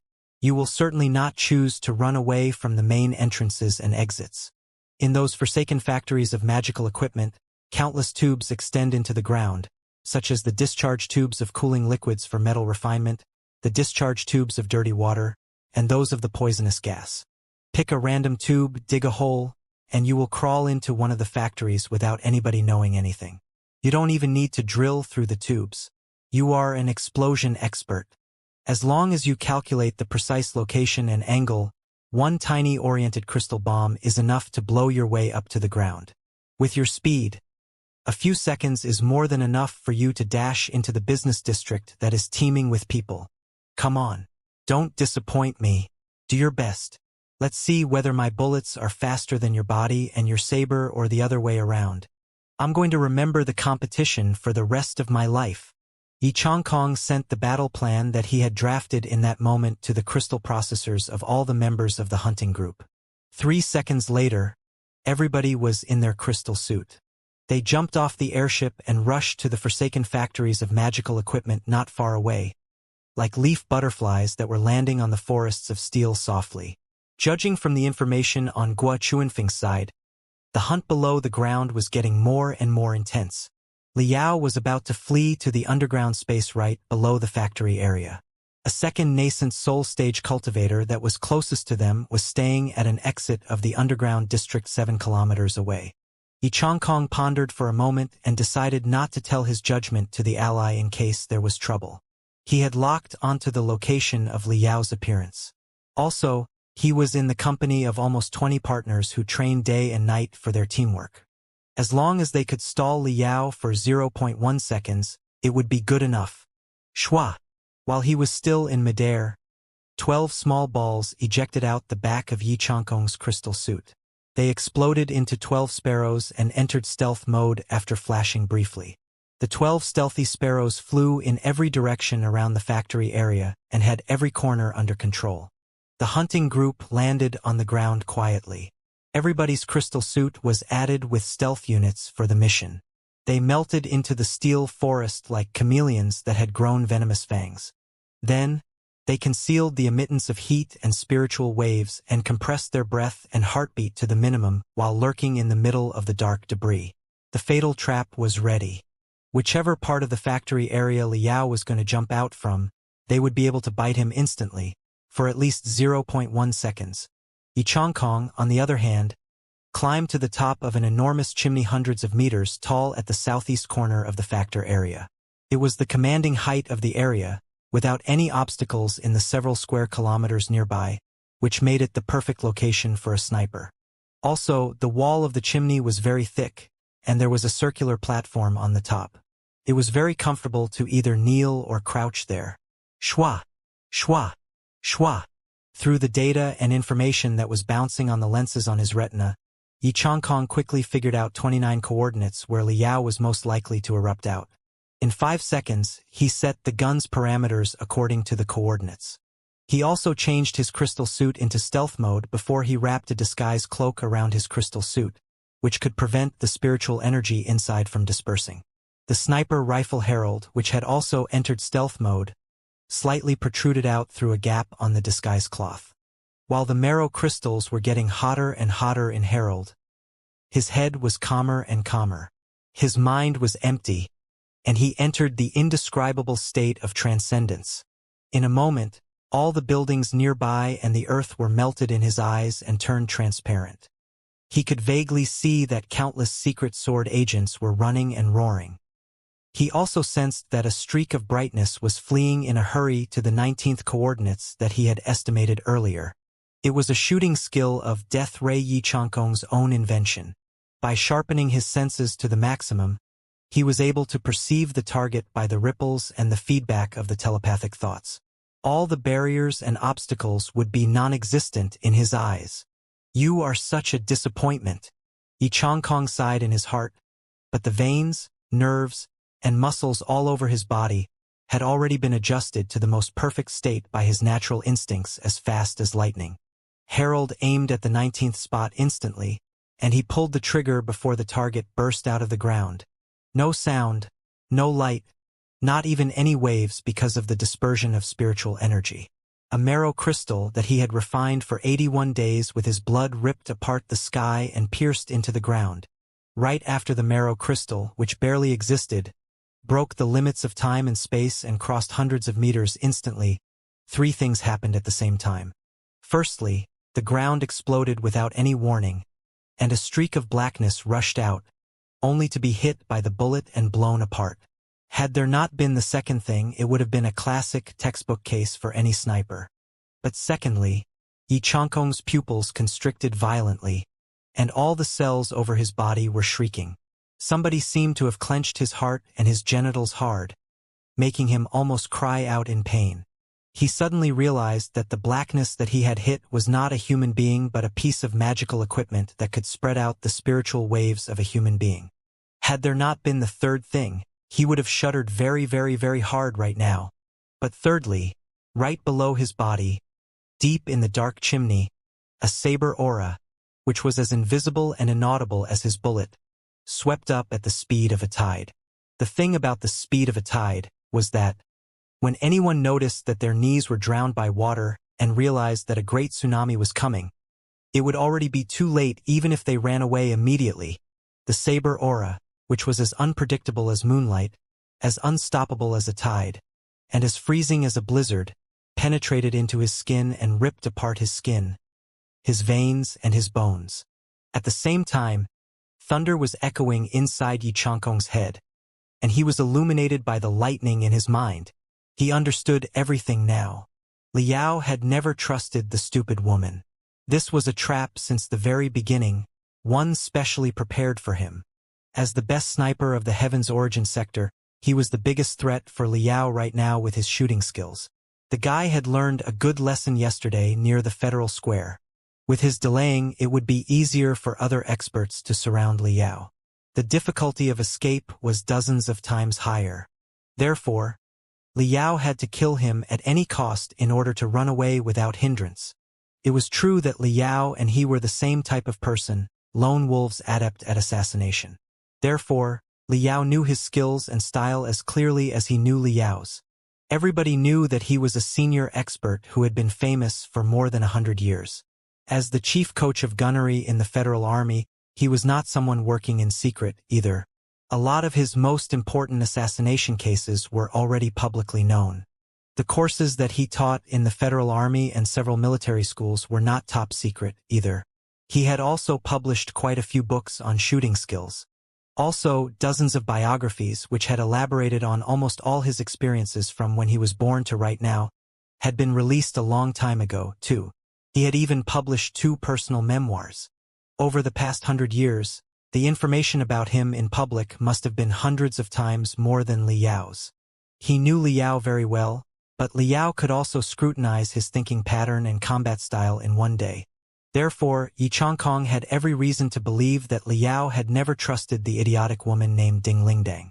The network chip that he had delivered to Ding Lingdang's cooling tube in secret was just bait to fish him up. Perhaps, Liao had already snuck out of the underground district into the factory area before sending the first message to Ding Lingdang. He had since been hiding deep inside the chimney, compressing his heartbeat, breathing, and scent, and lurking patiently like a cluster of cold dross. The guy was very clear that the top of the chimney was the best shooting point in the entire factory area. No sniper would choose a second location when they were there.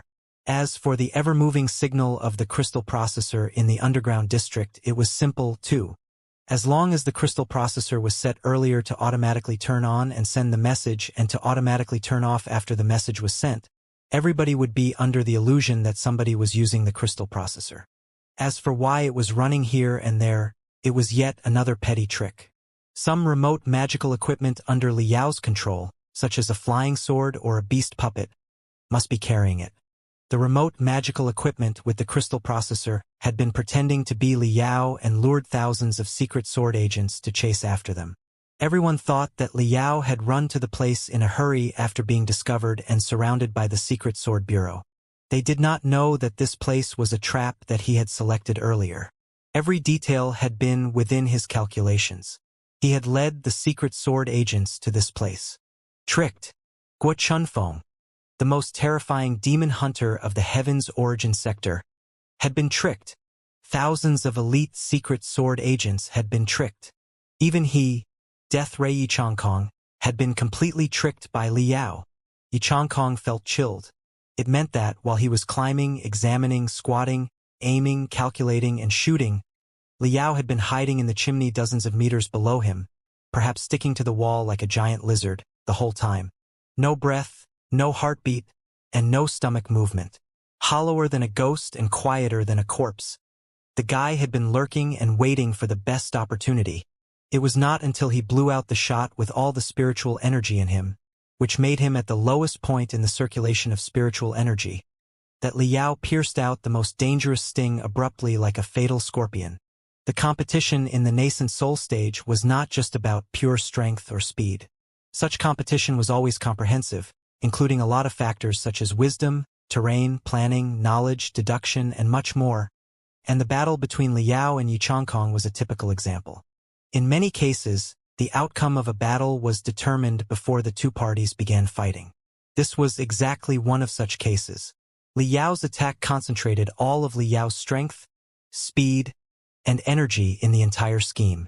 Yichangkong knew that he could not dodge it when the aura of the saber was still underway. Without blinking his eyes, he threw out Herald, the sniper rifle, toward the depths of the dark chimney brutally. At the same time, a delicate pistol appeared in his left hand and shot out 3 marrow crystal bullets at the back of the aura. Now that such a dreadful enemy as Liao had approached within 100 meters of him, it would be committing suicide to use a sniper rifle again. Yichangkong immediately switched to the most suitable weapon. Shua! The invisible saber aura passed his right shoulder like a soft breeze, but the 3 marrow crystal bullets that he had focused his attention on disappeared into the darkness. Chi! Yichangkong's right arm, covered in the crystal suit, flew up to the air. The fracture was as smooth as a mirror, as if his arm should never have grown on his body. One attack, without any unnecessary adornment, and the arm of a nascent soul stage cultivator had been chopped off. Yichangkong's pupils constricted violently again. He did not know that Liao's manipulation over his spiritual energy was so skillful despite his young age. For a nascent soul stage cultivator, the criterion to gauge their capability was not how awesome-looking their attack was or how glamorous the sound and visual effects were. It was doubtless that, when a nascent soul stage burnt their life and soul and summoned all their spiritual energy, they would be able to rip apart the clouds in the sky, produce blasts sweeping across several square kilometers, or trigger thunder, lightning, and sandstorms. The sound and visual effects would be grandeur, but they were entirely useless. The sound and visual effects were not fatal, just the wasted spiritual energy in an attack. The more attractive the sound and visual effects were, and the more intimidating the attack looked, the more spiritual energy had been wasted during the attack, and the less spiritual energy would be really transformed into damage. Therefore, unless there were special needs, such as to boost the morale of allies and frighten the enemy on a battlefield, The nascent soul stage cultivators always pursued absolute control over their strength. The less awesome-looking, the better. Their dream was that, with a snap of their fingers, nothing would appear to happen. But the target several kilometers away would collapse to the ground, with no one knowing the cause of death even after the autopsy. Naturally, Li Yao's attack was miles away from such an ultimate level, but he was walking on the right path. Xianxia did not panic at all even though his right arm had been chopped off. He shot out the remaining 3 bullets calmly. Boom! From the inside of the dark chimney, his herald was thrown back brutally, followed by a streak of scarlet brightness. Demonic energy. The overwhelming demonic energy spread out violently like a volcanic eruption. Along with the surging demonic energy was creepy, screaming background music, which pierced through Xianxia's head like iron nails and disrupted the pace of his spiritual energy circulation. At this moment, only half a second had passed since Xianxia fired the first bullet. The members of the hunting group ambushing nearby all perceived Li Yao's demonic energy. The secret sword agents crowding out of the underground all perceived Li Yao's demonic energy. The battle-type nascent soul stage cultivator several kilometers away perceived the soaring, overwhelming demonic energy. 2. Everybody rushed toward the chimney at the highest speed. Z. Z. Z. Z. Above the chimney, Li Yao was about to reach a point where he was 3 meters from Xianxia, when 6 streaks of lightning appeared abruptly around him. They split into 1,000 electric arcs and interweaved into a powerful electric net, blocking his lethal attack briefly. They were the 6 marrow crystal bullets that Xianxia had shot previously. They did not miss the target but enveloped Li Yao and transformed into a barrier of lightning. Xianxia was very clear that he had already failed without any chance of a comeback since the second he climbed on the chimney.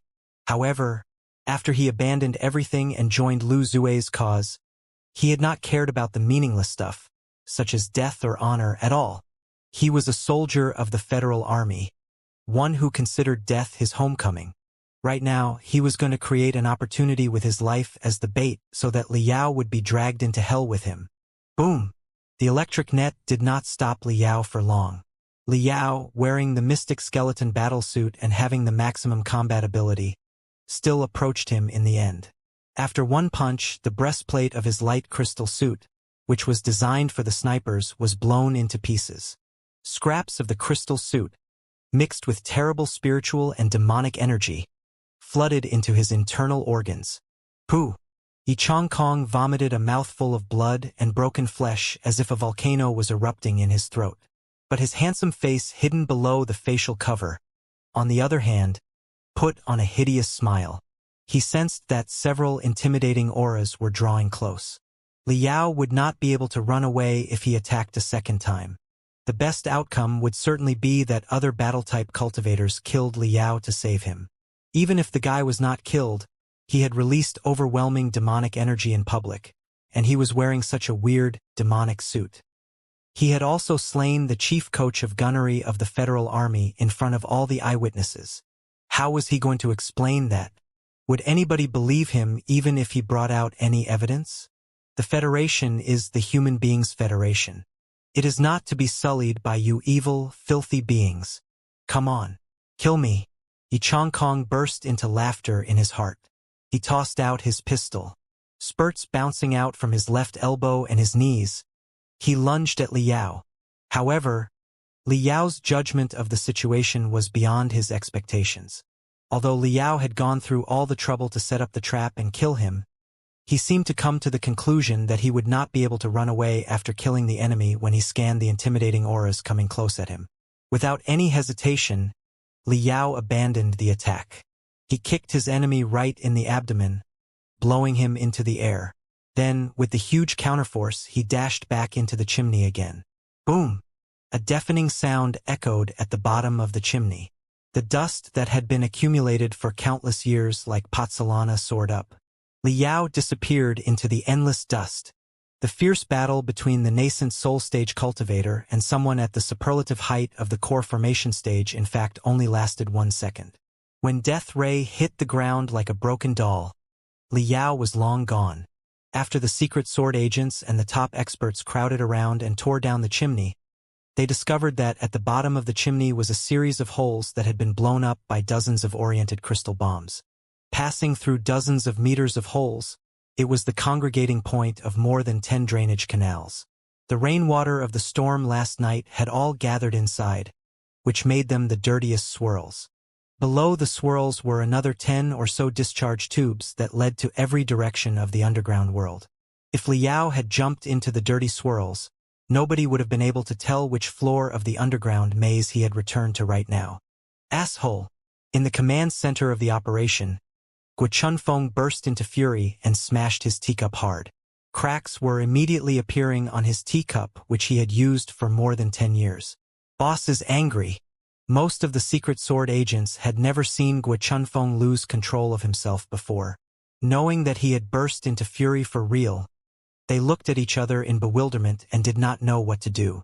Before, even when they were faced with the infiltration of the most cunning demons, when they were all angry and anxious, it had always been their boss who calmed them down peacefully.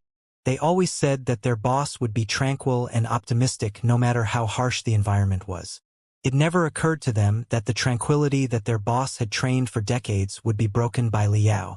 But it was quite understandable. At this point, all the secret sword agents could tell that Liao had played them. Everybody felt awful.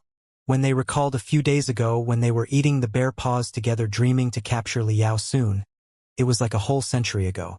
As for the other advanced hunting group led by Death Ray Yi Changkong, naturally, many secret sword agents were not happy about it. However, that was part of the battles in the secret front line.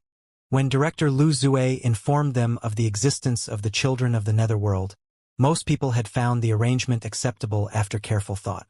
Besides, Yi Changkong was the chief coach of gunnery in the Federal Army and a legendary senior expert. He was an unquestionable federal hero whom many secret sword agents regarded as their idol.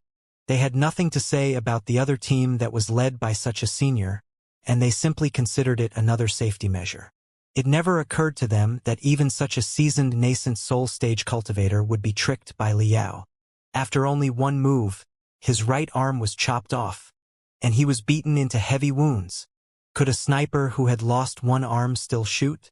The field-tested secret sword agents grew a deeper understanding about the dreadfulness of Vulture Liao now. The command center seemed to have turned into a refrigerator, where they became the frozen, dead fish. Give my orders. Ask the secret sword agents in the cities nearby to reinforce us. We will march into the underground district and search for the devil. His eyes bloodshot, Guo Chunfeng gritted his teeth so hard that they were cracking. With everything coming to this point, we can only overwhelm him with sheer numbers now. I will file an application to the government and the parliament requesting to close the few main entrances and exits of the underground district and to identity and evacuate all the citizens living down there. We will empty the underground and find this blood devil no matter how deep we will have to dig. All the secret sword agents were shocked. Almost 10,000 citizens were residing in the underground district of the capital city. Just for the search of one target, were all of them going to be evacuated? It had to be a joke. This was the capital city which had just gone through a disaster, and the underground district was to be emptied today. Were they scared that the citizens were not panicked enough? Such an application would never be passed. Even the speaker would not dare make the call. Everybody knew that their boss was too angry to think it through, but none of them dared to point it out. Guo Chunfeng breathed heavily for a long time.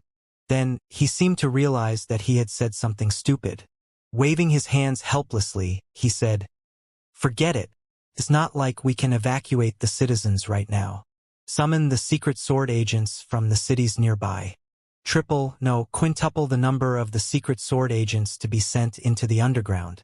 Even if we can't capture him, we must keep him busy and stop him making trouble for anyone else." Understood.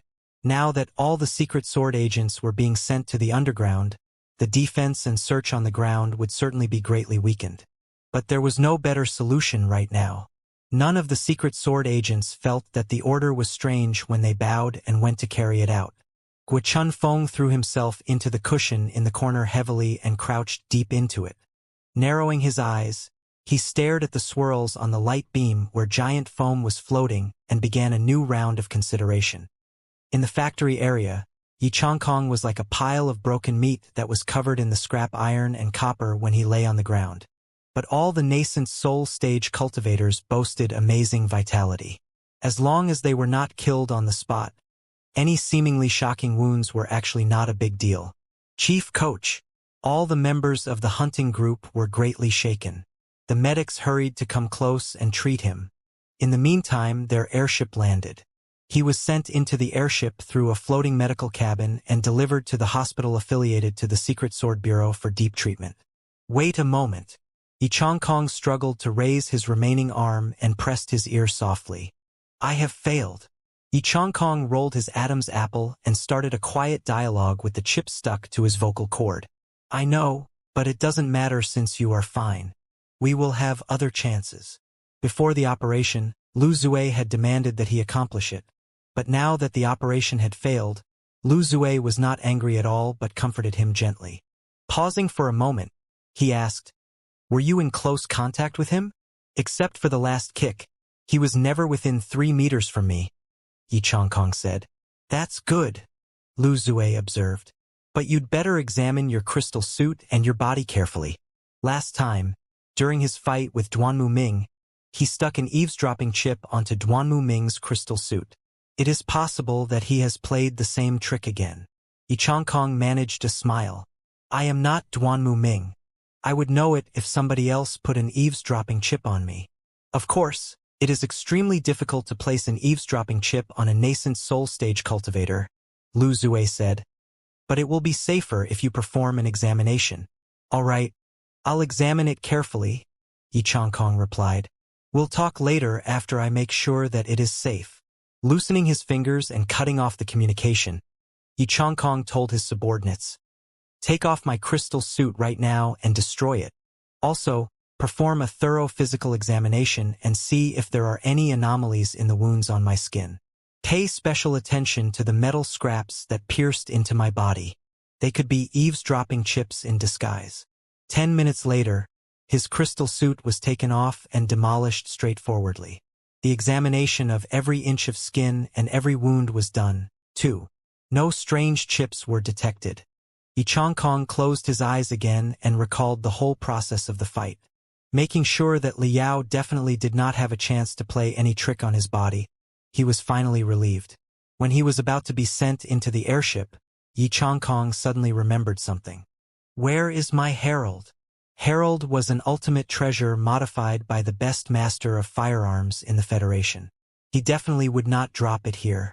Holding Herald against his chest with his remaining arm and touching the barrel that is smooth as flesh, he took a long breath in relief and was sent into the airship. The airship flew toward the hospital. When it was still on the way, a plain-looking shuttle caught up to it. Lu Zui, director of the Secret Sword Bureau, came to visit the heavily wounded Xianxia in person. In the secret chamber, he examined Xianxia's wounds solemnly, especially the fracture of his right arm. The technique of replantation of severed limbs was rather mature in the Federation. The vitality of a nascent soul stage cultivator was strong too. It was not a big problem to revive the broken arm. However, it had been severed completely. All the nerves and veins needed to be reconnected. After the heavy wounds, Xianxia would not be able to regain his peak capability for several months. I'm sorry, Xianxia said. I underestimated the young man. It doesn't matter, Lu Zui replied calmly. Although he was not killed, he was forced to display immense demonic energy in public. Also, so many eyewitnesses have seen him launching a fatal attack toward you. He can't get away from that. Now, he has been pushed back underground again. Guo Chunfeng felt nothing wrong and dispatched a lot of secret sword agents to go after him. If he resists, he may kill innocent secret sword agents, which will add to his crimes. If he doesn't, he will not be able to free himself from the dragnet, and he will be kept below the ground forever. From that point of view, the mission isn't a complete failure. Xianxia coughed for a moment and asked, What's the situation in Parliament? This morning, the expedition motion was passed, Lu Zui said. 84% of the representatives voted for it. We are about to succeed. Now, Two crystal suit legions are gathering and will finish their preparations soon. As soon as they break through the dark, desolate domain and march into the blood demon sector, for nothing but their safety along, the war will only get more and more fierce until it becomes a true world war in the end. What about the cultivators from the Flying Star sector? Lu Zue sneered. The Flying Star sector is loose sand. They don't even know what a world war is. Of course, they are still wavering. Just let them waver. When our army marches into the Blood Demon sector and the war is out of control, the Flying Star sector will only have two choices. They can either watch and do nothing while the Heaven's Origin sector and the Blood Demon sector waste resources in the war, in which case the Flying Star sector will be screwed with the Imperium of true human beings comes. Or, they can jump on our tanks and help us suppress the Blood Demon sector at the minimal cost in the shortest amount of time. As long as we can move Burning Prairie to the Blood Demon sector, just for the Dream Warship alone, the troops of the Flying Star sector will have to follow up. They will have to fight the war, willingly or not. Hearing that, Xianxia finally breathed in relief with a smile. So, all the unexpected factors have been ruled out, and absolutely nobody can stop us now? Precisely.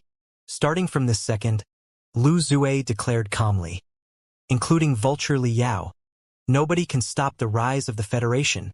22.31 meters away from then, around the spurts of the power rune arrays of the airship, in the scorching, narrow, heat-emitting space, Liao twisted himself in a weird posture as he listened to Lu Zue and Xianxia's conversation quietly. Everybody thought that Liao had fled back to the underground through the swirls of rainwater. None of them expected that Liao would be so bold as to dash on the airship that had been deployed to kill him, and that he would be lurking right next to Xianxia and more than 10 core formation stage cultivators. Executing Death Ray Xianxia had never been Liao's goal. It was because killing Xianxia would only make his escape more convenient. However, after getting to know part of such a vile plot, and when his soul and belief were firmer than ever, Liao would not allow himself to escape again even at the cost of his own life. Whoever played him like a chess piece and involved him in such a mysterious scheme had to pay a price. That was why he set up such a trap with the network chip that he delivered to Ding Lingdang in secret and the information about Death Ray Xianxia he retrieved from Professor Mo Xian. The purpose of the trap was not to kill Xianxia but to heavily wound him so that the guy behind the curtain could be fished up. Liao had been 90% certain that the guy would show up. The reason was that Xianxia was not a random lackey but one of the top few battle-type cultivators in the Federation. Powerful and wealthy as the Patriots Partnership might be, it was a clandestine organization after all. For the sake of confidentiality, there would not be many people in the group. A super expert such as Xianxia was definitely rare in it. Him suffering heavy wounds would certainly disrupt the plan of the organization. After they advanced into the nascent soul stage, every cultivator boasted their own belief and pride, which meant that they could not be bribed with simple benefits. Death Ray Xianxia was a hero who had defended the Federation for more than 100 years.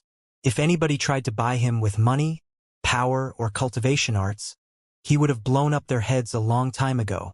Liao assumed that the leader of the Patriots Partnership and Xianxia must be sharing the same dream and destination. Xianxia was not tempted by money or power. He really believed in a certain ideology and thought that he was saving the Federation. That was why he was willing to work for the organization. Then, now that such an important person as Xianxia was heavily wounded, it was only natural that the leader of the organization came to visit him. Even if not for their friendship, the man would at least have to check Xianxia's wounds to determine the speed of Xianxia's recovery and his current combat ability so that he could adjust the plan of the organization. That was the only way to find out the truth. Liao's guess was correct. Lu Zue, the director of the Secret Sword Bureau, really showed up. Taking the video chip from Professor Mo Xian into consideration, Liao was sure that Lu Zue was the leader of the Patriots Partnership, or at least one of the leaders. Guo Chunfeng, known as the strongest core formation stage cultivators of the Heaven's Origin sector, whom he had been wary of, was nothing more than another innocent victim fooled by Lu Zue. If that was the case, everything made better sense. Only an expert such as Lu Zue, who had worked on the secret front line for more than 100 years and boasted a complicated social network and a higher personal capability, was able of preparing such a huge trap that the speaker, Iron Commander Zhou Hongdao, and himself had all fallen in. Next, he was certain that he would get more valuable information from them. Two nascent soul-stage cultivators of the Patriots partnership would not be exchanging small talk all the time, would they? At first, Liao intended to plant the eavesdropping chip on Yichangkong, but he had already played the move on Duanmu Ming once before when he just returned to the Heaven's Origin sector, and it was already seen through. With Lu Zue's cautiousness, he would not be fooled by the same trick twice. Therefore, Liao considered carefully and asked Professor Mo Xian to get the designs of Harold, Yichangkong's sniper rifle, for him. Liao had spent 3 hours studying the designs until he knew every detail of Harold as clearly as he knew his fingers. He had then made minor adjustments on the eavesdropping chip according to the structure of the gun. When he suddenly showed up in the chimney, Yichangkong had made the correct choice as expected. The guy tossed away Harold and equipped himself with a pistol and combat spurs. It was a great chance for Liao. With the cover of the smoke, Liao expanded his spiritual and demonic energy to the maximum. Even the ultimate core inside his body was bursting out the most furious music, which was almost a mental attack for Yichangkong. His sole purpose was to distract Yichangkong so that the real movements of his hands would not be perceived. His hands dismantled the safety of Harold into 22 tiny components, embedded the eavesdropping chip to the helical cylinder softly, and reassembled the gun, all within 0.1 seconds. It was a crazy gamble. As the best gun expert of the Federation, Yichangkong had long reached the level where he and his gun were united as one. Also, Harold, as his primary weapon, must have been refined and nurtured by him day and night, and it was certainly deeply connected to him on a spiritual level. Under normal circumstances, Liao was sure that Yichangkong would have noticed that something was wrong only several seconds after he took back Harold. However, what if his right arm was chopped off? His internal organs were blown apart, hundreds of scraps of his crystal suit were embedded into his body, and his entire body was under the dual scourge of spiritual energy and demonic energy. Liao was absolutely confident about his attack. It would already be the greatest miracle if Yichangkong stayed awake. It was impossible for him to be vigorous enough to feel the connection with his Harold again. Besides, it was not too uncanny that something was slightly wrong with Harold because it had been contaminated by the demonic energy during the fierce battle. Was it? In such a way, Liao had planted an eavesdropping chip on Yichangkong's nearby without anybody knowing. As long as the two parties were within 50 meters from each other, he could even hear Yichangkong's heartbeat. Of course, there could be other unexpected factors. For example, Yichangkong might be in a coma and forget his gun, or he might move the gun into his cosmos ring. But Liao had no choice but to take his chances. After all, he would not lose anything even if the eavesdropping move failed. At the very least, he would be able to lock onto the guy behind the curtain. He could always go and assassinate Lu Zue if he had no other solutions. The decapitation strategy had always been his favorite. Perhaps because he was too unlucky in the previous infiltration. This time, the wheel of fortune had turned, and everything went smoothly. Yichangkong really put the sniper rifle next to himself and let Liao catch their conversation. However, such a conversation did not bear much fruit except that Lu Zue's identity was confirmed, and Guo Chunfeng was proven innocent. The information that the expedition motion had been passed would be released on the media very soon. Lu Zue's scheme to bind the cultivators of the Flying Star sector to his tank was nothing new, either. The most important thing was that such a conversation could not be used as evidence. After all, voices could be fabricated too easily. There were disadvantages to Liao's operation, too. The biggest disadvantage was that he had been forced to unleash tremendous demonic energy in public to heavily wound Yichangkong. Just as Lu Zue said, it was very difficult for him to get away from the blame. Liao continued listening while making his own plans. He thought about whether or not he should pursue the lead of Lu Zue further and try to dig more secrets out of him, or maybe he could even directly kill the guy. But in the secret chamber, Yichangkong coughed heavily for a moment and said, "Fellow cultivator Lu, you must be wary of Vulture Liao. I have a vague feeling that the young man will not wait to be killed. He'll definitely find out a way to get out of the underground district. Such a trap couldn't have been made by a random guy. Perhaps he will guess that it was done by you. He might even go to you and kill you directly. The decapitation strategy is his favorite. Lu Zue smiled. What's there for me to be wary of? The war machine is now already fulminating. Cannot be stopped by any individual. Is it really helpful to kill me?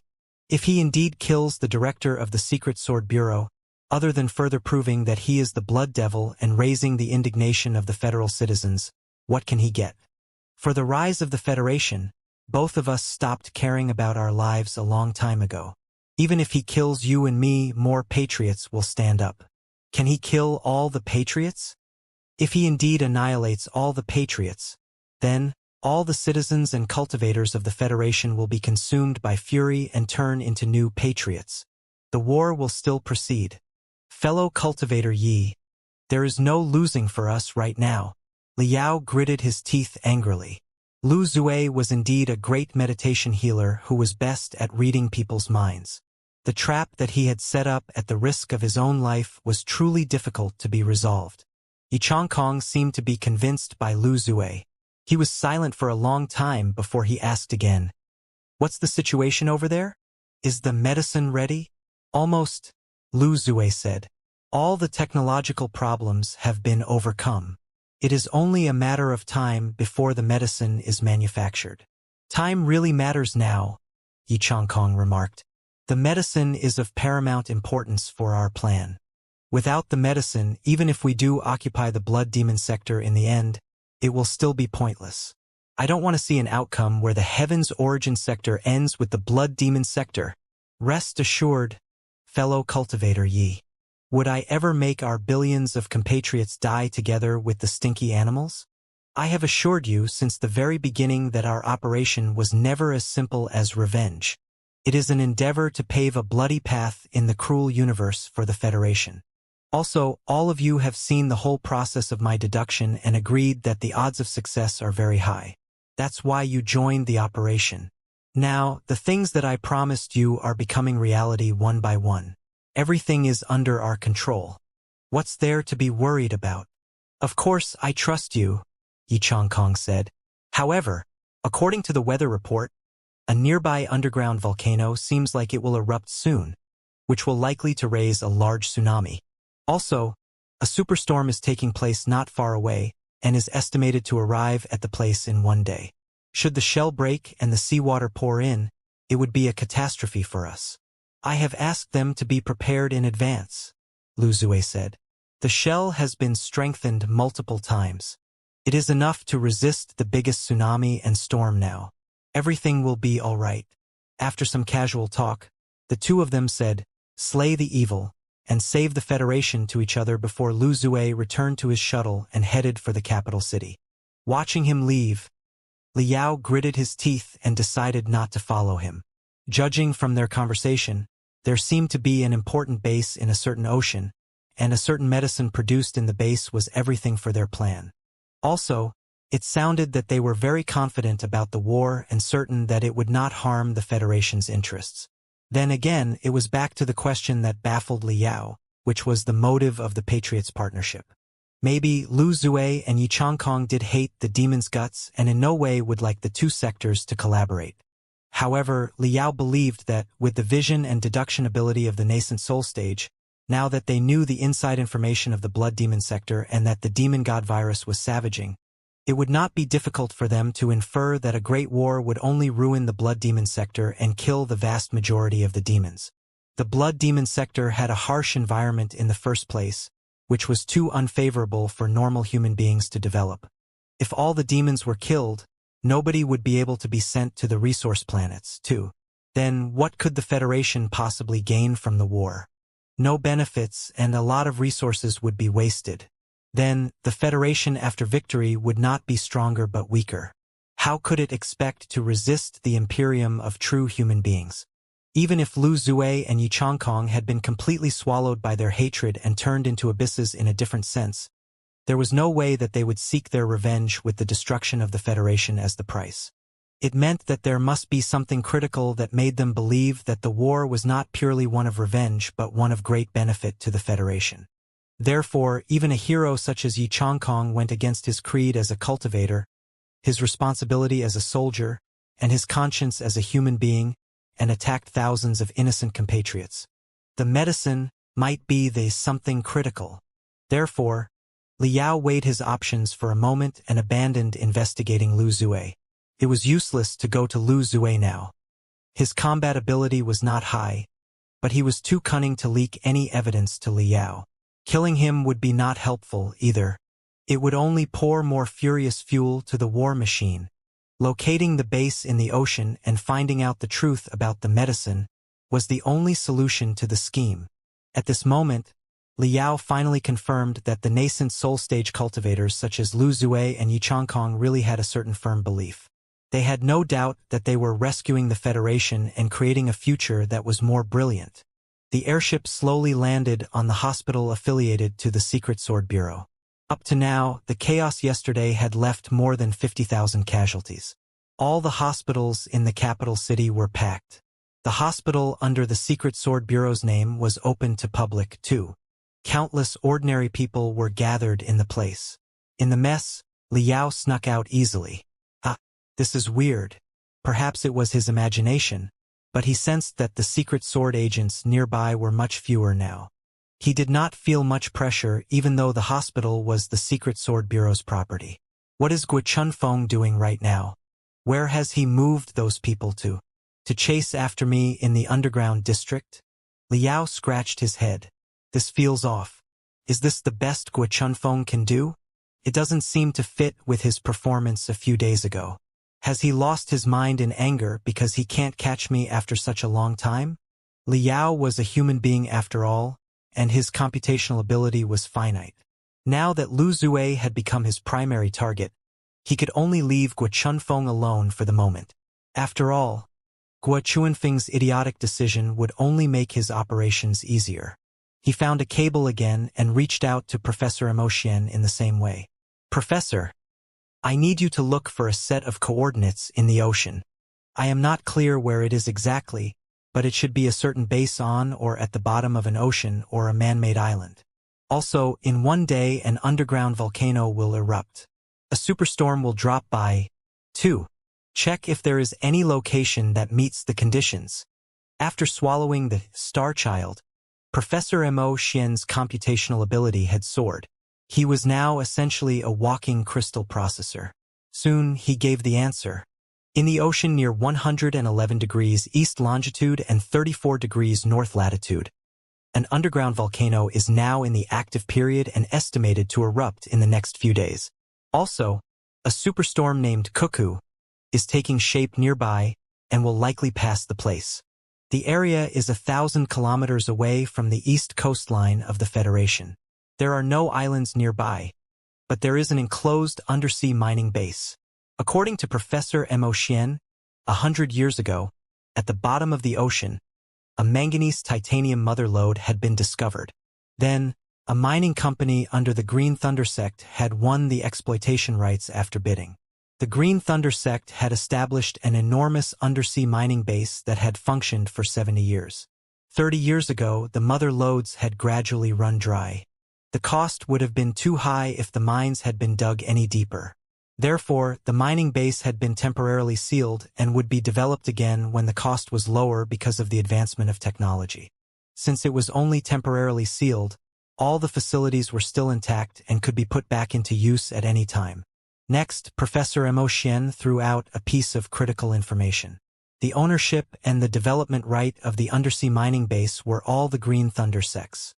The current leader of the Green Thunder sect, whose name was Xia Dongting, was 142 years old and an admin-type cultivator at the peak of the core formation stage. He was a war orphan adopted by Lu Zue and his wife 130 years ago. He was one of Lu Zue's oldest, most powerful foster sons. This is the place. Liao was certain that he was onto something real now.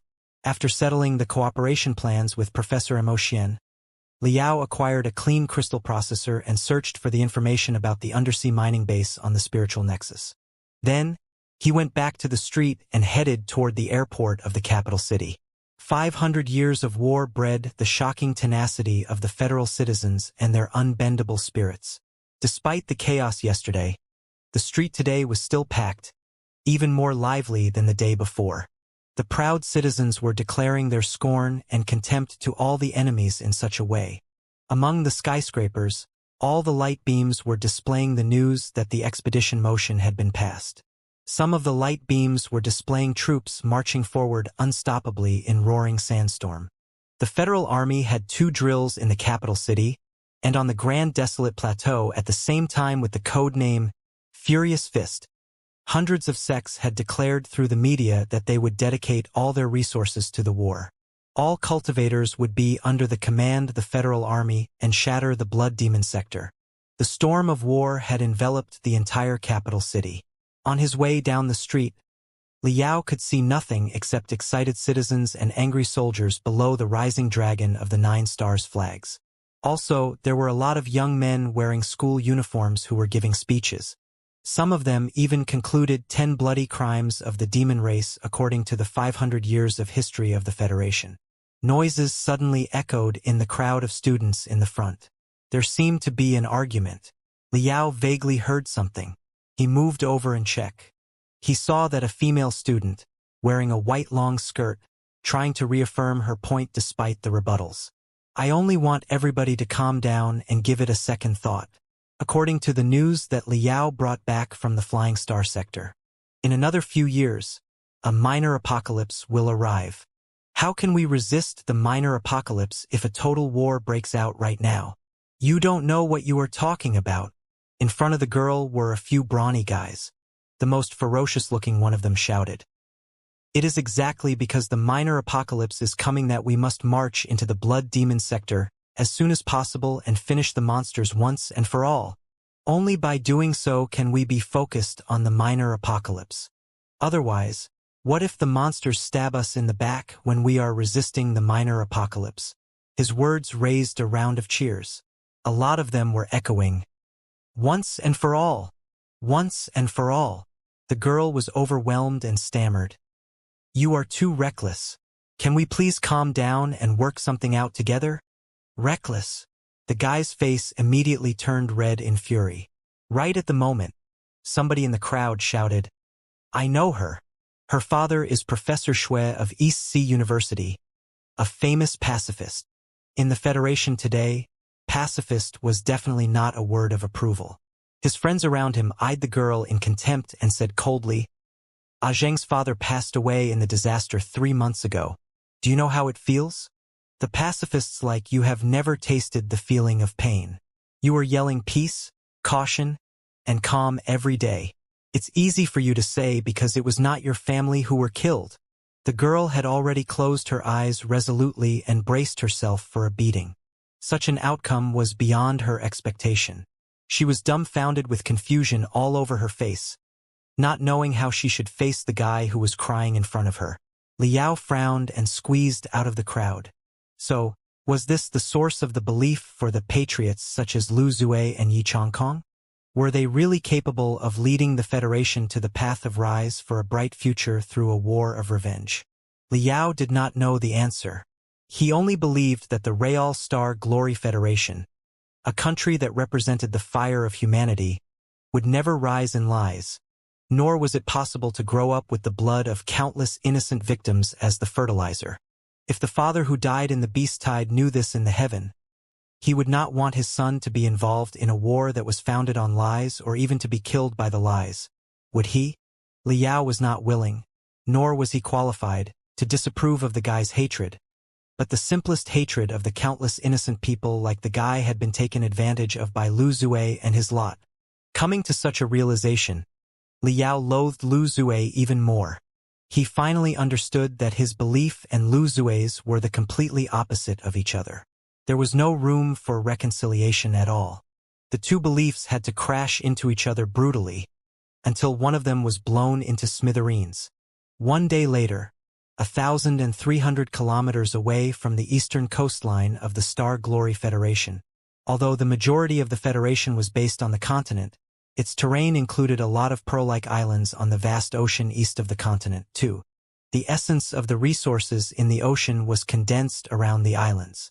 Also, there were the precious relics left by the Far East Demon Kingdom. Therefore, the part of the terrain was quite important to the Federation. Towns had been established on many islands.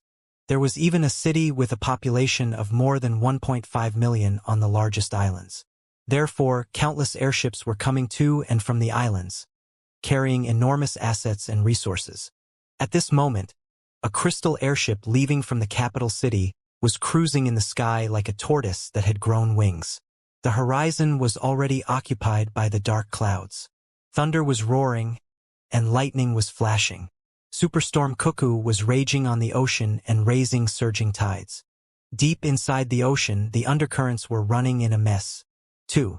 One of the undersea volcanoes had become active and was blowing out the most scorching and violent force at the center of the planet crazily. The volcanic eruption together with the tectonic movements led to a destructive tsunami. To avoid the natural disasters, the crystal airship lowered its altitude and accelerated, trying to reach the destination before the arrival of the superstorm and the tsunami. Right then, below the crystal airship, in the gap between the undercarriage, something fell down into the ocean. The surging spiritual energy caused by the natural disasters was scouring the area earlier than the superstorm and the tsunami did. The surveillance magical equipment on the crystal airship was all jammed and did not notice the anomaly. Voila! The object did not cause a splash when it hit the surging ocean. It was swallowed by the seawater and sank straight to the bottom. Liao successfully dived into the depths of the ocean. Shua! It was not until he reached the bottom of the ocean that he retrieved the mystic skeleton battlesuit, activated the crystal processor, and scanned the undersea terrain. Bo! Bo! Bo! On the light beam, the map of the undersea terrain was getting clear. The glimmering debris of a mother lode appeared on one corner of the light beam. Liao retrieved dozens of balls from the cosmos ring and released them. Then, the balls filled with gas slowly floated to the surface of the ocean. They were the meteorological balls that could capture the weather data and analyze the intensity of the superstorm and the tsunami. After releasing almost 10 balls, Liao activated the undersea thruster unit that he had installed earlier. Then, he swam amid the undercurrents like a huge fish. Very soon, he found the debris of an enormous mother lode. According to the files that Professor Mo Xian had offered to him, it was the debris of the manganese-titanium mother lode that had been discovered 100 years earlier. The mother lode, which had been drained, was several hundred kilometers long. Like a dragon that was empty, it was lying on the folds at the bottom of the ocean quietly. Liao snuck into the mother lode and traced it back to its source. Swimming and releasing the meteorological balls, he found the undersea mining base at the end of the mother lode an hour later. The mining base was designed in a radiative fashion and looked like an enormous crab that had spread out all its limbs. It was a big undersea city. There was also a tube refined out of supertensile metals leading to the surface of the ocean, where a vast floating platform was established. Liao sensed very intense spiritual waves. Many crystal warships designed for undersea uses and elite exos with impressive spiritual waves were patrolling nearby. The large air circulation rune arrays, which could absorb oxygen from the seawater and refill the fresh air in the base, were also sending out intense spiritual waves. They were hissing on Liao's crystal processor, indicating that they had been activated to the maximum. After observing for a while, Liao noticed that at least 100 exos and almost 10 crystal warships were building up bulwarks around the undersea mining base. Although the tsunami and the superstorm mattered little to the bottom of the ocean, they were still implementing the safety measures dutifully. It was not hard to tell that the base was very important to them, and no accidents were allowed to happen. This meant that Liao had come to the right place. The undersea mining base that belonged to the Green Thunder sect had been sealed for decades, during which time the mining technology of the Federation did not make any major breakthrough. From the business point of view, the place was still worthless to be developed. What was it that made the undersea mining base run again and need to be so well protected? Lurking in a deep trench, Liao released an extremely feeble mystic ray and scanned all the details of the undersea mining base coldly, including the weakest defensive regions.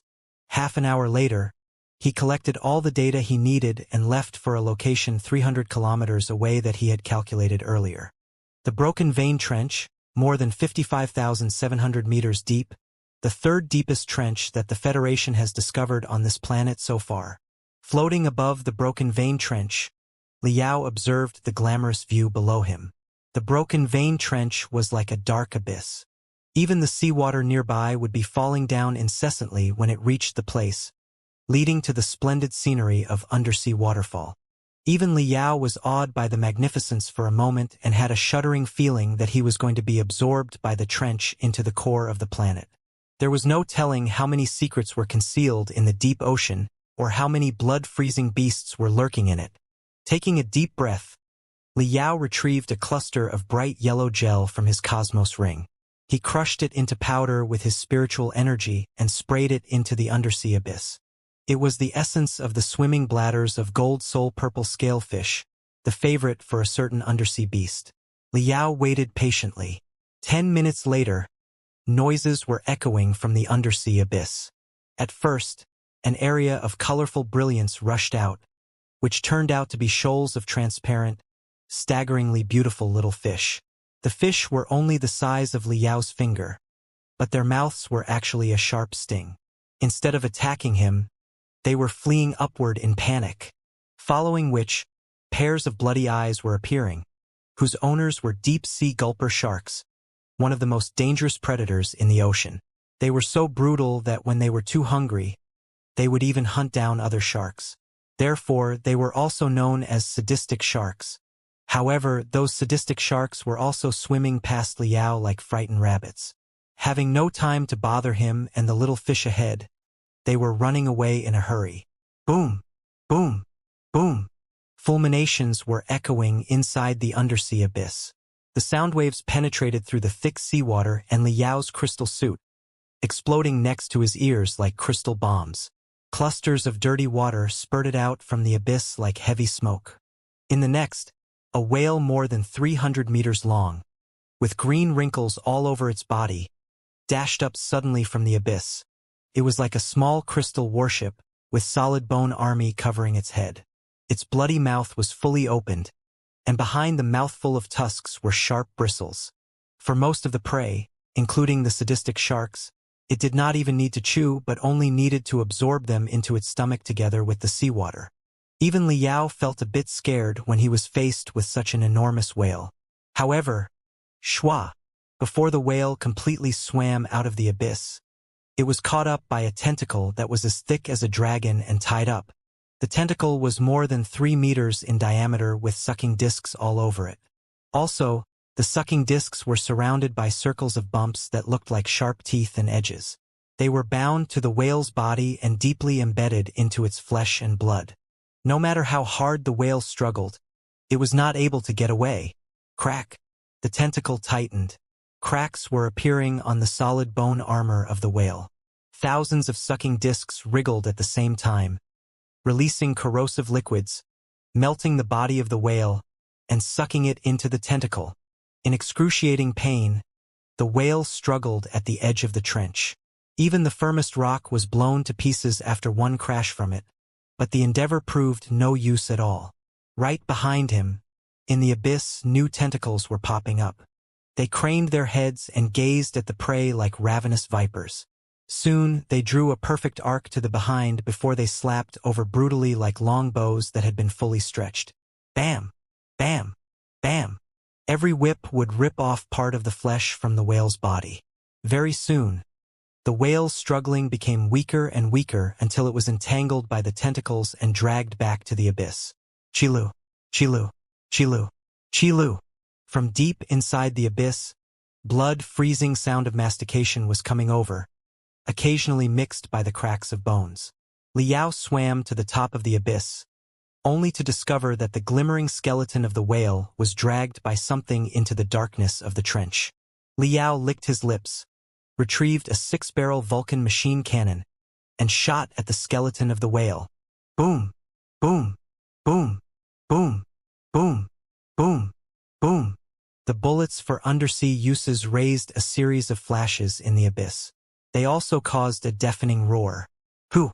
In a moment, the earth was shaking, and the undercurrents were surging, as if another volcano was erupting right inside the abyss or a new mountain was slowly rising up, Almost 10 tentacles darted over like cannonballs and almost hit Liao. A monolithic object more than 500 meters long slowly floated up from the trench. It looked like a magnificent mountain. There was not any eye on its big head, which looked like a balloon, but a lot of wrinkles. There were tusks resembling sawtooth in every wrinkle. On the top of the head, there was an organ that looked like a sea anemone, in which fluorescent tentacles were waving crazily in colorful brilliance. The enormous body was supported by 9 thick tentacles. Dozens of spurts could be found at the bottom of its body, which helped the beast adjust its angle precisely and thrust forward rapidly with the speed and agility that was utterly disproportionate to its size. This was the 9-headed ocean monster, the most dreadful animal in the ocean of the heavens origin sector. The 9-headed ocean monster was a variation of a certain prehistoric octopus. After the continent rose up from the surface of the ocean due to tectonic movements, they still lurked in the trench almost 10,000 meters deep, which essentially made them living fossils. Taking the 9 tentacles into account, the 9-headed ocean monster could easily be 1,000 meters long. They were also naturally talented at the utilization of the spiritual energy of the water class, which allowed them to freely manipulate the undercurrents and condense them into pillars, arrows, or walls. They could even spurt out high-pressure sonic sabers with the water, which could be unstoppably sharp. What was more terrifying was that the cellular structure of the 9-headed ocean monster was different from the species of the present day. They boasted an impressive ability of self-recovery. Chopping off one of its tentacles was utterly useless. A new one would grow out in only several minutes. Their dreadful abilities, their sturdy body, and their astonishing vitality made them the absolute dominators in the ocean. They had been considered gods by the folks on the ocean in the past. In the Star Glory Federation, legend even had it that the souls of the demon soldiers, demon generals, and demon emperors of the Far East Demon Kingdom, which had been completely demolished years ago, were attached to the body of the 9-headed ocean monsters, which was why such monsters in the ocean were so appalling. Of course, it was pure nonsense. However, the biochemical technology of the Far East Demon Kingdom had been quite developed at that time. It was quite possible that they had captured some 9-headed ocean monsters for refinement, and those experiment subjects had prospered anyway. The 9-headed ocean monsters were certainly not something that cultivators of the heavens origin sector were willing to encounter in the ocean. Thankfully, their range of activity was usually the trenches more than 10,000 meters deep, where they fed upon the enormous whales. They hardly ever came to the shallow ocean because their pressure of the seawater was too little. It was a highly uncomfortable environment for their enormous body size. As long as the cultivators of the heavens origin sector did not try to be heroes and go to hunt them in the trenches thousands of meters deep, such monsters would usually not jeopardize the lives of ordinary people. The two parties stayed in their respective zone and lived in peace for hundreds of years. But today, Liao lured a 9-headed ocean monster out of its nest with bait. Hulyalu. The spurts hidden on the wrinkles around the body of the 9-headed ocean monster shot out pillars of water in intimidating aura. Liao smiled and, aiming at the sea anemone on the head of the 9-headed ocean monster, shot yet another magazine of bullets. The fluorescent hair on the head was the organ to release pheromones for the 9-headed ocean monster. The biggest usage of the pheromones was to attract females. In other words, the sea anemone was actually the 9-headed ocean monster's genitals. Liao's bullets were like kicking the 9-headed ocean monster right in the groins. Although all the bullets were slapped away, the 9-headed ocean monster still burst into fury. Ho! Ho! Ho! Ho! Ho! The 9-headed ocean monster was like a walking undersea volcano that was smashing at Liao brutally. Let's go! Liao shouted and fled toward the undersea mining base immediately. The arrows of water brushed past him, leaving clear marks on the mystic skeleton battlesuit. However, Liao did not even bother to look back. He jumped up and down, dancing in the middle of the undercurrents and the water arrows while he calculated the distance between him and the 9-headed ocean monster as well as the weather condition on the ocean. At this movement, the tsunami raised by the volcanic eruption, the thunderbolts caused by the superstorm, and the 9-headed ocean monster that had gone completely mad were all charging toward the undersea mining base at the same time. Liao had calculated the time precisely. When he escaped to the nearby of the undersea mining base, it happened to be the moment when the tsunami and the superstorm were most furious and the spiritual energy below the ocean was most chaotic. In that moment, thunder and storms were raging on the ocean with surging tides, and the earth was shaking violently, leading to violent undercurrents. The undersea mining base was at the center of the turbulence, and its perception about the environment was reduced to the minimum. But no matter how inert it was, it could certainly detect that a 9-headed ocean monster was drawing close. By Liao's estimation, since the undersea mining base was not far away from the broken vein trench, the Patriots in the base were certainly aware that enormous animals such as the 9-headed ocean monsters lived in the depths of the trench. Then, it was perfectly normal for those monsters to be disturbed by the volcanic eruptions and the earthquakes and pushed to the shallow ocean. As he expected, a moment later, Liao perceived that intense spiritual waves were coming over from the undersea mining base. It was clear that the defense rune arrays had been adjusted to the highest level. Certain powerful attack rune arrays were activated, too. Countless exos and crystal warships were coming out. Liao, on the other hand, stowed the mystic skeleton battlesuit into his cosmos ring before they charged out and put on a membrane suit that boasted high stealth ability like a slippery fish. He reduced his heartbeat and breath to the minimum and sank to the bottom of the ocean quietly. The 9-headed ocean monster lived at the bottom of the ocean, which was devoid of any sunlight. Its optical organs had long retrograde, and the animal mainly detected the enemy by analyzing the seawater and the spiritual waves with its skin. If the spiritual waves that Liao shot out a moment ago was a tiny firefly, the undersea mining base, which had brought its defense to the maximum in preparation for the bad weather, was like a burning torch in the animal's perception. The 9-headed ocean monster had lived in the undersea abyss all the time and never knew anything beyond its range. Now that the dignity of the dominator of the deep sea had been insulted, the animal went crazy and charged toward the undersea mining base. Shwa! Shwa! Shwa! Almost 20 dazzling mystic rays shot out of the undersea mining base. So much spiritual energy had been condensed in the mystic rays that even the seawater nearby was decomposed into dreamy arcs of light. They slashed the 9-headed ocean monster like blade auras, cutting wounds dozens of meters on its body. Even one of its tentacles was chopped off too, but the 9-headed ocean monster seemed to feel none of it. The wounds were recovering at a visible speed. Flesh was flooding out of the fracture of the broken tentacle. Very soon, a new tentacle took shape. The 9 tentacles waved like wind and slapped away 2 crystal warships. Spurting currents of water, the animal turned into an undersea shooting star with the counterforce and crashed into a corner of the mining base. Z. Z. Z. Z. The defense rune arrays around the mining base triggered tremendous electricity, which formed a lightning barrier, only to be ripped apart by the 9-headed ocean monster easily. Also, the corrosive bodily fluids splashing out of the 9-headed ocean monster's wounds even left giant holes on the shell of the mining base. Seawater immediately poured into the base. Hundreds of elite exos were fighting the 9-headed ocean monster hard, raising the mud at the bottom of the ocean and making the 10 square kilometers nearby a world of mess that was barely invisible. The scanning of spiritual energy was seriously jammed, too.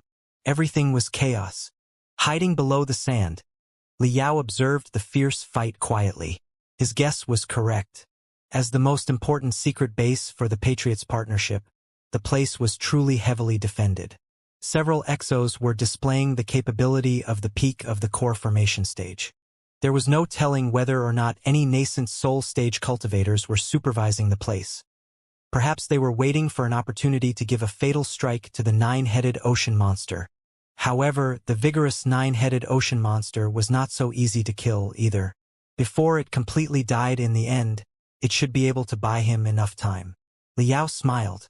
Holding his breath, he made use of the blast in the battlefield with the tiniest body movements and floated to the damaged regions on the shell of the mining base along with the current. Everybody's attention was attracted by the 9-headed ocean monster. None of them realized that, in the dirty seawater, a monster that was even more scary than the 9-headed ocean monster was sneaking into the mining base through the holes. Liao successfully entered the undersea mining base. But he did not have much time. After the guards killed the nine-headed ocean monster, repaired the defense system, and returned to the undersea base, his zone of activity would be greatly reduced. He had to act fast. Boom! Boom! Boom! Boom! The tentacles of the nine-headed ocean monster were still bashing the shell of the undersea base hard. The entire base was shaking slightly. Tremendous seawater was pouring in through the damage, drowning quite a few pathways in space. The base was now in chaos. Everybody was busy dealing with the hazard. As a result, the defense system was disrupted and showing all kinds of flaws. Liao released Neltharion and set it into the stealth mode. He followed a few urgent workers and found a guy who appeared to be a captain. Then, he zigzagged and tailed to the guy depths of the base. If the undersea mining base could be compared to an enormous crab, it was the pincers that were in a riot right now. The core of the base, like the abdomen of the crab that was protected by multiple layers of shell, was still safe and sound. Passing through a few airtight doors, Neltharion was now in front of a vast medicine workshop. Almost 100 chemists, who were wearing white, fully enclosed suits and filtering masks, were busy doing their job on the desk. They were producing a certain drug with bright green fluorescence. The medicine workshop was very quiet. The noises of fighting outside were barely audible. Few of them were talking to each other either. What's this? Crouching in the gap of an air circulation unit, Liao pondered curiously. Is this the medicine that Lu Zue mentioned? It appears that the medicine can already be manufactured. What's the use of such a medicine? The captain talked to an old man who appeared to be the director of the medicine workshop. He seemed to be explaining the situation outside. The old man nodded and gestured for him to go back and continue his job. He then walked to another gate in a corner. Liao's pupils shrank violently. For all the nascent soul stage cultivators in the Heaven's Origin sector, even if he did not know their every detail, he knew the appearance and the basic files of every one of them. Therefore, it was not hard for him to tell that the white-haired, kindly-looking old man, whose name was Shou Yuxuan, was a research-type cultivator in the nascent soul stage. He was the deputy president of the Capital Medical College, one of the 9 elite universities, and a renowned specialist in biochemistry and virology. Shou Yuxuan went to an airtight door at a corner of the medicine workshop. Liao's heart was pounding as he was faced with a tough decision.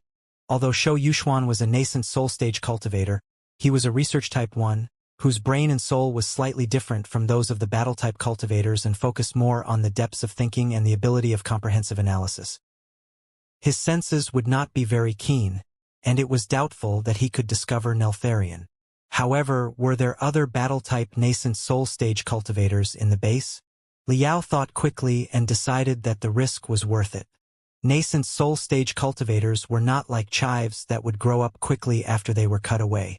The Patriots Partnership was an underground organization after all. It was already a miracle that 3 to 5 nascent soul stage cultivators had been recruited. He had just crippled Yi Chongkong, a nascent soul stage cultivator, in the capital city. Therefore, there could not be many battle-type nascent soul stage cultivators in the base, and they should be fighting the 9-headed ocean monster right now. There was no way that they would still be lingering inside the base. Gritting his teeth, Liao manipulated Neltharion carefully to follow Shou Yuxuan and fly into the channel. They passed another 4 airtight doors. Perhaps because of the harsh environment and the fierce battle outside, the lights were flickering. All the defense rune arrays were disturbed and even shaking slightly every once in a while, which made it quite convenient for Neltharion to hide its traces. Shou Yuxuan was a pure scholar. Never in his dreams would he have realized that something was following him right now. They passed another airtight door and entered a rather spacious sterile room. Ivory brightness was spreading out from the walls of the room. At the center was a metal platform that appeared to be a combination of a surgical bed and an interrogation device. On the top of the platform was a headless body. The headless body was pierced through by more than 10 thick needles and fixed to the metal bed. Another hundreds of tubes were inserted into his internal organs, and all kinds of suspicious liquids were circulating in the tubes. His head, on the other hand, was placed in a transparent box 3 meters away. Hundreds of soft tubes and crystal wires were stabbed all over it and extended forward to connect his body. The hair on his head had been shaved, and it was entangled by countless wires. So, it was not easy to clearly see his face. But his face was gray, and his eyes were closed, indicating that he must have been dead for a long time. For some reason, Liao felt that the dead body whose head had been cut off looked familiar. It must have left a deep impression on him somewhere before. What's the meaning of this? Liao pondered carefully. The head was cut off. He has been dead for a long time, but the barriers deep in his internal organs are still kept at the highest level and can be triggered at any time. What's the purpose? Are they scared that the corpse will become a zombie? There were many occasions where a dead body would turn into a zombie, but Liao felt that the body here was much more dangerous than a zombie. The body was surrounded by more than 10 workers wearing fully enclosed suits and covering their faces with filtering masks. There were 3 battle-type cultivators who were letting out an intimidating aura. They sat aside on alert while holding powerful storm bolters. Liao's heart was suddenly beating faster. He hurried to halt Neltharion midair and did not dare to move anymore. Who was the body exactly? The battle was so fierce outside, and the 3-core formation stage cultivators were still guarding the place without any intention of reinforcing them. Were they scared that the body would suddenly jerk up and hurt anyone? Liao observed the crystal wires on the top of the head, only to discover that the 100 wires were all connected to an unbelievable huge supercrystal processor.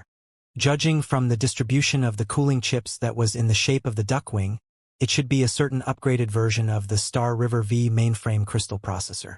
It was a supercrystal processor that was only used by heavy warships or the headquarters of major sects.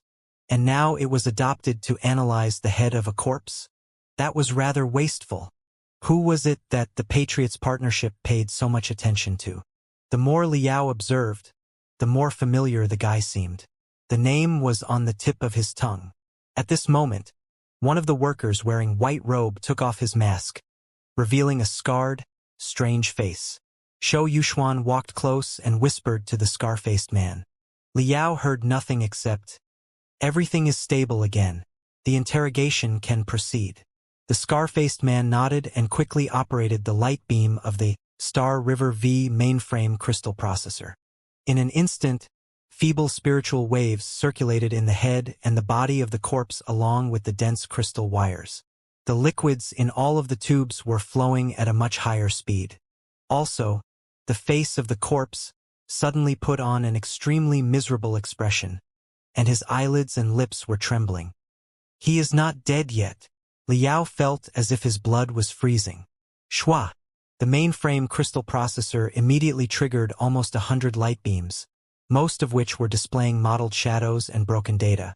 However, an enormous light beam in the middle was occupied by a blurred figure that seemed to be struggling desperately in burning flames.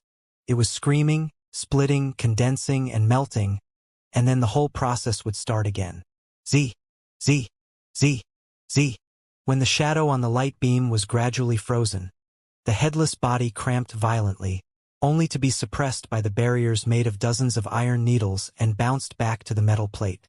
The crash was so heavy that the bed was cracking and seemed to be falling apart. Immense spiritual waves were unleashed during the entire process. Judging from the intensity of the data collected by Neltharion, the guy seemed to be a nascent soul stage cultivator. Nascent soul stage? Liao was becoming more and more confused. It was impossible. He knew the appearances of all the nascent soul stage cultivators in the Heaven's Origin sector and the Flying Star sector. The body was none of them. Besides, the death of any nascent soul stage cultivator was big news in either the Heaven's Origin sector or the Flying Star sector. In the Heaven's Origin sector, if a nascent soul stage cultivator passed away, the speaker and the parliamentary representatives would all pay respects and offer condolences to their family. It was even possible that a state funeral would be held. Powerful as the Patriots partnership was, it was impossible that they could capture a nascent soul stage cultivator for interrogation without alarming anyone and even kill him. Who was he exactly? At that moment, Liao shuddered as if he had been hit by lightning because he realized who the guy was. He was Elder Netherspring, one of the 4 giants of the Blood Demon sector, the master of the Nether Spring Kingdom in the past, and the planner and enforcer of the Spore stratagem. Elder Netherspring had indeed swallowed excessive divine blood of chaos and snuck into the heaven's origin sector with the appearance of a human being. However, before the stray dog had a chance to bite anyone, he had been captured by the Patriots Partnership and ended up like this. If so, it would not be hard to tell what the Patriots Partnership was doing here. At this moment, Elder Netherspring was in the most devastating agony. The specialists of the Patriots Partnership had connected his brain to the mainframe crystal processor. By the stimulation of drugs and magical equipment, they would be able to retrieve tremendous information from his brain cells and even most of Elder Netherspring's memories. In the words of the ancient cultivators 40,000 years ago, they had confined Elder Netherspring's soul and were now interrogating him by searching his soul. Of course, the modern biochemical technology, modern magical equipment, and studies about brain were much more complicated than the crude soul search technique from ancient times. Other than Shou Yuxuan, the other workers should be specialists of interrogation and meditation healers who were the experts of the brain. Now that so many people were gathered there, 99% of the secrets in Elder Netherspring's head would certainly be exploited.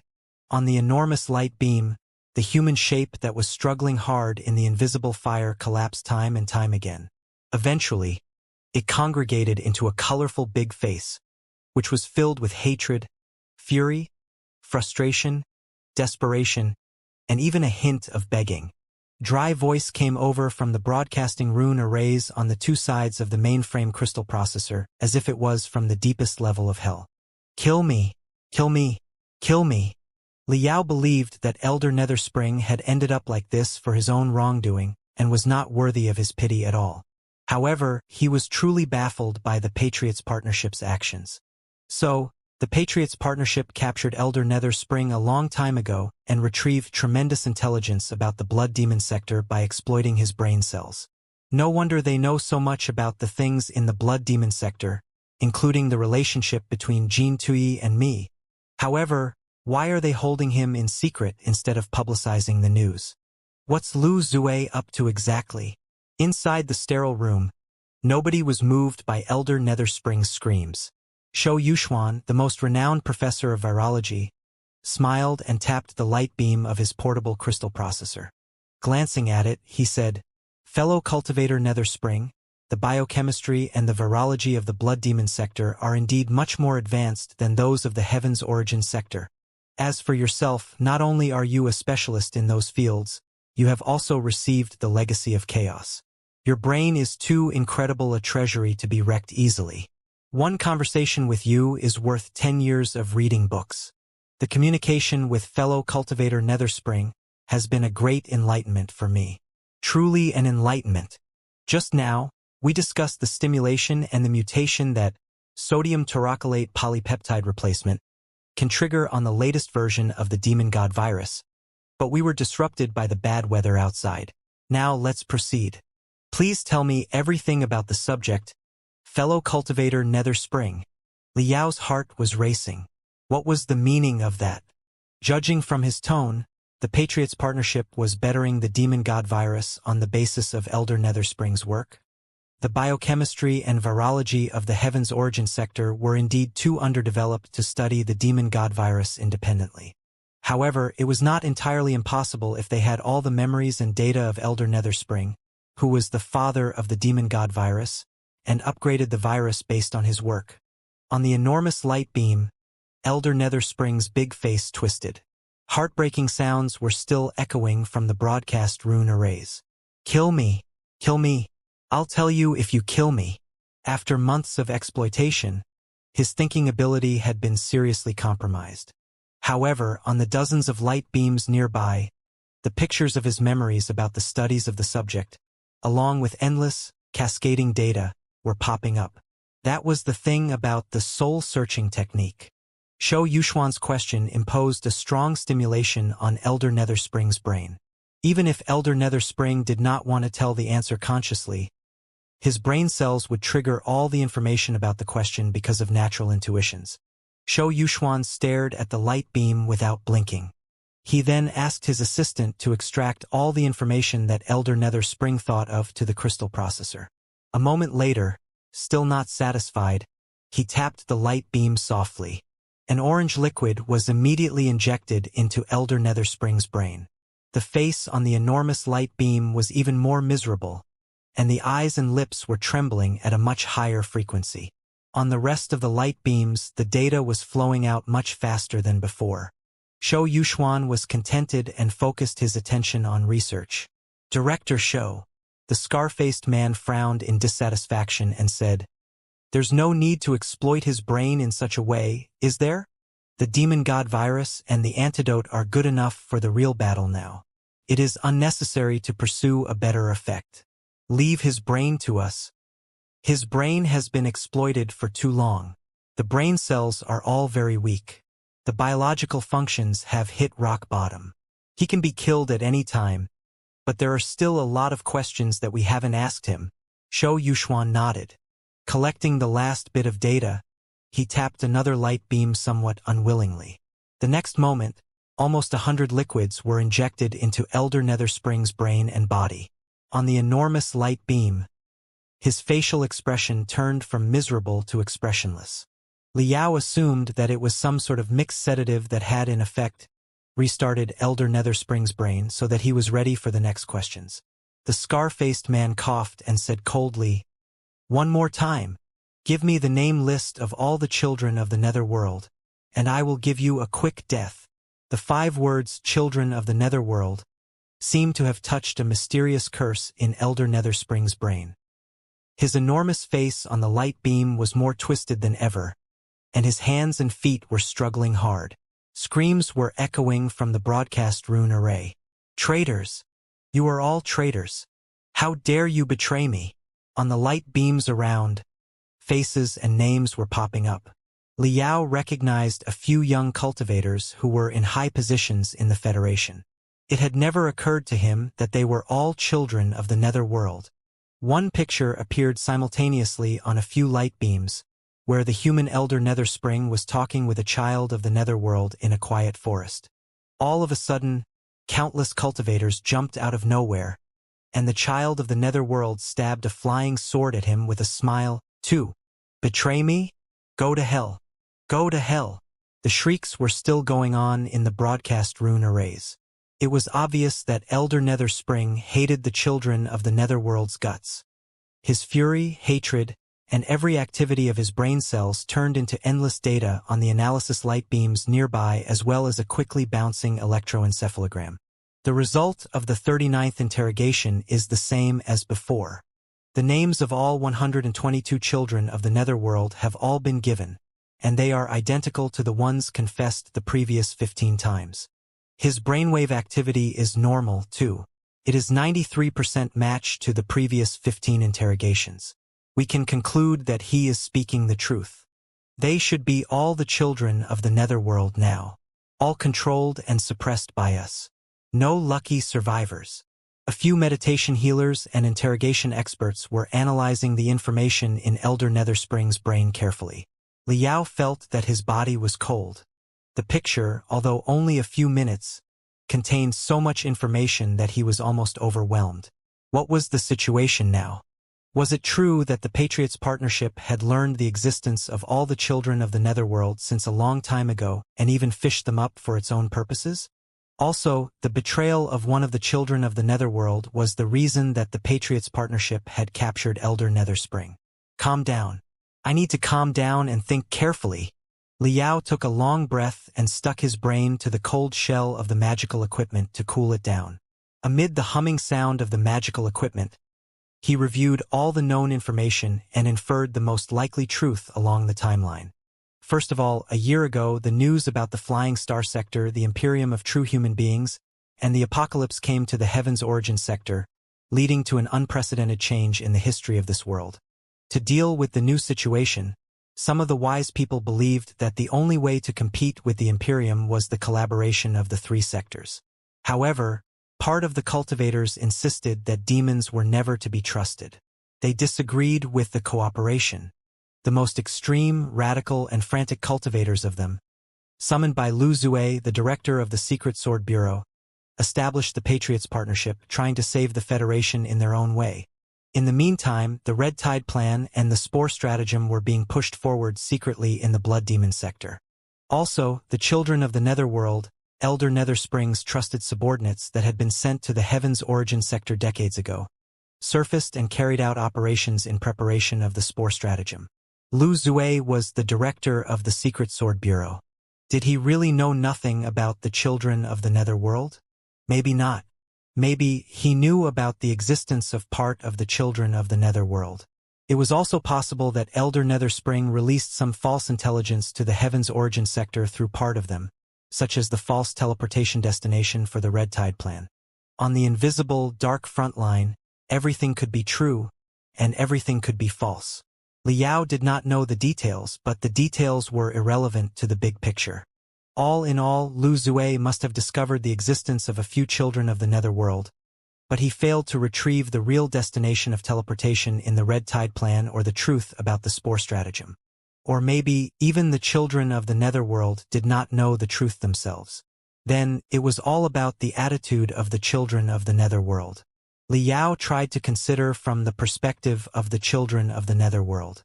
He felt that, although Elder Netherspring's moves were rather delicate, the loyalty of the chess pieces was a big issue. The children of the Netherworld had lived for decades in the Federation as pure human beings. Right now, they all boasted a promising future, if they were not powerful already. With the help of the Flying Star sector, the strategic situation was different now. The Federation was gaining more advantages and rising unstoppably like the sun in the morning. Over the decades, they must have established their own family and even gotten their children. Why would they still work dutifully for Elder Netherspring? Liao thought for a long time and only came up with two reasons. Firstly, over the decades, they had sent tremendous intelligence to Elder Netherspring, which could be a great weakness. Once Elder Netherspring threw out the evidence, they would not meet a good end. Secondly, at that time, Elder Netherspring's Spore stratagem looked rather beautiful and promising. Once it succeeded, they would be the greatest contributors of the new world. Maybe they were the only reasons to support the children of the Netherworld to go down the road with Elder Netherspring. However, 3.5 months, Liao had destroyed the Eye of Blood Demon, and Jin Tui had unveiled the Spore stratagem. Elder Netherspring had lost his wild gamble with no chance of a comeback. If he had stayed in the Blood Demon sector, he would have been a fish in a water tank that would be caught sooner or later. Having no other options, he had swallowed the last dose of the divine blood of chaos and snuck into the Heaven's Origin sector as a human being, hoping to have the last laugh by instigating the war through the children of the Netherworld and Abyss. However, Elder Netherspring had never considered the attitude of the children of the Netherworld. When the Spore stratagem was still hopeful, the children of the Netherworld would not betray him, but it did not mean that they would still be on his side when the Spore stratagem proved to be a fiasco and he lost everything, ending up as a stray dog. What if Lu Zue went to those children of the Netherworld and offered a deal?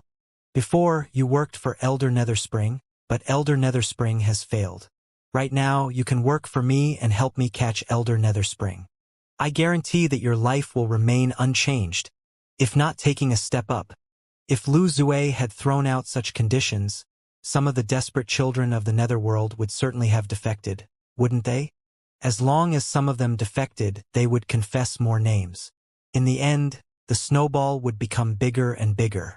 Liao had no doubt that most of the children of the Netherworld would submit themselves to Lu Zue and the Patriots' partnership after hesitating for a few seconds or even without any hesitation. Then it was very simple. Elder Netherspring had just transformed into a human being. Although he was in the nascent soul stage, he was a beginner in the way that cultivators utilized their strength. He was definitely the weakest nascent soul stage cultivator in the Heaven's Origin sector. Also, he could not have kept too much divine blood of chaos before. For the sake of confidentiality, he could not have brought many soldiers of the Netherworld Watch with him, either. It was very possible that he had come alone. After he arrived in the Heaven's Origin sector to raise a war, naturally, he could only go to the children of the Netherworld, his subordinates. Moreover, Liao was even suspicious that, with Elder Netherspring's cunningness, he could have intentionally exposed himself to Lu Zue and pretended to surrender. But the guy never realized that Lu Zue was even more cunning than him, and all the children of the Netherworld had been compromised. When he met his subordinate, He had been captured and sent to the undersea secret base for interrogation. All the secrets in his head had then been dug out. Liao took a long breath. He sorted through the whole timeline and reflected on every detail. Finally, he was certain that this was the answer closest to the truth. If so, Lu Zue's knowledge about the Blood Demon sector, his precise prediction about Liao's actions, and a lot of other suspicions could be explained. When he saw Elder Nether Spring just now, Liao had been so surprised that he even felt it was abrupt. But now that he thought of it, that was the most reasonable ending. Elder Nether Spring was a stray dog in the first place. He had fled to the Heaven's Origin sector, an unfamiliar place, and was trying to grasp an utterly strange strength system. Faced with opponents lurking in the darkness such as the Patriots Partnership, was it odd that he was end up being a prisoner? If Elder Nether Spring had other thorough plans when Spore Stratagem, to which he dedicated all his efforts and resources, had failed, that would have been really unreasonable. If Elder Nether Spring had such wisdom, he would have seen through Jean Tui's real purpose a long time ago and killed him. How could he watch Jean Tui sabotage his Spore Stratagem? Getting to the bottom of it, Elder Nether Spring was still slightly away from the top-tier players. Perhaps, in the great collision of the Heaven's Origin sector and the Blood Demon sector, the real competitors in the game had always been Lu Zue and Jean Tui. In the sterile room, the interrogation was still going on. The scar-faced man smiled. Excellent. Elder Nether Spring, you are very cooperative. If we work like this a little while longer, you will never suffer such torment again. The last question. Who is Abyss? Tell me the answer, and you may die. Elder Nether Spring's brainwaves were suddenly irritated on the dozens of light beams. He roared. There is no Abyss. There isn't one. Why do you never believe it? The scar-faced man eyed him coldly for a while and said to his assistant, inject brain exciter into his head at 3 times the normal dose to magnify his senses. Also, inject the venom of the gold jellyfish at 5 times the normal dose. Ensure his brain cell activity with electric shock. Z. On Elder Nether Spring's bald head, the crystal wires and the drug tubes were tightened one by one. His gray eyeballs almost burst out of the head. Bloody tears were even dripping down from the corner of his eyes. On the monitoring light beam, the curves of his brainwaves were jumping up and down abruptly as if crazy. I'll tell you. It is Ling Yu, supervisor of the Classified Documents Department in the headquarters of the General Staff of the Federal Army. Elder Nether Spring screamed miserably. The high-pitched shrieks almost tore the broadcast rune arrays apart. The scar-faced man and his assistant analyzed the light beams for a moment. A meditation healer shook his head and said, the brainwave is not right. He is lying. The scar-faced man slightly frowned. He gestured his assistant to use more drugs. As a virtual button on the light beam was slowly pushed to the highest degree, Elder Nether Spring's eyeballs were shuddering crazily, and he was foaming hard. Even his body, which was several meters away, was cramping like a frog suffering from an electric shock. Why, Elder Nether Spring? You are a preeminent figure. We don't wish to see you end like this. The scar-faced man sighed. You have failed with no chance of a comeback. Why are you still protecting Abyss? All the children of the netherworld have been fished up. What can an Abyss do on his own? Just say it. You've already given up more than 100 children of the netherworld. It doesn't matter if you give one more name, does it? Speak. Save everyone some trouble and free yourself from the humiliation and misery forever. Isn't that much better? Moreover, all the children of the netherworld have betrayed you. Why wouldn't Abyss? Chances are that he has abandoned you and is hoping that you will be killed soon. You are suffering here, and he is enjoying himself outside. I feel sorry for you. On the light beam, Elder Nether Spring looked like a block of ice that was about to melt. Dying, he said, it is Di Mingxin, the Minister of the Department of National Defense's secretary. No, it is Guo Chunfeng, the supervisor of the 1st Division of the Secret Sword Bureau. No, it is. The scar-faced man looked his assistant. His assistant was shaking his head the whole time. The scar-faced man's voice grew tough and cold. Elder Netherspring, we showed you some respect because we admired you as a senior from the Blood Demon sector. If you don't change your attitude, don't blame us for our ruthlessness. It is you who are forcing me to lie. Elder Netherspring completely crashed and roared. No abyss! No abyss! There has never been an abyss. What do you want me to confess? It is impossible for abyss to exist. Do you not understand? His loyalty cannot be guaranteed at all. The children of the netherworld were sent out decades ago. At that time, I didn't have much expertise in the gene technology. How could I have absolute control over them? The normal children of the netherworld often sent intelligence back to me. In return, I told them the situation of their family in the Blood Demon sector. Their loyalty to the demon race and to me was maintained only in such a way. Even so, they still betrayed me in the end. All of them did. If there is really an abyss who doesn't know that he is a demon and hasn't done anything wrong to the Federation, I will not be able to prove that he is a demon even if I activate him. Then, how am I supposed to control him? How am I going to persuade him to pledge his loyalty to me instead of the Federation, where he has lived for decades? The scar-faced man and his assistant listened casually. It appeared that this was not the first time that they had heard such words. Maybe because the brain exciter was taking effect, Elder Netherspring's mind was becoming clearer and clearer. He roared. Abyss is just a disguise to cover the children of the netherworld. My original thought was that once you notice the children of the netherworld, I would release the news of Abyss, the non-existent ultimate child of the netherworld, so that you would be suspicious about each other, and your investigation would be disrupted. Also, the children of the netherworld could also jump out and accuse somebody who was a threat to them of being Abyss. As a result, after all the accusations were investigated and no Abyss was found, the investigations on the children of the netherworld would be seriously weakened, too. There would be plenty of time for them to deal with the situation.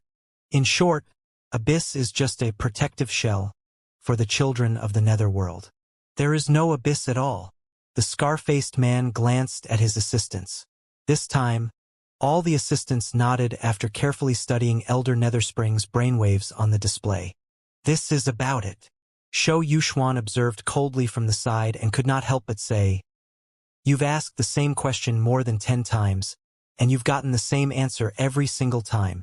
Under such intense stimulation, he will feel like the whole of hell was bashing against his head hard every second.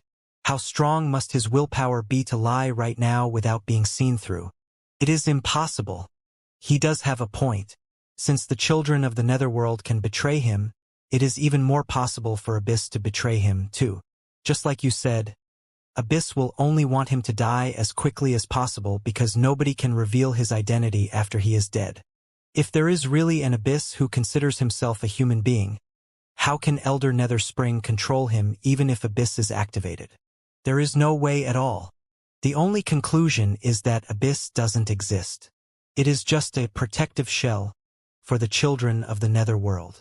Staring at Elder Netherspring's soul, which was gradually spreading out on the light beam, the scar-faced man was deep in thought for a long time. However, a tiny part of his brain has always been covered in gray fog. There is no way that we can crack it. Shou Yuxuan did not think much of it. That's typical for any brain. Although the soul-searching technique can find 99% of his secrets, 1% of the brain is always too unpredictable for us to grasp. It is perhaps the memories of a long, long time ago and has nothing to do with our plan. Stop wasting time on it. The scar-faced man discussed with his assistants for a while. Then he stood straight and nodded. All right, the results of the previous 9 interrogations are the same. We can finally draw the conclusion that Abyss doesn't exist. Director Shou, our questions have mostly been resolved. This brain is all yours now. The scar-faced man extended a finger and flicked the center of Elder Netherspring's brow on the light beam. Thank you for your cooperation, Elder Netherspring. The Abyss you came up with was truly an incredibly creative idea. Could have caused serious interferences for us. But it is a pity that chance contrives better than we ourselves. Eventually, it has caused you to suffer more. Haha, that's not our fault. You only have yourself to blame. Elder Netherspring had completely lost the strength to argue. Lethargically, he said, "I've said everything. Let me die. Let me die. I have no questions now," the scar-faced man said.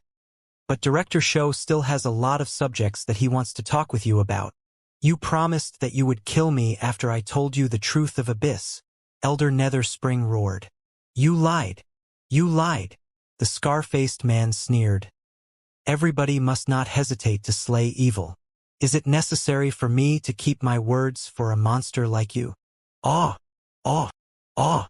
Elder Netherspring was outraged. For a moment, his brainwaves surpassed the limits. They seemed to be struggling out of the light beam and erupting like a volcano. The head that was placed inside a transparent box and the body that was fixated to the surgical bed were both trembling violently, unleashing overwhelming spiritual waves. "Not good," an assistant shouted. "There are signs of the stimulation of 7 times the normal dose of brain exciter deep inside his brain." "What?" The scar-faced man was shocked. He must have controlled his head and found a way to conceal part of the brain exciter. Another meditation healer shrieked. Now he has activated all the brain exciter that he hid before and aroused his brainwaves to a new height. Duo, duo, duo. Under the surging force caused by Elder Netherspring's brain, the barriers nailed into his body were expelled one by one and pierced into the ceiling deeply. His hands and feet were waving crazily. Caught unprepared, several meditation healers were thrown to the wall with broken bones. "Suppress him!" the scar-faced man roared crazily. Dozens of interrogative devices that looked like iron tusks immediately ejected out of the metal surgical bed and pierced deeply into Elder Netherspring's body, holding him down on the bed and making it unable for him to move. The 3-core formation stage cultivators in the corner quickly jumped out. 3 storm bolters that had been modified stabbed into Elder Netherspring's body brutally. The high-voltage electric arcs spurting out of the barrels almost burned the body into ashes after lightning chains. The transparent box that contained the head was also injected with a certain bluish liquid. The head was immediately frozen. Elder Netherspring's body had been suppressed, and his head was completely frozen. His resistance seemed to have ended in failure. Boom! Right then, the sterile room shook violently. The spiritual energy inputted into all the magical equipment soared significantly. Probably because the critical part of the defense rune array was affected in the fierce fight between the cultivators and the 9-headed ocean monster. All the magical equipment in the secret base was overloaded.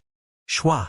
On the enormous light beam, there was a hint of mockery on Elder Netherspring's illusionary face, which was under serious interferences, before it gradually dispersed in ripples. After soaring into the peak, Elder Netherspring's brainwaves fell down straight into the eternal abyss. He is going to die. Inject brain exhilarant and revitalization polypeptide protein. Try to slow down his brain death. Activate the emergency plan. Try to confine his soul now and see if it is possible to transform him into a spectral cultivator. If he can't, try to extract all the information in his brain into the crystal processor. Keep as much data as possible. The sterile room was in a complete mess. The hands of all the specialists turned into gray mist as they typed fast on the control light beams. Very soon, Elder Netherspring's face on the enormous light beam twisted into a giant swirl. It seemed he was being absorbed into the crystal processor by a weird force. However, before his brainwaves completely fell into peace, Liao felt that he saw a glimmer of hope from the depths of the swirl of his soul. Was it my imagination? Liao frowned. Elder Netherspring was a great figure after all. Eventually, he still managed to get out of his enemy's control and give himself a quick death. However, had he really left nothing? A minute later, Elder Netherspring's brainwaves were completely gone. All the light beams turned blank. He is dead. His soul has entirely perished. There is no chance that he has transformed into a spectral cultivator. Several meditation healers made the same conclusion after examining Elder Netherspring's head carefully. Thankfully, we've collected enough data in the last couple of months, and we managed to extract most of the data and memory pieces in his brain the moment before he died. A meditation healer tapped softly on the control light beam for a moment. Then, a metal cube the size of a fist popped up from the inside of the mainframe crystal processor. Dense spiritual stripes, which were soul-stirring colors, had been carved on the surface of the cube. Shou Yuxuan extended his hand and held the cube in his hand with his spiritual energy. With a telepathic thought, the cube was immediately unfolded. It was made of almost 1,000 metal slices that were as thin as the wing of a cicada.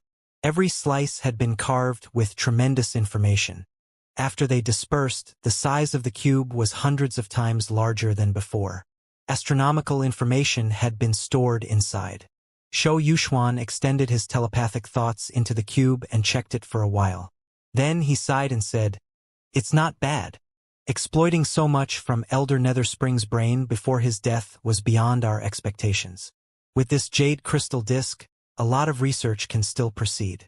Liao held his breath, his eyes glittering. The so-called jade crystal disk was in fact the most advanced jade chip. It was made of thousands of thin record chips, each of which had a storage of a regular jade chip. When thousands of jade chips were piled up, the storage space could be as vast as an ocean.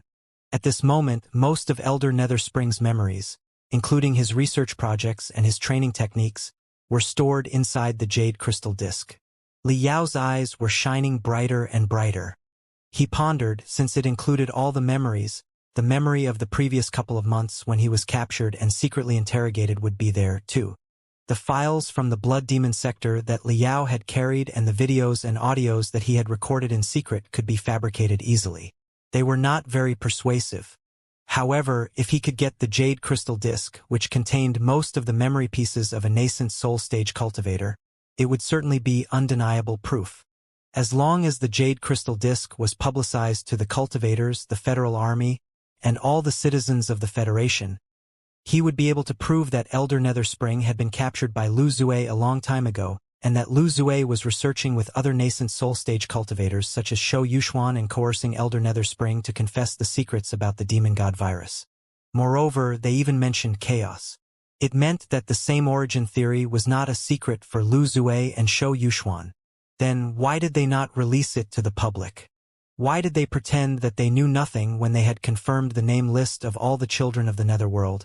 And why did they simply wait and watch the speaker's attempted assassination?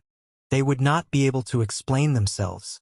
Li Yao's heart was beating faster and faster. After all the trouble, he finally got his hands on the critical part of the scheme. In the sterile room, after examining the jade crystal disk, he said to the scar-faced man, "Prepare a clean communication room for me.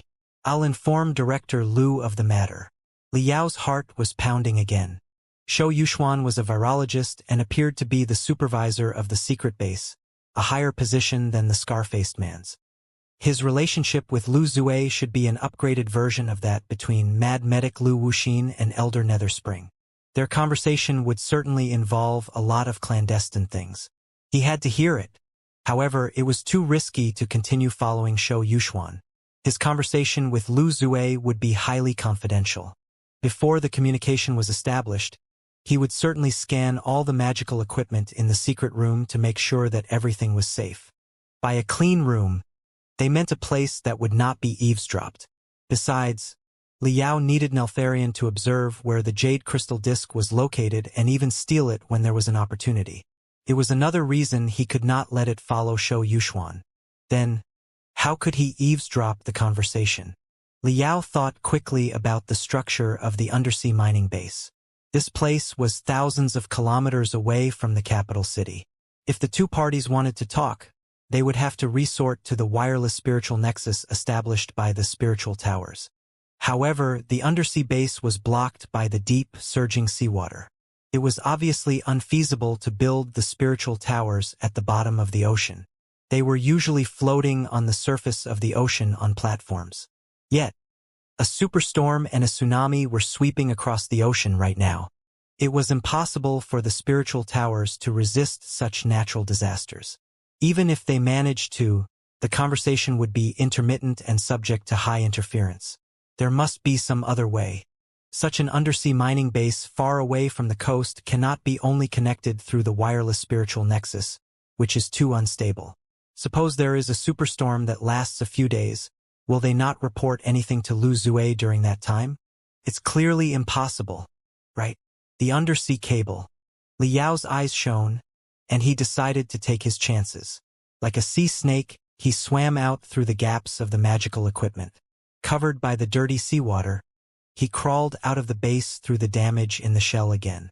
The fight outside the base was still going on. A large area of the seawater was polluted by the nine-headed ocean monster's blue blood. It appeared that the animal was exhausted and would be executed soon. Having no time to care about the nine-headed ocean monster, Li Yao quickly swam to the very bottom of the undersea base. Hurry up. I must find the undersea cable before the communication begins. Li Yao perceived the feeble spiritual waves nearby. He was certain that, to ensure that the undersea cable was not bitten apart by the fish around, defense rune arrays must have been deployed around the cable. As he expected, a moment later, he found a few thick cables that were buried deep beneath the sand and mud by tracing the feeble spiritual waves of the defense rune arrays. Li Yao narrowed his eyes and took out a tiny drill that was barely visible from his cosmos ring. He operated on the undersea cable carefully.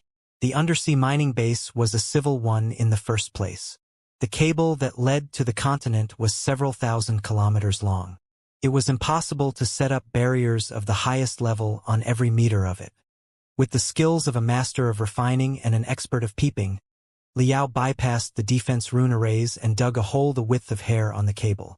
He then extended a crystal wire into it, with the other end connected to his crystal processor. Naturally, too many complicated data streams were being transmitted through the cable at the same time. However, Li Yao had collected Shou Yuxuan's and Lu Zue's voice prints. So, he only needed to search for the data that had the features of their voice prints. Very soon, Li Yao heard their conversation after a while of blurred background noises. He heard Lu Zue saying, "You shouldn't have woken me up. Over the past half-month, in order to deal with Li Yao, Zhang Hailu, and the rest of them, I have overly drained my computational ability. My head is in the most terrible state right now, and I cannot maintain a clear mind. I'm busy recovering. It is estimated that my head will be keen enough again in 5 hours, 23 minutes, and 22 seconds. After your interruption, it will take at least another 1 hour, 17 minutes, and 43 seconds. Elder Nether Spring is dead," Shou Yuxuan said. "Okay," Lu Zue remarked casually. "A brain has its limits. He should be dead anyway. Has the critical information been retrieved?" "Yes, everything. Our research progress won't be affected," Shou Yuxuan said. "I can guarantee that we will be able to provide enough demon god virus and the corresponding antidote, both of which can be utilized in field battles, within half a month after we march into the blood demon sector." "Excellent. Then Elder Nether Spring's death is not important. With the demon god virus and the antidote that can be manufactured, we will be able to control the plague and thus the outcome of the war." Pausing for a moment, Lu Zue continued. "Since I've already been interrupted, I might as well say something more. The research on the Type A virus can be put on hold for now. Please accelerate the production of the Type B virus. I will need the dose to infect 100,000 people in 1 month." Shou Yuxuan was dazed for a moment. He asked, "The Type B virus that specifically targets people of the Flying Star sector? Why?" Bolstered by the soaring fighting will in the Federation, the cultivators of the Flying Star sector are changing their attitude, Lu Zue explained. "It is very possible that they will be persuaded and send Burning Prairie, their flagship, to the Blood Demon sector with us. However, they still refuse to march into the Blood Demon sector but only promise that they will help us guard the wormholes between the Heaven's Origin sector and the Blood Demon sector. They will also release the Grand Illusionary Soldiers to observe the Blood Demon sector closely first. It appears that those people have been influenced by Li Yao anyway. However, they are too naive after all. When we are in the Blood Demon sector, the battle will be changing vastly every second. Will they be able to make the call? Tough men must be given tough drugs. Right now, the compatriots of the Flying Star sector haven't clearly seen the vileness and brutality of the demons. Let's sharpen their vision with the Type B demon god virus." Liao felt that his blood was freezing when he heard that part, as if billions of tons of seawater were pressing his body. He was almost suffocated. He was finally certain that Lu Zue had gone mad. Before, the guy had assassinated the Speaker of Parliament and killed tens of thousands of innocent people in order to raise the fury of the Heaven's Origin sector. Now, he was trying to kill at least 100,000 citizens of the Flying Star sector through the demon god virus in order to trigger the Flying Star sector's hatred of the demon race that was thin if not non-existent. He hoped to disrupt the collaboration between mankind and the demon race in such a way. Jin Tui was quite right. Lu Zue had been completely swallowed by his own hatred, selfishness, and ambitions, and turned into an enormous abyss that was even more dreadful than the broken vein trench several hundred kilometers away. Everything makes sense now. Elder Nether Spring was a smart guy, too. After the spore stratagem failed, he must have considered and inferred the goals of me and Jin Tui. Then, after he fell into the hands of the Patriots Partnership, my intention was immediately learned by Lu Zue. He knew that I would certainly return to the Heaven's Origin sector. He also knew that I was here to submit the instruments of surrender of the demon race and to realize peace. But such peace is absolutely unacceptable for Lu Zue and the Patriots Partnership. Therefore, he set up a flawless trap with the Patriots Partnership, the children of the Netherworld, the military, and some of the ignorant workers in the Secret Sword Bureau. As long as I appeared on the Grand Desolate Plateau, the trap could immediately be activated. The elements such as the Memorial Park for Martyr Liao and the existence of Duanmu Ming were perhaps arranged by Lu Zue carefully in advance and were nothing more than his chess pieces. Their sole purpose was to shock me so that I would trust nobody. Eventually, I was led to the final stage step by step according to his pace, namely the Federal Square, where I assumed the role of assassin. He almost succeeded. If Ding Lingdang hadn't trusted me and supported me without any complaint, I might have turned into a real blood devil at this moment and completely become his chess piece. Liao took a long breath in cold sweat. He basically understood Lu Zue's intention right now. The tremendous demon god virus and the antidote that were under the control of the Patriots Partnership could indeed change the intensity and the outcome of the plague.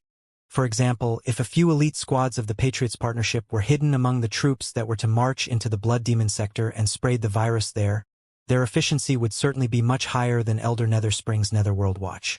The Blood Demon sector was at its weakest in its thousands of years of history in the first place. It would be difficult for them to resist the triple attacks of the Federal Army, the warship of the Flying Star sector, and the Demon God virus. As soon as the main force of the coalition army of demons was crushed, Lu Zue would be able to control the plague with the antidote and get a lot of demon slaves. He could even conquer the demon race with the antidote as a lure. Those who were willing to be his slaves would be given the antidote and live. Those who were not would turn into the walking dead and uncontrollable mutants, dying the most miserable death. In such a way, he would have a high chance to occupy the Blood Demon sector without paying a high price. Also, after seizing the Blood Demon sector, he would be able to keep a lot of demon slaves who could be sent to the resource planets for mining. It was truly a very enticing plan. However, how was Lu Zue's Patriots Partnership able to manufacture the antidote earlier than his Skyfire did? Liao thought quickly and realized that the reason was too simple. The so-called antidote of the demon god virus was in fact the synthesized divine blood of chaos, which Skyfire had duplicated by studying Jin Xinyue's blood. There was only one Jin Xinyue, and it was impossible for Skyfire to have pumped away all her blood for research. They could only take a syringe occasionally. Naturally, their progress was slow.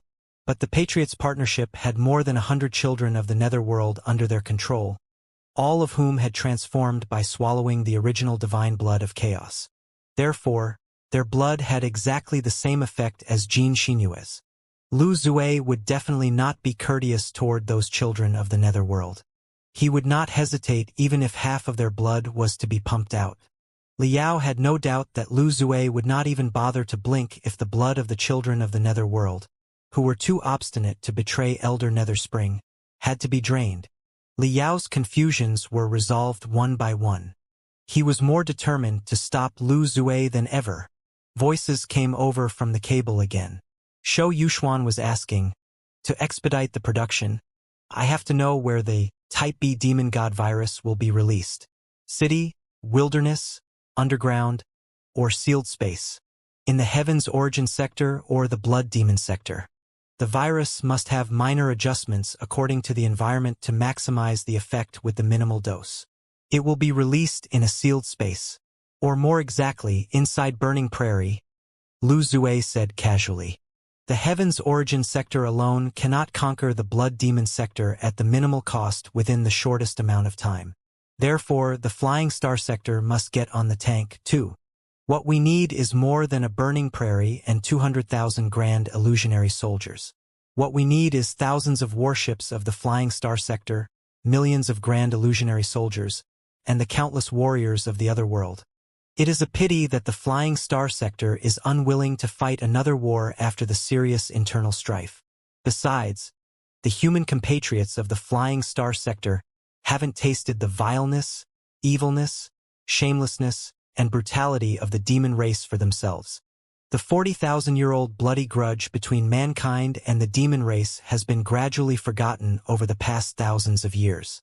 Faced with the demons, they are cowardly, timid, and full of impractical illusions. Shou Yuxuan sighed and said, "That's not entirely their fault. Human beings are a species that is good at forgetting and self-deception. Not just the citizens of the flying star sector who haven't fought the demons for thousands of years, even in the heartland of the Federation, haven't many of our compatriots of the heavens origin sector eased their wariness and fantasized the peace that will never come true, just because they haven't experienced the war for more than 100 years after the Grand Desolate Plateau was conquered? Even the leader of the country, Jiang Hailu, who has deep grudges with the demon race and has the future of the nation on his shoulders, chickened, softened up, and backed off. He was naive enough to think that there was possibility of peace between mankind and the demon race. That's the weakness of humanity, Lu Zue said coldly. If they can't overcome it themselves, we will give them a hand.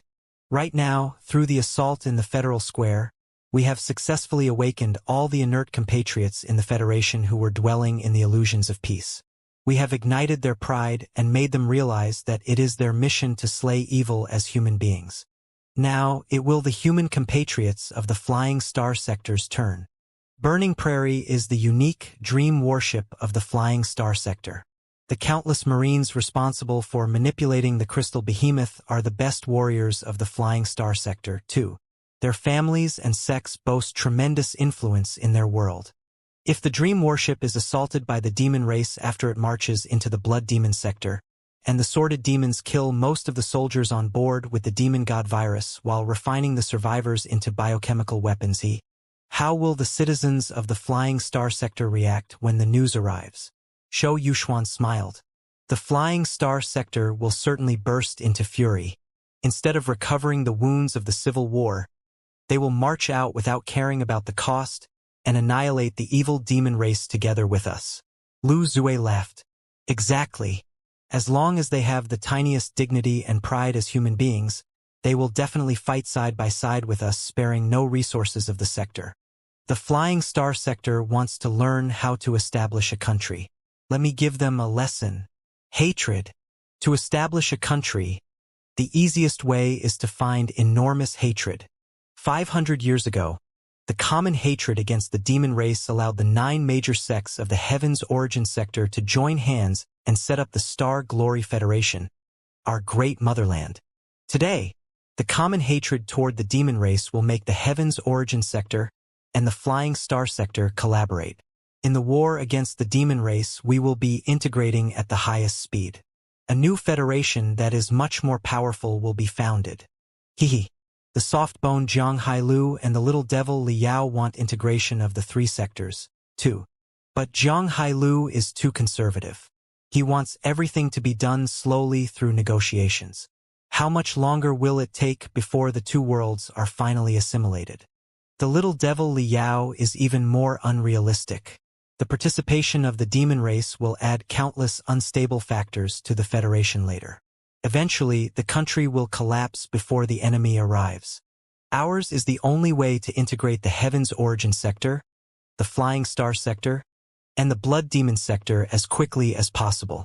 By removing all uncertainty, the resources will be concentrated in the steadiest form. An invincible federation will be founded on blood, steel, and fire in order to fight against the imperium of true human beings. This is the only path.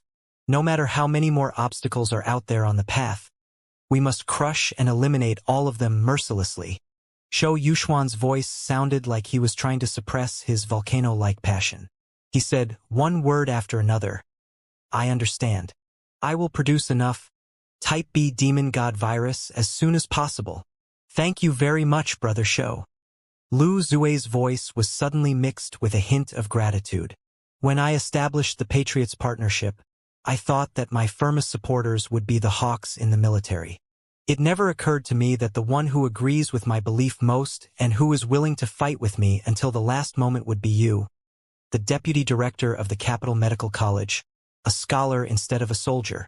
I am a doctor and a virologist, Shou Yuxuan said calmly.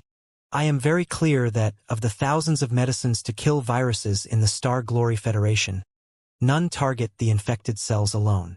Many viruses lurk deep inside the cells and even take on the form and attributes of the regular cells. With our current knowledge, it was impossible to distinguish them.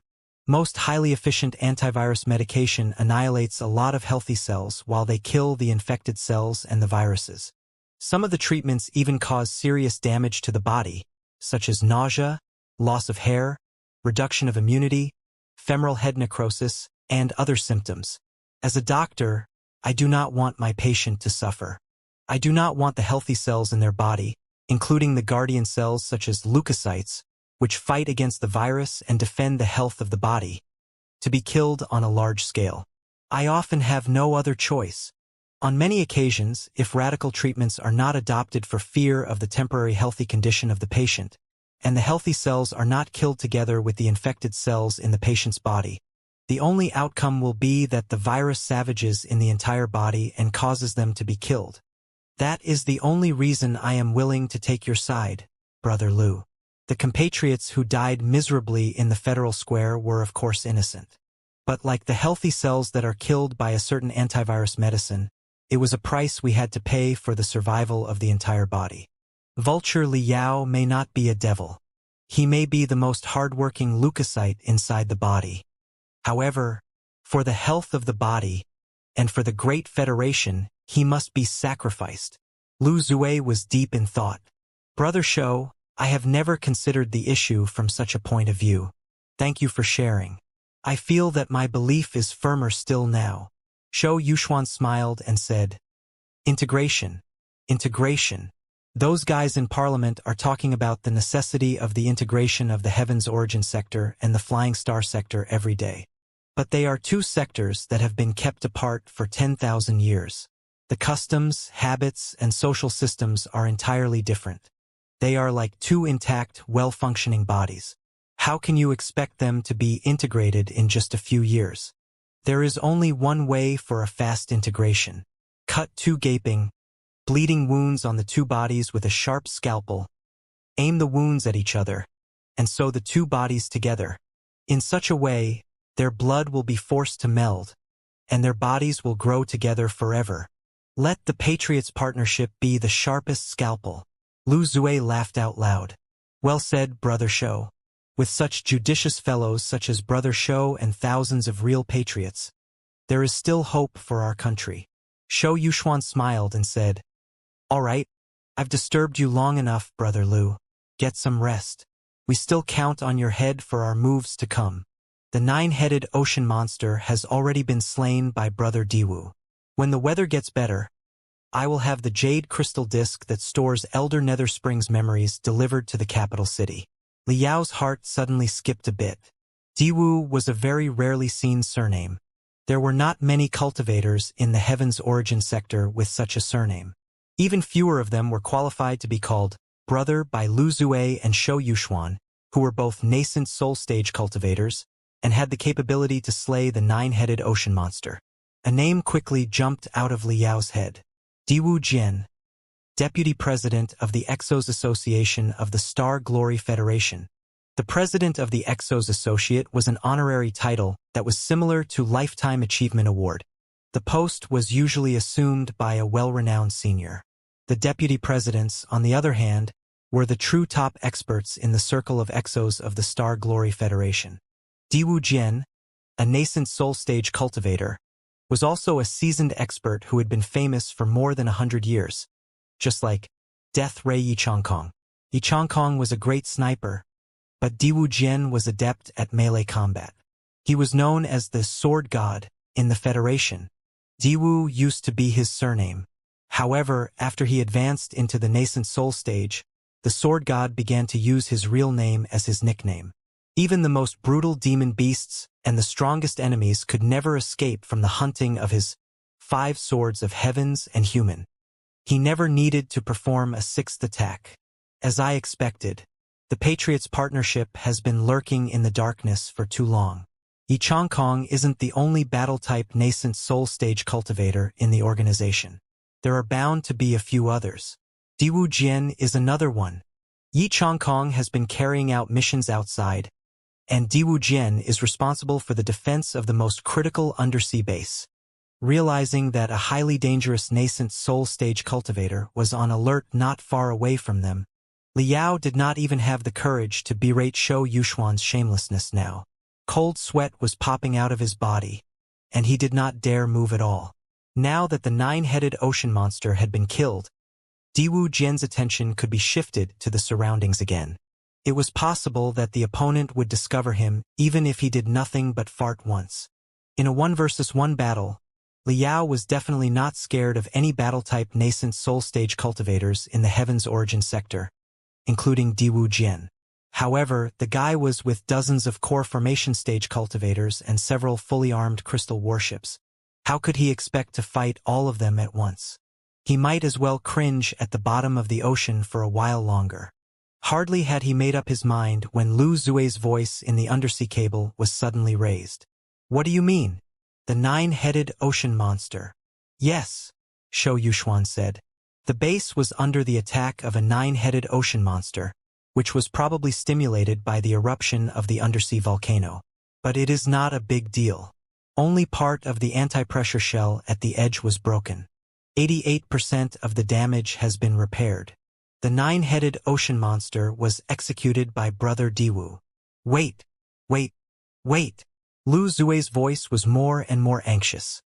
He did not sound so concerned even when he heard the news of Elder Netherspring's death a moment ago. A 9-headed ocean monster attacked the base, damaged the defense system, and cracked the shell of the base. And a lot of seawater poured into the base? Yes, Shou Yuxuan replied. But just the periphery. Is there a problem? And Elder Netherspring died soon after the 9-headed ocean monster's harassment? Shou Yuxuan thought for a moment and answered, Seems so, but I doubt that they are related. They may be related, and they may be not, but it doesn't matter.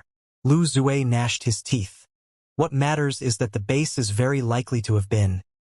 Before he said compromised, the two parties lost connection to each other because Liao had chopped off the undersea cable brutally with one slash. Before they contacted to each other again with a second cable, he had earned himself a few seconds to react. Liao cursed loudly in his heart. He did not know that Lu Zue's computational ability was so terrifying that he could sniff out danger from nothing but the weird arrival of the 9-headed ocean monster. Thankfully, Lu Zue had planned too many plots and schemes recently, and his head was at a low point. He had been trying to recover. That was why he was more sluggish than he should have been. If Lu Zue had been at his peak state and his head was clear and agile, he might have caught traces at the beginning of their conversation. I've definitely been exposed. Liao gritted his teeth. Without concealing his scent anymore, he rushed upward like a cannonball. He could have chosen to escape silently. With his speed, it was almost impossible that Diwu Jian and the core formation stage cultivators could have stopped him. However, after hearing such a big, insane scheme of the Patriots' partnership, how could he just get up and leave? He had to get the jade crystal disk that stored Elder Netherspring's memory data, which was the key to crack the scheme. Come on! The blood demon form of the mystic skeleton battlesuit unleashed the most formidable strength. Liao roared. Bubbles spread out of his body, and a blast rippled out, triggering an enormous undersea swirl. At the center of the swirl, a shadow that was as deep as the night sky, as red as blood, and as eye-catching as the shining stars showed up splendidly. Z, Z, Z, Z, Z. Around Liao, the shield mixed by the spiritual energy and the demonic energy continued expanding, enveloping him like the most dazzling ball lightning. All the seawater inside was evaporated and popped up to the surface of the ocean as bubbles. Liao, on the other hand, stood in the middle of the ball-shaped space. He stabbed his hands into his chest and opened the breastplate to the two sides quickly, revealing the brilliant demon core at the center of his chest. It was the Hellish River Cannon, the upgraded version of the Cell Obliteration Cannon, which was the most powerful remote weapon on the Mystic Skeleton battlesuit right now. Just burn my cells. The power of Liao's soul surged out. All the cells inside his chest seemed to be exploding and releasing infinite energy, which was congregated and enhanced by the demon core. A small sun seemed to be rising slowly from the bottom of the ocean, illuminating the darkness of the environment. There's an intruder. He is very likely to be Liao. Lu Zue's voice finally passed over through the other cables and was echoing in the entire base. Diwu Jian, the battle-type nascent soul-stage cultivator guarding the base, as well as countless cultivators of the Patriots Partnership, discovered Liao. Hiu, hiu, hiu, hiu. Hundreds of flying swords, mystic rays, and cannon attacks bombarded the hundreds of meters around Liao like a storm and smashed his spiritual shield until it was shaking, dimming, and about to collapse. Liao gritted his teeth and swallowed all the blood. Before the blood slid into his stomach, it was already transformed into the purest energy by the obliterative power of the cells. Swoosh! A sword aura that was as fast as lightning pierced through thousands of meters of seawater like an invisible line and slashed open his spiritual shield directly. It was the 5 swords of heavens and human, Diwu Jian's ultimate technique, and the most terrifying sword art of the heavens origin sector. After only one attack, tens of thousands of red threads split from the aura and enshrouded Liao's spiritual shield, shattering it instantly. They even constituted a weird barrier that prevented him from condensing a second spiritual shield within the next few seconds. Without the protection of spiritual energy, the enemy's attack was unstoppable and was about to reach the surface of the Mystic Skeleton battlesuit. However, the moment his spiritual shield exploded abruptly, Liao already burnt his soul, cells, and life to the maximum and shot out the Hellish River Cannon toward the heart of the undersea base furiously. Boom! Boom! Boom! Boom! Boom! Boom! Boom! Hundreds of colorful blasts appeared on the surface of the Mystic Skeleton battlesuit and proliferated like cancer. The destructive force threw Liao hundreds of meters away. The bright pillar of light blown out by the Hellish River Cannon, on the other hand, ripped apart all the defense rune arrays in the undersea base and pierced through the core of the base. It was the place where the medicine workshop and the sterile room were located according to Liao's observation and Neltharion scanning. At that moment, a series of ear-splitting explosions was raised at the core of the undersea base. Shocking alarms were echoing nearby. The seawater was flooding crazily. The base was in utter chaos. The sterile room where Elder Netherspring had been interrogated happened to be hit precisely by the Hellish River Cannon. Caught unprepared, the cultivators were all sent flying, colliding and struggling in the blast. Neltharion had been lurking in a corner of the sterile room and observing where the jade crystal disc was kept. It took the opportunity to release almost 5 tiny smoke grenades, making the sterile room that was already messy enough even messier. The tiny drill of mystic rays in the front being activated to the maximum, Neltharion turned into a streak of brightness and pierced through the supercrystal processor that had been used to analyze Elder Netherspring's brain. The jade crystal disk was stored right inside the supercrystal processor. Shwa! Neltharion extended 2 tiny, long claws from the front, grabbed the jade crystal disk, and snatched it out from the preservation rune arrays. Liao had also been planning to capture the main storage chips of the supercrystal processor. However, at the same time, he sensed that a second unstoppable blade aura had rushed to the front of his face. For an unparalleled expert such as Diwu Jian, Even Liao could not clearly see how the guy performed the attack. When he sensed that an attack was coming, the aura of the sword was already less than 100 meters from him. This battle was different from the one against Death Ray Yi Chongkong. That battle had taken place after hours of consideration and planning. Both parties had spent tremendous computational ability on the preparation for the battle. It had been a battle that had been decided before it started. Liao had calculated every detail in advance. Therefore, he had finished Yi Chongkong and barely hurt himself. But this battle was an unexpected encounter. Neither party was prepared at all. It was a pure competition of combat ability devoid of any tricks. Liao bellowed. The blood moon dragon hunting saber dyed the seawater hundreds of square meters nearby crimson. Attached to the aura of the saber, the crimson seawater went at the aura of the sword like a whip of bloody hundreds of meters long.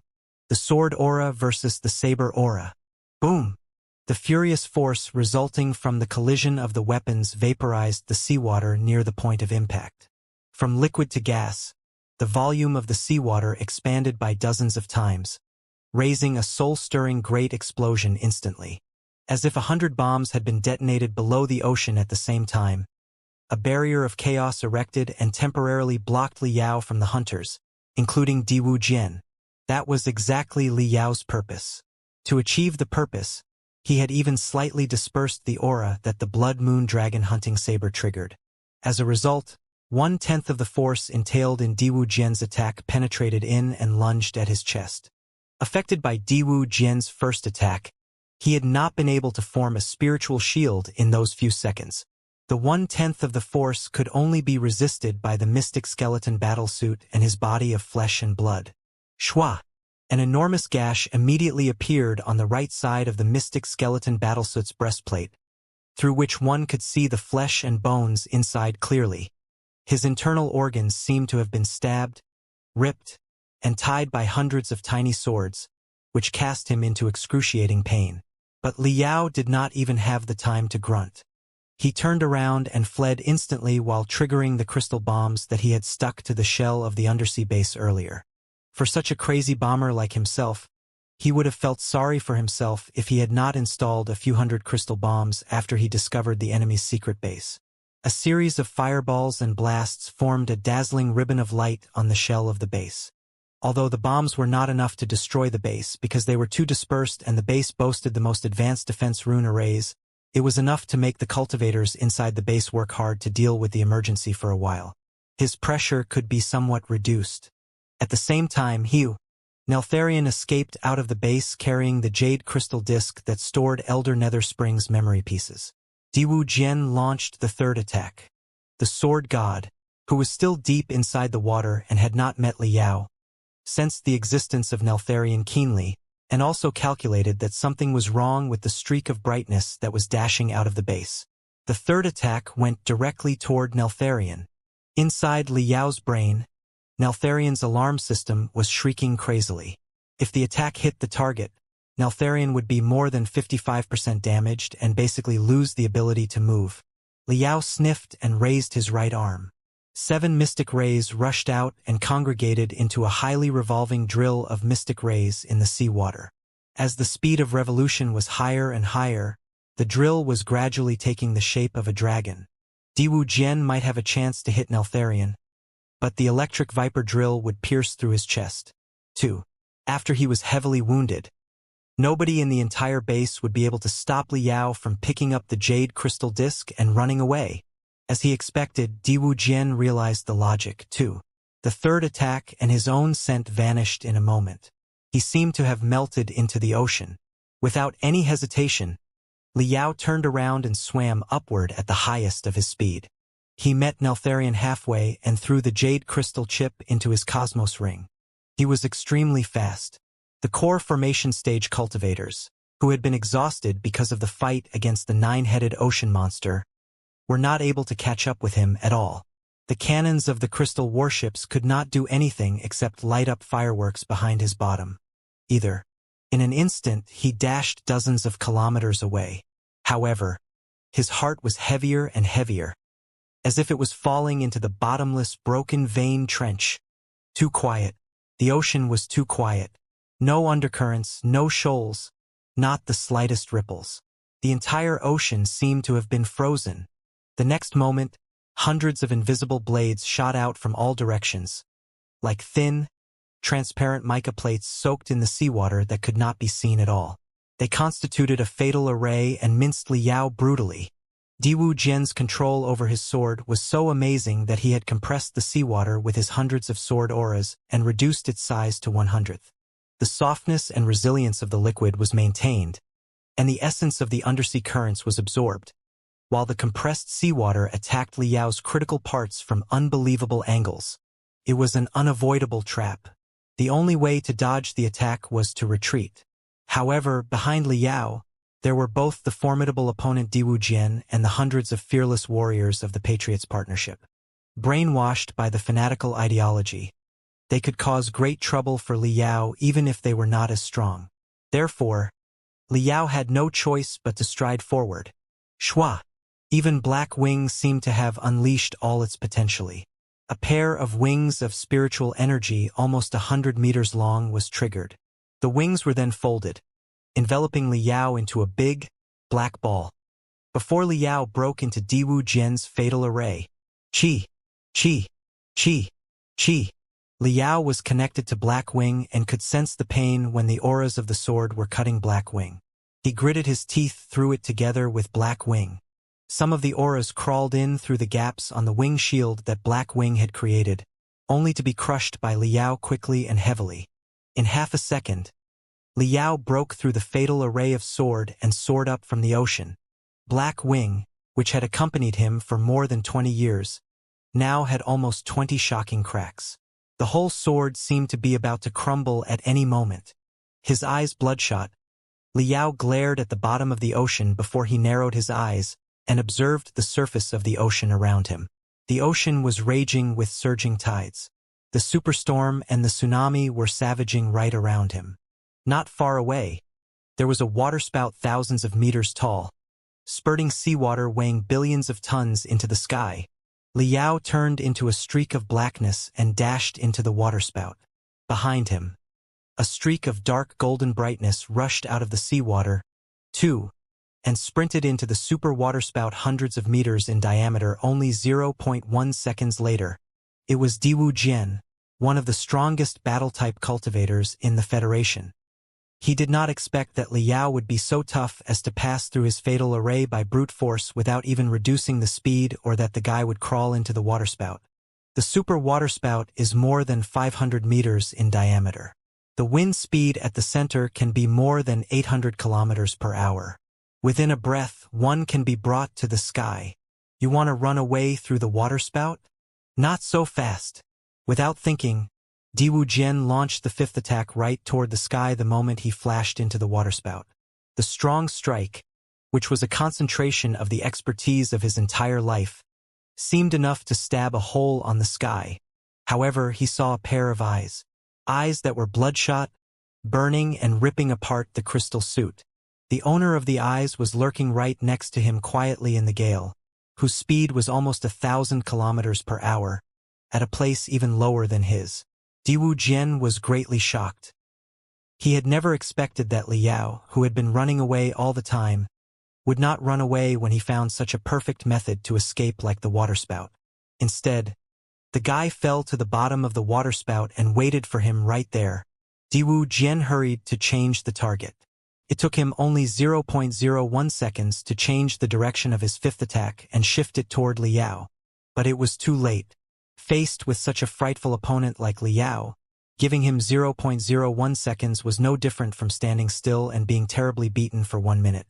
The Blood Moon Dragon hunting saber, hidden behind his back, uttered roars like a ferocious beast. Even though it was in the depths of a furious waterspout, all the noises around were still eclipsed. In that second, all the natural disasters, including the waterspout, the superstorm, and the tsunami, seemed to be swallowed by the Blood Moon Dragon hunting saber. Together with Liao's fury, they congregated into an unstoppable saber aura. While he was watching the saber aura that was coming at his face, an abrupt thought suddenly popped up in Diwu Jia's head. Such an attack is enough to cut the galaxy in half. The Patriots, who leapt out of the ocean after Diwu Jian saw the most shocking scene. Right before their eyes that were about to burst out of their sockets. The dark clouds, the surging tides, the superstorm, and the tsunami almost seemed to come to a brief halt, as if they had become a painting. At the center of the painting, the waterspout that connected the sky and the earth collapsed all of a sudden, turning into billions of shining pearls that were splashing everywhere. Diwu Jian, in his golden heavy suit, was like a kite whose string had been cut off. He fell out of the air helplessly. His heavy suit had been shredded as if it were made of paper. His right arm, right leg, and the entire right side of his body had all been minced into a mess. There was not the slightest scent of spiritual waves from Diwu Jian's body now. It was not until this moment that the frozen tides and storm were alive again. The Patriots were so devastated that they failed to react for quite a few seconds. When they narrowed their eyes and looked at the sky, the only thing that they saw was a tiny black feather that was flying in the sky amid the rushing clouds, vanishing into thin air in the blink of an eye. Li Yao. He has blown up the waterspout together with Diwu Jian. The Patriots looked at each other in bewilderment. The distressing fact dumbfounded each and every one of them. Inside Lu Zue's private house in the capital city of the Star Glory Federation, Lu Zue looked outside through the somewhat ragged window. Another dawn was coming. The deep night sky was slowly devoured by the blood-stained clouds. Brightness and darkness were replacing each other on Lu Zue's face. President Diwu was heavily wounded. Behind Lu Zue, a middle-aged man was standing respectfully. His name was Lu Feng. He had not been sent away for any business, so he was not famous in the world of cultivators. But he was Lu Zue's most trusted and reliable foster son, as well as a pillar of the Patriots' partnership. Lu Feng turned on the crystal processor and activated a light beam, which he snapped to Lu Zue like a piece of paper.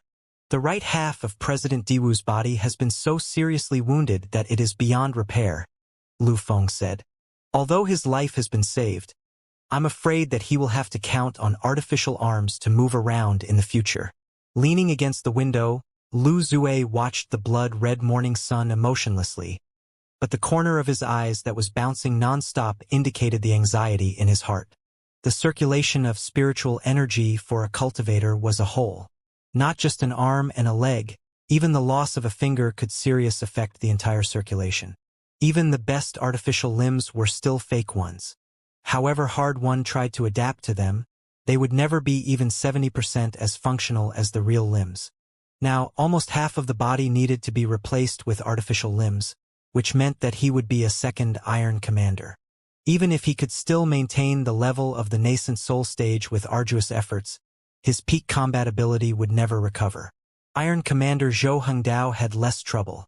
As the commander of the military, there was no need for him to fight on the front lines. It did not matter that his combat ability had been lowered as long as his strategic view and his commanding abilities were fine. But Diwu Jian was different. He had been dedicated to his sword for his entire life, and he was the purest fighting. Was there any difference between losing an arm and a leg and killing him directly? This is the combat data collected from the remains of President Diwu's crystal suit.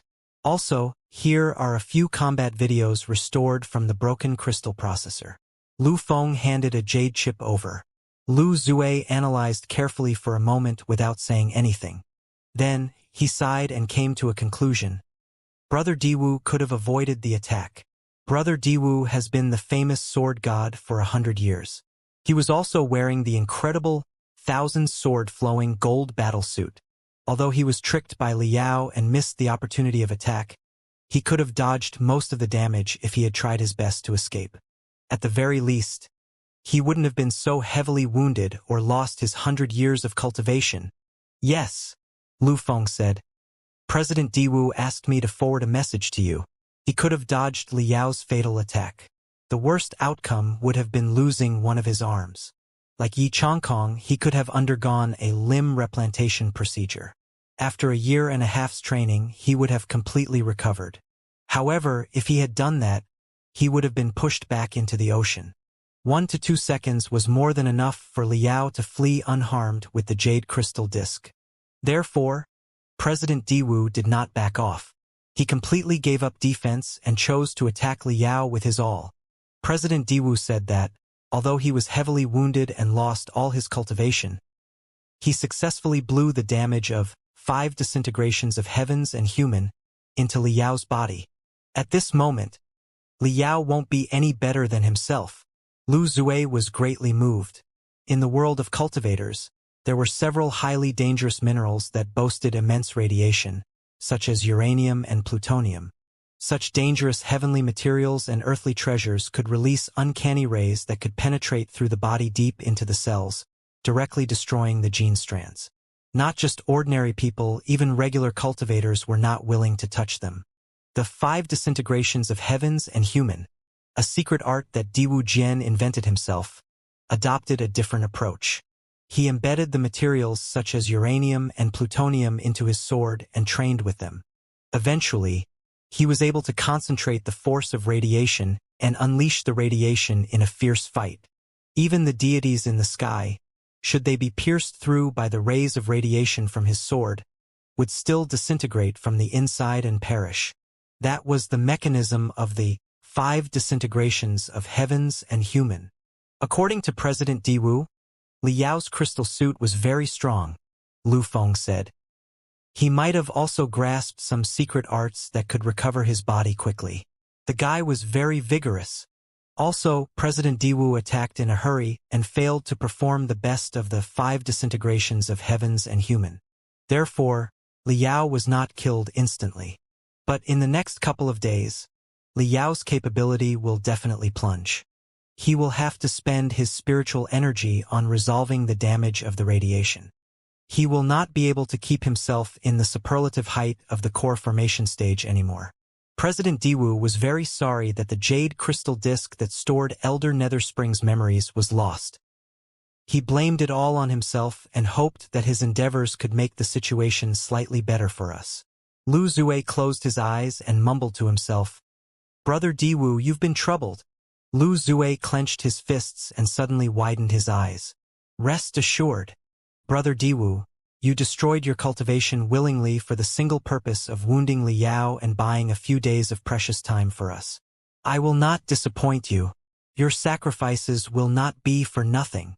"Father," Lu Feng said. The undersea base was seriously damaged. The production of several medicines might be delayed. More importantly, Liao has stolen the jade crystal disk. What do we do now? It doesn't matter. Lu Zue waved his hands and said coldly, "Our jade crystal disk has been deployed with the most advanced barrier, spiritual treasure mystic dark lock. As long as it is pulled out of the crystal processor by force, the barrier will be automatically activated. How can Liao crack that? If he can't, the jade crystal disk is just garbage for him. In another few days, when the teleportation arrays in the Dark Desolate domain are ready, our army will march into the Blood Demon sector. Everything will be settled. He will not be able to instigate any trouble. Perhaps, he can look for a crystal processor specialist to crack it," Lu Feng said. "There are few specialists in the entire Heaven's Origin sector who have the skills to crack the barrier," Lu Zue remarked. "Most of them are involved in the operations of the Secret Sword Bureau to capture the Blood Devil. Where can he find another crystal processor specialist so quickly?" Then, the father and the son looked at each other and exclaimed at the same time, "Mo Xian!" As a special spectral cultivator, Professor Mo Xian was indeed capable of cracking the spiritual treasure mystic dark lock. Pondering for a moment, Lu Zue said quickly, "Firstly, analyze the database immediately and list all the specialists who have the ability to crack the spiritual treasure mystic dark lock. Find out where they are now. Secondly, Burning Prairie is now in a drill on the Grand Desolate Plateau. Track Liao and stop him from reaching out to the cultivators of the Flying Star sector. Thirdly, capture Ding Lingdang immediately. Throw out all the evidence we prepared earlier that proves that she is a child of the Netherworld. With that as an excuse, ask Professor Mo Xian and Liao's 2 disciples back to help the investigation. Lock them up. Remember, do not hurt Professor Mo Xian, Wu Mayan and Xianan. Cater to their every need. Other than freedom and news from the outside world, all their demands can be satisfied. Right? Try to irritate Ding Lingdang during the capture. The girl is a powder keg. It will be better if she fights back in public. Lu Feng nodded quickly. Understood. I'm on it. It will certainly be an unappealable case. Go now. Narrowing his eyes, Lu Zue watched the coastline in the east. The upper half of his face was illuminated into redness by the morning sun, but the lower half was still soaked in darkness. In the darkness, his lips curled as he grinned hideously. Vulture Liao, you may have the jade crystal chip now. But so what? Everyone that you trust and everyone that trusts you is under my control. You are now a blind person riding a blind horse. How can you fight me with zero help? When the same morning sun illuminated the capital city, the eastern coastline of the Federation embraced the light, too. On a patch of pointy reefs, Liao was lying with his limbs stretched out. He squinted and enjoyed the massage of sunlight. His left hand opened one syringe of medication drug after another and poured all of them into his stomach. But his right hand clung to the jade crystal disc without letting it go. This place was only 650 kilometers away from the capital city. With a cultivator's speed, they would arrive in no time if they were rushing at top speed. Liao was very clear that he had been exposed. His wounds were not a secret. With Lu Zue's cunningness, he must have prepared a lot of traps in the capital city. Come on then.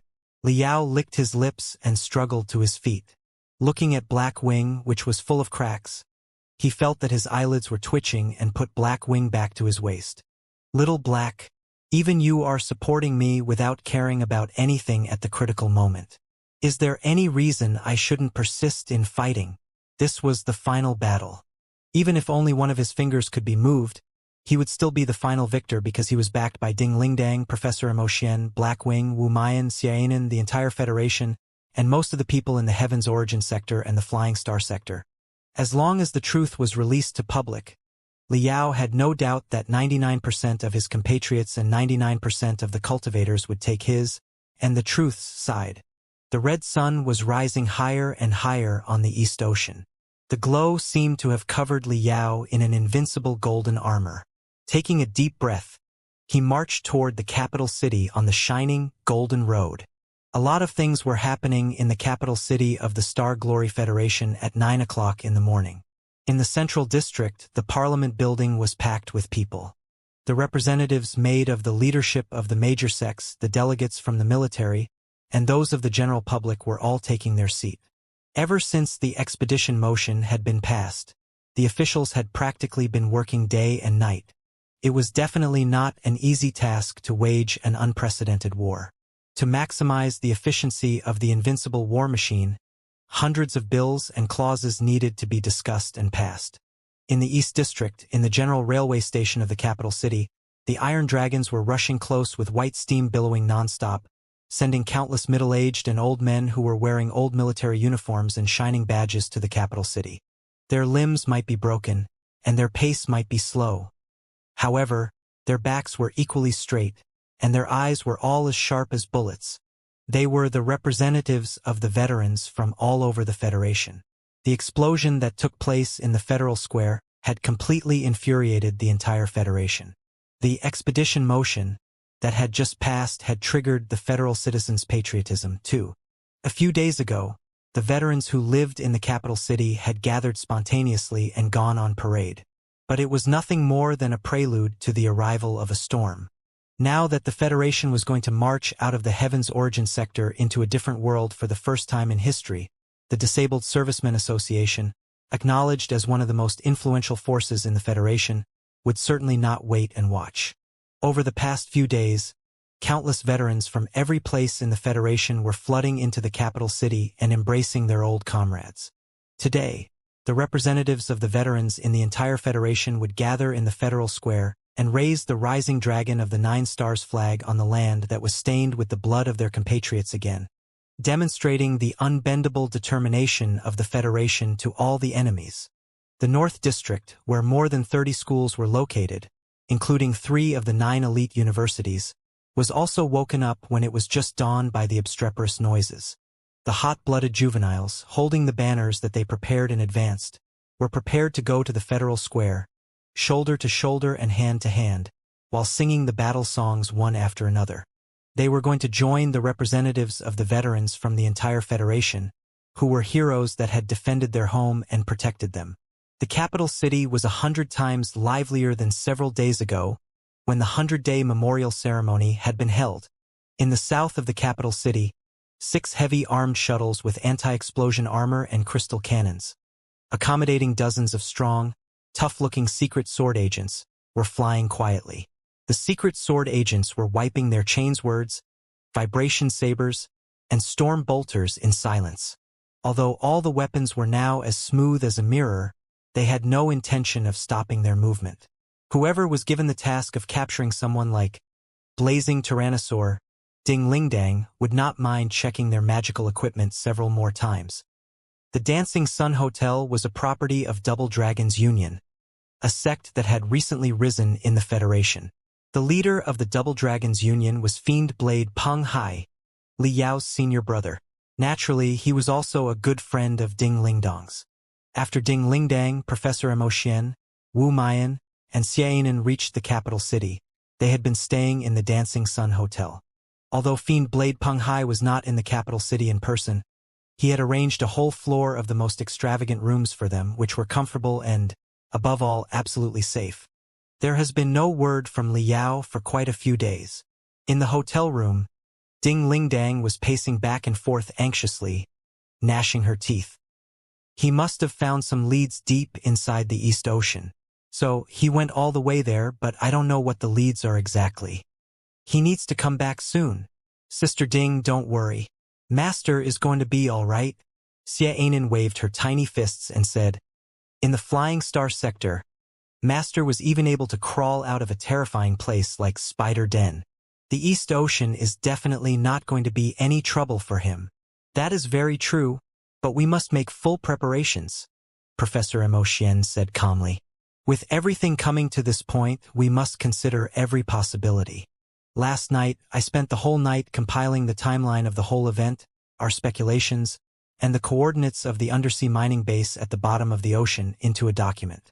I have a few friends in the circle of refiners, the academic field, and the news industry. Ding Lingdang, you must have a few trusted friends, too, don't you? If Li Yao comes back with undeniable evidence, that will be best. However, then, we will have to disseminate the document as quickly as possible as our last attempt without caring about whether or not anyone will be alarmed anymore. Ding Lingdang frowned and looked at her fists. I am no strangers to last attempts, but right now, our every movement is being closely monitored. I'm afraid that we won't have a chance to deliver the document. If we are really pushed to that far, I will try my best to gain an opportunity for you. Wu Mayan was greatly moved. Masteress! Right then, Ding Lingdang's ears moved. Then, the pores all over her body shrank violently before she bellowed.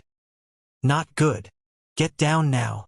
Not a moment after she had given the warning, the soundproof window, which was made of 2 layers of tempered glass, exploded into pieces, and almost 10 stun grenades were tossed in.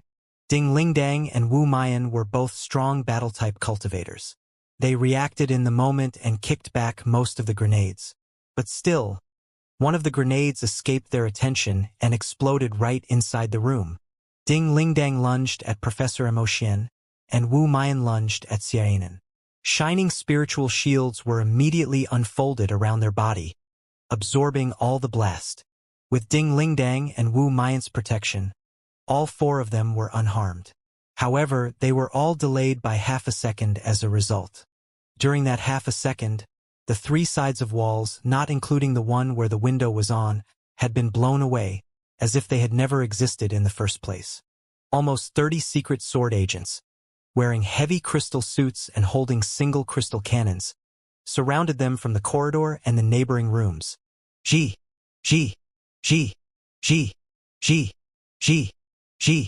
Several secret sword agents were unleashing sound waves of high frequencies with special magical equipment on their shoulders. Not only could the sound waves disrupt the transmission of telepathic thoughts, thereby delaying a cultivator from retrieving their crystal suit from the cosmos ring. They were also the most agonizing stimuli for spectral cultivators, such as Professor Mo. "Ah!" Professor Mo cried miserably and fell on one of his knees. The liquid metal flowed out of his artificial body and could not be condensed into a fixed shape anymore. "Don't move!" A gray, plain-looking bleak dragon battle suit dashed to Ding Lingdang at an unbelievable speed and pointed the highly revolving chains word at her throat. He grinned hideously. "Fellow cultivator Ding, don't act recklessly. You don't have time to put on your crystal suit. You are no match for me. There's no need to kill yourself." Ding Lingdang gritted her teeth and glanced at Wu Mayan, who was next to her. Almost 20 colorful stripes popped up on Wu Mayan's body, a sign that he had been locked onto by the single crystal cannons.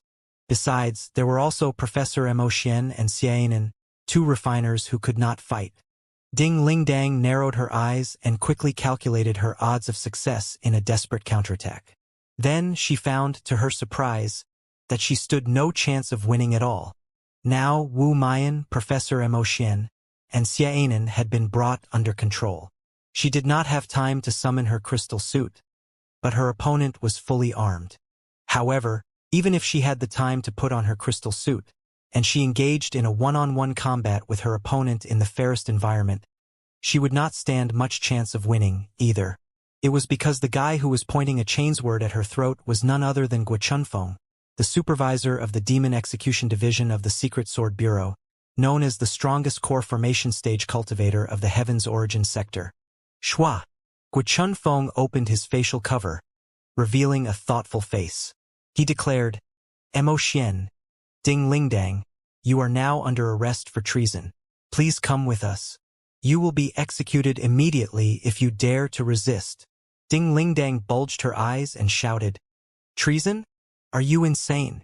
Professor Mo breathed heavily, too. I am a professor working in one of the 9 elite universities. I am a council member of the Association of Refiners. I am also the honorary deputy president of the Association of Spectral Cultivators in the Federation. You will not end well if you capture somebody randomly without evidence.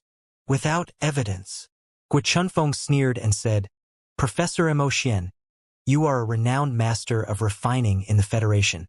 Personally, I respect you very much, but would you care to explain why you hacked the crystal processor of Li Chenxin, another master of refining, a few days ago and stole the files concerning the sniper rifle Herald? Herald is a piece of ultimate gun-type magical equipment that solely belongs to Death Ray Yi Chongkong. Soon after you stole the files, Death Ray Yi Chongkong was heavily wounded by Blood Devil Liao. Are the two incidents not related? Hehe. Yi Chongkong is the chief coach of gunnery in the Federal Army. You helped Blood Devil Liao beat him into heavy wounds, which has caused immeasurable losses for the Federal Army. What is treason if this is not? Professor Mo and Ding Lingdang did not expect that Guo Chunfeng would find out the truth so quickly. They were rendered speechless for a moment. After a long daze, Professor Mo said, "Wait, I can explain. There's a great scheme in the whole event. Shut up," Guo Chunfeng said coldly. "You have all been bewildered by the Blood Devil. I will not hear or believe another word from your mouths. Now, hand over all of your cosmos rings and surrender. Or maybe you want to show me the awesomeness of the top experts of the Heaven's Origin sector and the Flying Star sector?" Guo Chunfeng looked even more hideous than before. Ding Lingdang and Wu Mayan bit their lips so hard that blood was flowing out. "No!" Professor Mo hurried to shout. "Ding Lingdang, Wu Mayan, don't attack. Everything will be doomed if you attack. Everything. Exactly. Those who know how to act when the situation changes are truly wise," Guo Chunfeng said with a smile. "Now behave and come with me. Trust me. It's for your own good." 3 minutes later, the 6 heavy armed shuttles rushed close. Seeing the mess at the top floor of the Dancing Sun Hotel, all the secret sword agents who were directly under Lu Zue's command looked at each other in bewilderment, lost for words. Half a minute later, Lu Zue got the latest news. "What? They have been captured by Guo Chunfeng's squad for treason?" Even Wu Mayan and Xianxia, have been summoned to help with the investigation. In the blue sky of the capital city, something seemed to be emitting hazy colors under the illumination of the sunlight.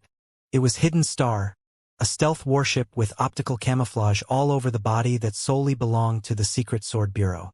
Other than being the largest intelligence agency of the Federation, the Secret Sword Bureau was also responsible for executing demons, devils, and evil cultivators that had snuck into the heartland of the Federation. Therefore, they boasted their independent armed forces and even fleets that were not under the command of the Federal Army. The crystal warships of the Secret Sword Bureau were focused on the small-scale battles in cities. Their firepower was not as fierce as that of the crystal warships of the military, but in terms of the search precision, stealth, and manipulability of their magical equipment, the rune arrays to suppress ground targets, and the technique reserves, they were much more advanced. Also, the soldiers that the Secret Sword Bureau tutored on their own gained abundant experience after fighting in the downtown area, which was often populated and boasted a complicated terrain. It was safe to say that, in such an environment, they were stronger than any special force of the Federal Army. At this moment, Hidden Star, Hidden Fog, Hidden Wind, Hidden Moon, and more than 10 other crystal warships designed to suppress ground targets were hovering in the sky of the capital city in silence. Together with the thousands of surveillance cameras scattered everywhere in the capital city, they constituted an impregnable dragnet that enveloped the entire city. Most of the crystal warships were under the direct command of Lu Zue. As for Lu Zue himself, he was staring at the light beam in silence in the secret command room on Hidden Star, the flagship. On the other side of the light beam, Guo Chunfeng was briefing about his previous operation from the headquarters of the Secret Sword Bureau, full of delight. Reporting to you, Director Mo Xian, Ding Lingdang, Wu Mayan, and Xiaonan are now all under control. Mo Xian is guilty of hacking into Li Qinxin's crystal processor and stealing files on his sniper rifle Herald. He handed the files to Blood Devil Li Yao and helped him defeat Death Ray Yi Chongkong. Ding Lingdang played an important role in the whole incident, too. It is now safe to say that they have both been beguiled by Blood Devil Li Yao. Lu Zue opened his mouth. He was meaning to ask, "Why did you not inform me earlier of such a big operation?" Before he proposed the question, Guo Chunfeng gave the answer himself. "Director, I only just got the news that it was Mo Xian who hacked Li Qinxin's crystal processor. After I got the message, I immediately started the operation without half a second's hesitation. That was why I was able to fish them up." Professor Mo Xian is a crystal processor specialist himself. It is very possible that he was performing anti-surveillance on us. It is needless to say that Blood Devil Li Yao is an expert of eavesdropping and peeping, too. If I had reported it in advance, it is very likely that they would have noticed it. At the very least, Blood Devil Li Yao would have noticed something wrong. But right now, we have captured them as quickly as lightning, and Blood Devil Li Yao doesn't know the first thing about it yet. It means that they are now the best bait for fishing up Blood Devil Li Yao. Lu Zue was silent for a long time. His computational ability soared as he quickly deduced different outcomes of the whole event. However, ever since Elder Nether Spring was captured, he had been sparing no effort, dedicating all his brain cells to the scheme without a proper rest for quite a few months. A few days ago, everything had mostly been settled. He was going to make use of his secret technique and recover his brain last night, only to be disrupted by the news that Li Yao had robbed the undersea base. Exhausted, he was now almost in a trance faced with the unexpected changes. Director Guo Chunfeng, who was on the other side of the light beam, gritted his teeth and declared, "I am the chief commander of the operation to capture Blood Devil Li Yao, but he has escaped multiple times and even caused tremendous damages. That was all my fault, and I am willing to be punished in any way. However, I want Director to give me another opportunity. I wager with my head that he is definitely not going to run away this time, not unless he steps over my dead body. This is the proposal of my operation. Please take a look, Director." Guo Chunfeng sent a proposal over through the spiritual nexus. Lu Zue read it carefully for a long time and calculated every detail in it repetitively. Then he raised his head and observed Guo Chunfeng's resolute face on the light beam. Finding no anomaly in the eye contact, he nodded eventually.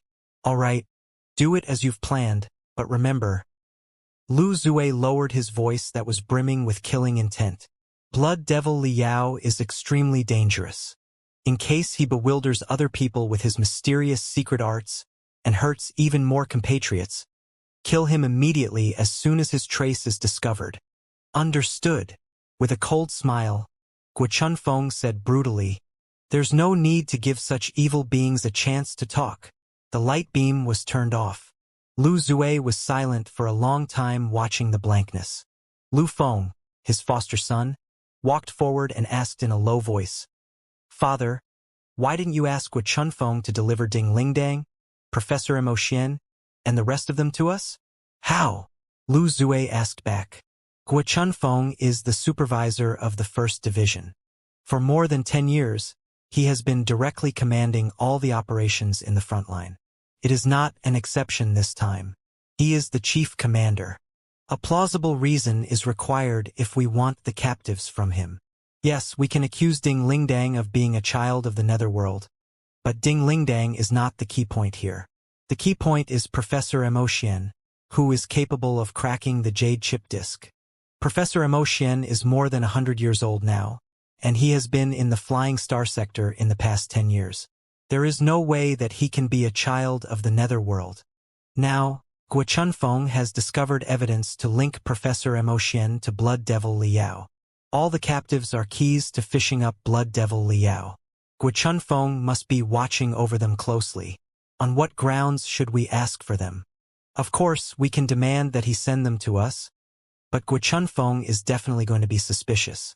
Will that do us any good? Guo Chunfeng is the strongest core formation stage cultivator of the Federation. If he grows suspicious, he could prove to be as much trouble as Liao. We have lost 2 battle-type nascent soul stage cultivators. Dealing with Liao and Guo Chunfeng at the same time? The price is too high and it is too risky. Lu Feng thought for a moment and realized that it did make sense. He frowned and said, "In fact, we should have told everything to Guo Chunfeng before and absorbed him into our organization. His parents were both killed in the Beast Tide. He definitely would have supported us because of his hatred toward the demons." "That is unnecessary," Lu Zue replied. "I've worked in the Secret Sword Bureau for almost 200 years. Guo Chunfeng is perhaps the most suitable guy for the trade with the most potential that I've ever seen. A year ago, he was already the indispensable commander in the front line for the Secret Sword Bureau. If we had told him everything, but he refused to join us, he would have been a trouble that was even more troublesome than Liao right now. It would not have been difficult to get rid of him, but it would have been quite difficult to find a commander who could replace him. People of our trade don't just count on their big fists or sharp sabers. It is their brain that matters. Therefore, I tested him several times and abandoned the attempt after failing to find his real attitude. After all, he has been doing an excellent job when he knows nothing. If so, why should we turn him into an unstable factor?" Lu Zue sent Guo Chunfeng's proposal to Lu Feng's crystal processor. Lu Feng glanced at it and said, "The odds of success are not low." "Very high, I would say," Lu Zue said. "Right now, the leadership of the Heaven's Origin sector has learned that Liao heavily wounded Yi Changkong, which is further proof that he is now the Blood Devil. All the nascent soul stage cultivators have raised their wariness and won't give him the chance to approach.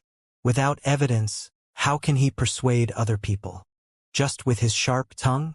Evidence is what he needs most right now, or to wit, the jade crystal disk that contains Elder Netherspring's memories. The jade crystal disk, however, is locked by a barrier. Few people are capable of cracking it, and most of them are under our control. He can only go to Professor Mo Xian.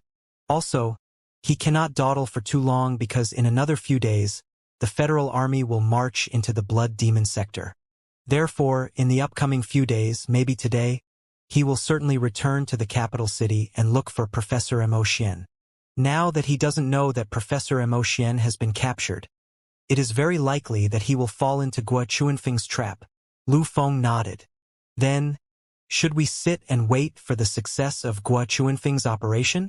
Of course not.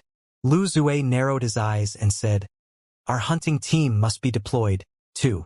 Make sure that Liao is killed the moment he shows up. More importantly, the secret sword agents we arranged around Gu Chunfeng should take action, too. And make sure that Gu Chunfeng doesn't grow suspicious of the whole thing, right? See that the evidence that proves Gu Chunfeng to be Abyss is prepared. The guy is a genius. I cannot bear to destroy him. If everything goes smoothly according to our plan, it will be best. But otherwise, we'll have to cover his head with the big hat called Abyss. Dozens of meters below the command center of the Demon Execution Division of the headquarters of the Secret Sword Bureau, inside a secret chamber, Ding Lingdang, Wu Mayan, Professor Mo Xian, and Xie Anan were struggling hard against the constraint barriers. However, there was not much that they could do except trigger the dazzling electric arcs. Shwa! The alloy gate several meters thick glided to two sides. Gu Chunfeng strode in and sat on the metal chair on the opposite side. He eyed them casually in the posture of a victor. Ding Lingdang suddenly spat right in Gu Chunfeng's face. Damn gopher! Emotionlessly, Gu Chunfeng took out a dirty handkerchief from his pocket and wiped off the saliva slowly. He then picked up a glass cup that was full of cracks. He sipped, squinted, and tasted the flavor of the tea. The tea leaves were the cheapest ones, but in his mouth, they seemed to be as tasteful as the flowing gold leaves, which cost tens of thousands of bucks per gram. After chewing for a long time, he finally swallowed the tea leaves and covered the tea cup with a lid before he said casually, "Speak now. What's the means of contact between you and Blood Devil Liao?" At 10 o'clock in the morning, together with a bunch of veterans, Liao entered the capital city again on a short-distance shuttle bus from a city not far away. After the great explosion took place, the Secret Sword Bureau was focused on the suspicious targets within the city. Also, a lot of agents had been sent underground to chase after him. The examination on the passengers entering the capital city was much more sluggish. Besides, almost 1 million veterans were now entering the capital from everywhere in the Federation. Many of them had shocking scars on their face or wore crystal cameras or masks. Their appearance was utterly different from the record in the database. It was also unrealistic to ask the aged, seasoned, and bad-tempered old men, who all had almost 10 badges on their chests, to stop time and time again and receive thorough examinations. Therefore, Liao did not meet much trouble when sneaking into the capital city this time. Seeing the energetic, passionate crowd around him, he almost could not hold back the urge to shout out the truth. However, he still lacked the most critical evidence. He had no doubt about Lu Zue's craziness. If Lu Zue had a chance to kill him, the guy would not hesitate to kill 10,000 or even 100,000 innocent victims. I'm afraid all the nascent soul stage cultivators in the Federation have seen the picture of me heavily wounding Yi Changkong. I have no evidence to prove that Yi Changkong is a member of the Patriots Partnership. So, it is going to be difficult to explain. Now, all the nascent soul stage cultivators consider me the most dangerous criminal. They won't let me approach them. When they discover me, they will certainly attack mercilessly. The jade chip disk is in my hands, but it is locked by a barrier. I can't find a random crystal processor specialist to crack it, partly because I can't find a capable one, and partly because they won't trust me even if I can. I can only go to Professor Mo Xian in order to crack the jade chip disk and retrieve Elder Nether Spring's memories inside. Only with the undeniable proof can I blow the scheme of the Patriots Partnership into smithereens. He found a cable and reached out to the professor through the electric network, a method that they had agreed upon earlier. Liao typed into a 20-digit random number on the crystal processor. Very soon, another 20-digit random number was fed back. It was the confirmation code that Professor Mo Xian and he had agreed on earlier. The two of them had prepared 100 pairs of numbers in total. The numbers in every pair corresponded with each other. Each of them remembered half of all the numbers. The one initiating the conversation would type a random number. The other one had to type in the corresponding number to prove their identity. If the other one typed in an incorrect number, it would represent different situations, such as exposed, captured, or some member of the team was dead.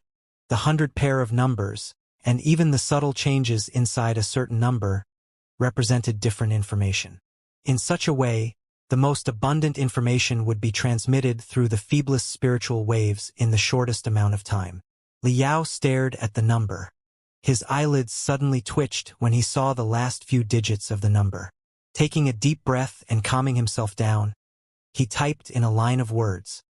Almost 100 specialists were gathered in the command center of the Demon Execution Division, and yet the atmosphere here was like that in a bankrupt mortuary house.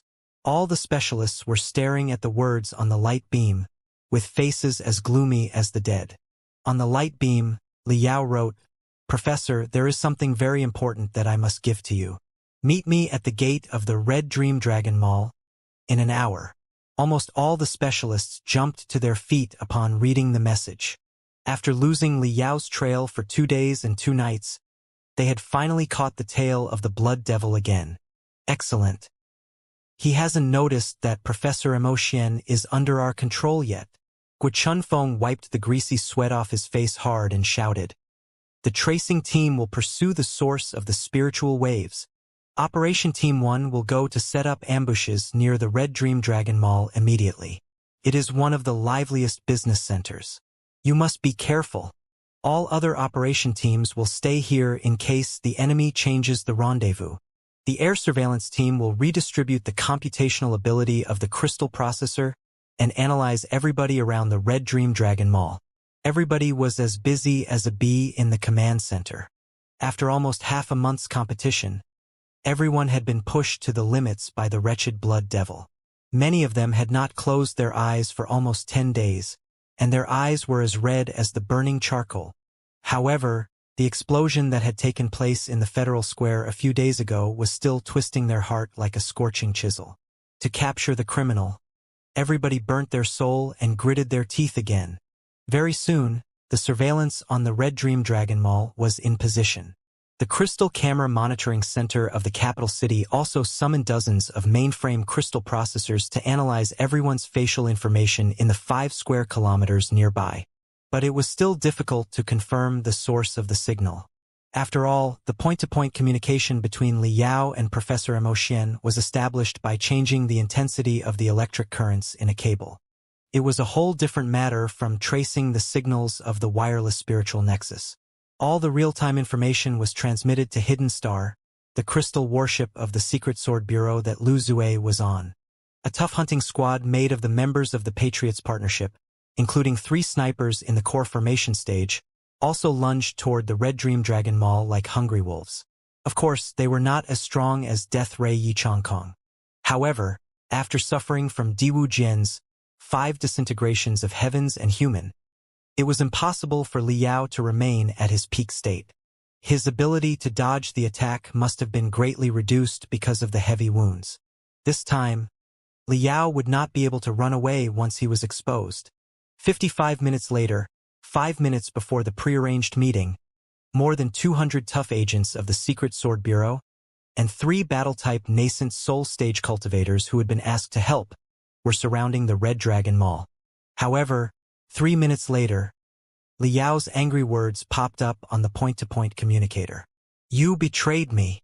All the Secret Sword agents jumped to their feet. But Guo Chunfeng was unmoved. "Don't be anxious. Everybody stay where you are. Do not act recklessly. This is just the test of our enemy. He must be observing in secret right now. If all the members of the operation team jump out and search for him, we will really be screwed." There was nothing but silence in the command center. Everybody eyed Guo Chunfeng suspiciously. Guo Chunfeng did have a point, but what if he was wrong? Would they not be abandoning the best opportunity to capture Blood Devil Liao?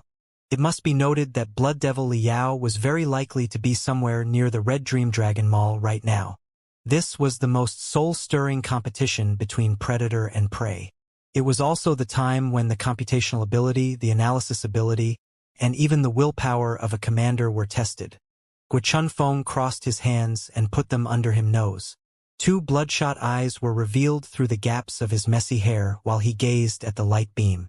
The trembling veins on his hands indicated that his heart was not as calm as he appeared to be. 5 minutes later, the hope of fire for every Secret Sword agent was ignited by the words that were jumping out on the point-to-point communicator one after another. "All right, Professor. It's all clear. I will be at the shuttle parking lot on the -7th floor." "Hooray!" At this moment, all the crystal processor specialists and the data analysts could not suppress their excitement anymore and jumped to their feet. The most quick-minded of them immediately realized the sordidness of Liao's move. Liao had intentionally sent out a message, pretending that he knew that he had already been exposed. Then, if the ambushers were alarmed and began searching for him, Liao, who must have been lurking in the darkness, would certainly notice something wrong. If it were any other commander, when Liao typed in "You betrayed me," they certainly would have been shocked and asked all the agents to take action immediately. Then, Liao would have fled without any hesitation when all the agents on the spot were exposed. However, evil would never prevail over good. Guo Chunfeng completely grasped what was on Liao's mind. He restrained his subordinates from moving at all. Finally, Liao was convinced that there were no ambushes around the Red Dream Dragon Mall, and he was free to show up. Guo Chunfeng took a long breath in relief. All right, he should be appearing in the Red Dream Dragon Mall and won't be sending more messages. Otherwise, he will risk exposing the source of the signal. All operation teams surround the 5 square kilometers around the Red Dream Dragon Mall. Ask the 3 battle-type nascent soul stage cultivators to be prepared, too. This time, he is not going anywhere. Understood. Understood. Understood. The squads of tough secret sword agents approached the Red Dream Dragon Mall quietly. The hunting team directly under Lu Zue's command, including the 3 snipers in the core formation stage, moved in on the Red Dream Dragon Mall, too. Guo Chunfeng struggled to his feet and staggered out of the room. One of the secret sword agents meant to give him a hand, but Guo Chunfeng simply pushed him away. "I'm going to the toilet. Are you hoping to hold my dick?" Everybody was amused. They all understood how heavy the pressure on their boss's shoulders must have been. If it were anybody else, they certainly would have collapsed a long time ago in the same situation. However, in the battle of wisdom and bravery against the Blood Devil, it was still their boss who laughed to the end. Inside the toilet of the commander center, in front of the faucet, Guo Chunfeng filled the basin with water and soaked his entire big head into it, cooling it down for 5 seconds. The flushing noises and door being opened from a booth nearby could be heard. Guo Chunfeng raised his head and narrowed his eyes, rubbing his big face that was full of wrinkles. He noticed the standard boots of the field agents of the Secret Sword Bureau with the corner of his eyes, but he did not think too much of it. The owner of the boots went out and stood behind him. However, the guy did not open the door to the cubicle. Guo Chunfeng was slightly dazed. He lowered his hands and looked at the secret sword agent behind him in the mirror. Guo Chunfeng recalled that he was a secret sword agent whose code name was Black Panther. However, the guy had a pair of eyes that were hundreds of times deeper, thousands of times sharper, and millions of times more dangerous than the eyes of Black Panther. Guo Chunfeng smiled and drew a tissue from the box hanging on the wall next to the basin. Wiping his face unhurriedly, he said, "You're finally here." Behind him, the owner of the pair of sharp eyes replied, "Yes. Haven't you been looking for me? I'm feeding myself to you now." Guo Chunfeng rolled the wet tissue paper into a cluster and threw it into the dustbin. He observed with mixed feelings. "I vaguely had a feeling that you wouldn't be captured so easily. Therefore, I'm surprised at all that you won't be showing up in the Red Dream Dragon Mall. However, I have to admit that you showing up in the headquarters of the Secret Sword Bureau all of a suddenly is indeed a surprise for me, Liao. Names may be given wrong, but nicknames are never. You truly deserve your nickname. You are as brutal, insane, and bodacious as a vulture. Don't misunderstand," Liao said. "I don't intend to kill you." "You can't either," Guo Chunfeng replied. "You are not regarding me as one of the workers who sits in the office all day long, are you? Your breath is rather unsteady. What caused your wounds? I am very, very curious how superlative the so-called superlative height of the core formation stage is, and whether or not a cultivator in the superlative height of the core formation stage can kill a cultivator who has reached the limits in every aspect of the peak of the core formation stage." "Don't move." Liao opened one of the buttons on his coat, revealing the glittering crystals and components on his chest. "You've hunted me long enough to know what business I like best, haven't you? I am certainly not unprepared now that I have broken into the headquarters of the Secret Sword Bureau when I am already heavily wounded. Now, I am wrapped in the most powerful crystal bombs, which are all made of the marrow crystals and demon cores of the highest quality. At such a close distance, I guarantee that you will not have a chance to summon your crystal suit or establish your spiritual shield of the highest density. The chances of us dying together will be above 95%. Guo Chunfeng was amused. Hey, Liao, you don't think that people of my trade are scared of death, do you? Being blown up by crystal bombs is quick and painless. It is almost a way of death that all the secret sword agents dream about. Liao smiled, baring his sharp teeth.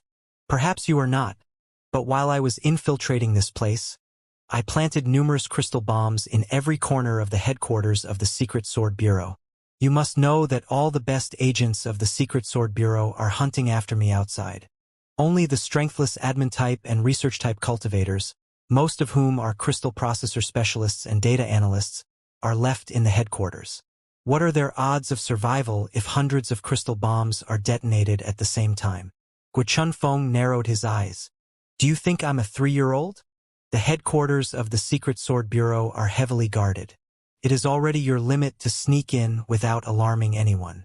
How could you have possibly planted crystal bombs everywhere? Do you think our defense system is a sifter that has nothing but holes in it? Liao smiled. I don't care. I have done what I should.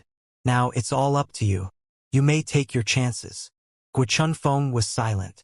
Liao waved his hands and showed a ring on one of his fingers.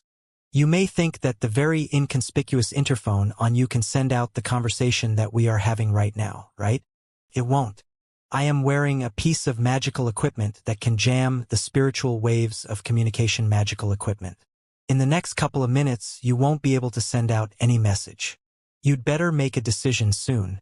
If somebody enters the restroom right now, it will be quite unlucky for us and the Federation because I will detonate the crystal bombs immediately and blow myself, you, and the headquarters of the Secret Sword Bureau up into the sky. Guo Chunfeng took a deep breath. What do you want? I have evidence that suggests that the explosions in the Federal Square were committed by not the demon race but your boss Lu Zue, director of the Secret Sword Bureau. Liao replied quickly. I would like to show you the evidence. Guo Chunfeng's eyelash shivered. All right, show it to me. The evidence is locked in a jade crystal disc. Bring me to Professor Mo Xian, Liao said. I know that he is definitely not in the Red Dream Dragon Mall, but locked somewhere in the headquarters of the Secret Sword Bureau. Ask the professor to crack the jade crystal disc, and you will have all the evidence. Why I believe you? Guo Chunfeng sneered. Because you will in no way suffer a loss. If the evidence is true, you will have made the correct choice to save the entire Federation.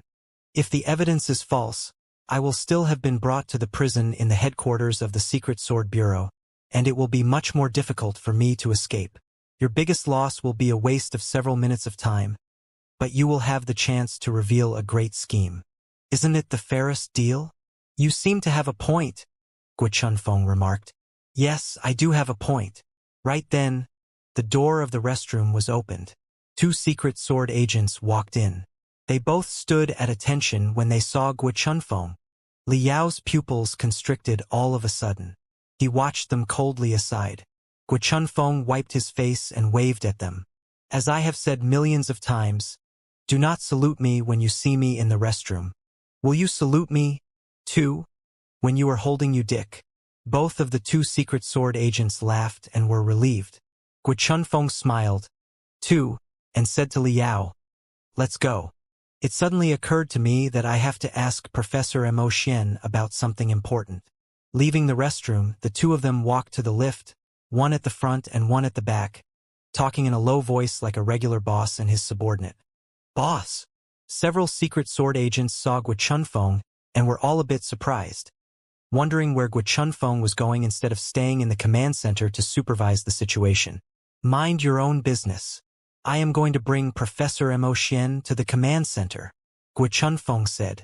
After Liao shows up, he will probably ask the false Professor Mo Xian some sensitive questions. Without the real Professor Mo Xian giving him guidance, he will likely give himself away. He was the supervisor of the 1st Division and the chief commander for the operation to capture the Blood Devil. When Lu Zue was on Hidden Star in the sky, he was the highest official in the headquarters of the Secret Sword Bureau. Naturally, nobody was suspicious about him. The prison where Professor Emotion was locked up was on the -13th floor. On the two sides of the pathway where cold wind was blowing were transparent prison cells that were blocked by tempered glass. People outside could clearly see what the prisoners were doing inside. Professor Emotion, Ding Lingdang, Wu Mayan, and Xianxia were locked up in 4 different cells. The glass was transparent from only one direction and could block all the spiritual waves. Everything inside could be clearly seen from the outside, but all that could be seen from inside was a blinking mirror. Seeing that the 4 of them were tied up in barriers and that Professor Emotion, whose real body was just liquid metal, was being suppressed by the rune arrays that were unleashing ultrasound waves, Liao was suddenly breathing heavily. Guo Chunfeng had the door of Professor Emotion's cell opened and walked in with Liao. Professor Emotion was dazed for a moment, but he seemed to realize something when he saw the mysterious eyes of the secret sword agent next to Guo Chunfeng. "You?" Guo Chunfeng raised his head and looked at the surveillance cameras on the wall. Moving his lips, he said without a sound, "I'll give you 10 minutes at most." Liao nodded. Adjusting the interference ring on his middle finger, he jammed the surveillance cameras to freeze the picture to a moment ago. He walked up to Professor Emotion, retrieved the jade crystal disc from his cosmos ring, and was about to hand it over when Professor Emotion suddenly shouted at the top of his voice, "Dodge!" Liao's pupils, pores, nostrils, and every other hole on his body all shrank to the minimum at that moment as he felt his internal organs being minced into pieces by an invisible saber. He turned around, only to see Guo Chunfeng's hideous face, and a sword aura that was hundreds of times more dazzling than a flash of lightning. On Hidden Star in the sky of the capital city, more than 10 core members of the Patriots Partnership were sitting next to Lu Zue. Almost 100 light beams were floating in front of them, displaying the surveillance pictures of the Red Dream Dragon Mall clearly. On a corner of the light beams, there were the surveillance pictures in the command center in the headquarters of the Secret Sword Bureau, too. The time of Liao's appearance was drawing near. All the members of the hunting team were in position. The 3 snipers in the core formation stage finished preparing the settings of hundreds of shooting parameters, too. Even Hidden Star and the other few warships of the Secret Sword Bureau had approached the Red Dream Dragon Mall, ready to fill in any possible vacancy and kill Liao at any cost. His eyebrow furrowed, Lu Zue gazed at the crowd on the light beams. However, his eyes were unfocused as if he was absent-minded. A moment later, he suddenly shivered. "Where is Guo Chunfeng?" Everybody looked at each other in bewilderment, not knowing what Lu Zue meant. Should Liao not be their center of attention? Guo Chunfeng was of course in the command center on the ground. Lu Zue suddenly rose up. He snapped his fingers in midair and enlarged the surveillance pictures of the headquarters of the Secret Sword Bureau. Something is not wrong. Guo Chunfeng hasn't sent any messages for a long time. Where did he go? It's also strange that the interphone on him is now also jammed. There's only background noise. Hurry up. Ask the voiceprint analysts to diagnose the noise. Find out what Guo Chunfeng heard and said just now. All patriots around Guo Chunfeng, report the status right now. Where is Guo Chunfeng? Where is he? Very soon, the voiceprint analysts removed all the interference and retrieved Guo Chunfeng and Liao's conversation from a moment ago. "You're finally here." "Yes. Haven't you been looking for me? I'm feeding myself to you." The color of the faces of Lu Zue and all the patriots changed. The surveillance cameras in the Secret Sword Bureau also clearly captured Guo Chunfeng entering the underground prison with a secret sword agent named Black Panther. It was definitely abnormal. Vulture Liao has snuck into our headquarters and kidnapped Guo Chunfeng. Lu Zue's face was utterly twisted, and he shouted desperately, "Hurry up! Ask all the patriots in the headquarters to go to the underground prison immediately and kill him. He must be killed." Hardly had he issued the order when fulminations were echoing from the broadcast rune arrays. Almost all the surveillance pictures from the headquarters were shaking. Judging from the data sent back several seconds later, an overwhelming explosion had taken place in the prison cells on the -13th floor of the headquarters of the Secret Sword Bureau. A serial explosion took place in the prison cell where Professor Emotion was locked. The bombs were so powerful that almost half of the -13th floor was blown up. Supervisor Gua was heavily wounded in the explosion, but he luckily escaped in time. There were no other casualties. According to Supervisor Gua, Blood Devil Liao snuck into the headquarters of the Secret Sword Bureau and intended to sneak Professor Emotion and the rest of them out. However, Supervisor Gua discovered him in time. Desperately, Blood Devil Liao detonated the crystal bombs, hoping to die together with them. Supervisor Gua also said that Blood Devil Liao had probably planted crystal bombs all over the headquarters of the Secret Sword Bureau. So, he issued the emergency evacuation command and asked everybody in the headquarters to move out. Director. Several Secret Sword agents who were directly under his command were overjoyed. Supervisor Gua took down Liao. Don't talk. Lu Zue snapped. Let me think. Let me think carefully. Fly Hidden Star back to the headquarters right now. The crystal warship was amazingly fast. After only 1 moment, it arrived in the east suburbs of the capital city, where the Secret Sword Bureau was headquartered.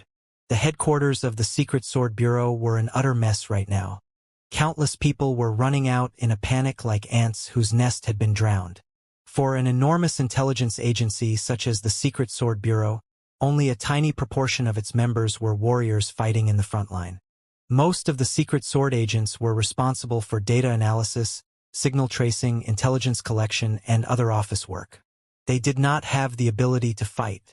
Moreover, to capture Blood Devil Liao, the Secret Sword Bureau had invited a lot of crystal processor specialists to help the battle. Those specialists were not Secret Sword agents in the first place. Naturally, they were even less willing to be buried in the headquarters of the Secret Sword Bureau.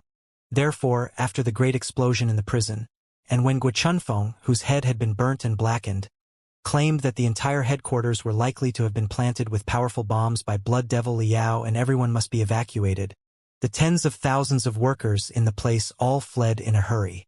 It was definitely not a joke. Even Guo Chunfeng, the strongest core formation stage cultivator of the Heaven's Origin sector, had almost been swallowed by the explosion. Would they not be blown into ashes if there were another hundreds of bombs? After all, Blood Devil was already dead. There was no reason they should stay here and be buried in the same grave as him. Therefore, all the workers flooded to the surface as fast as they could and dispersed. It was an utter mess that nobody could control. Lu Zue narrowed his eyes while he observed everything through the surveillance camera. His eyes were colder and colder. Director, surveillance footage from Professor Emotien's prison cell after the explosion has been recovered. A Secret Sword agent projected the footage to a light beam. All the patriots held their breath. There were 3 people on the picture, namely Professor Emotien, who was locked by the barriers, Liao, who was pretending to be the Secret Sword agent Black Panther, and Guo Chunfeng, who was standing by the door. When Liao retrieved the jade crystal disc out of his cosmos ring, even Lu Zue's breath was disordered. However, the next second, Guo Chunfeng suddenly attacked. Nobody saw how Guo Chunfeng drew his sword. Nobody even saw where he kept his sword, just as nobody knew where he had been keeping an old, ragged teacup. Even when the picture was played at 1/10 the original speed, Guo Chunfeng's sword was still like the gentlest breeze in spring that one could not notice until their face was kissed. Liao was caught unprepared. It could be clearly seen from the surveillance picture that, when he turned around, he was too shocked to maintain his disguise.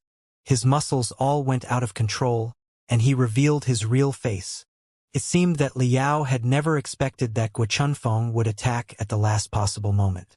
Even if he did, due to the heavy wounds caused by Diwu Jian's 5 disintegrations of heavens and human, it was impossible for him to dodge the critical strike of Guo Chunfeng, the strongest core formation stage cultivator of the Heaven's Origin sector. The sword aura flashed. Liao cried miserably, his arm flying up and his blood spurting out. Without a word, Guo Chunfeng slashed immediately after the first attack. In a glimmering arc that resembled a ring of stars, He cut from Li Yao's shoulder to his abdomen. The attack was so fast that there was nothing wrong on the surface, although the aura of the blade should have torn apart Li Yao's internal organs. Only the indescribable expression on Li Yao's face could tell the heavy wounds that the previous attack had caused him.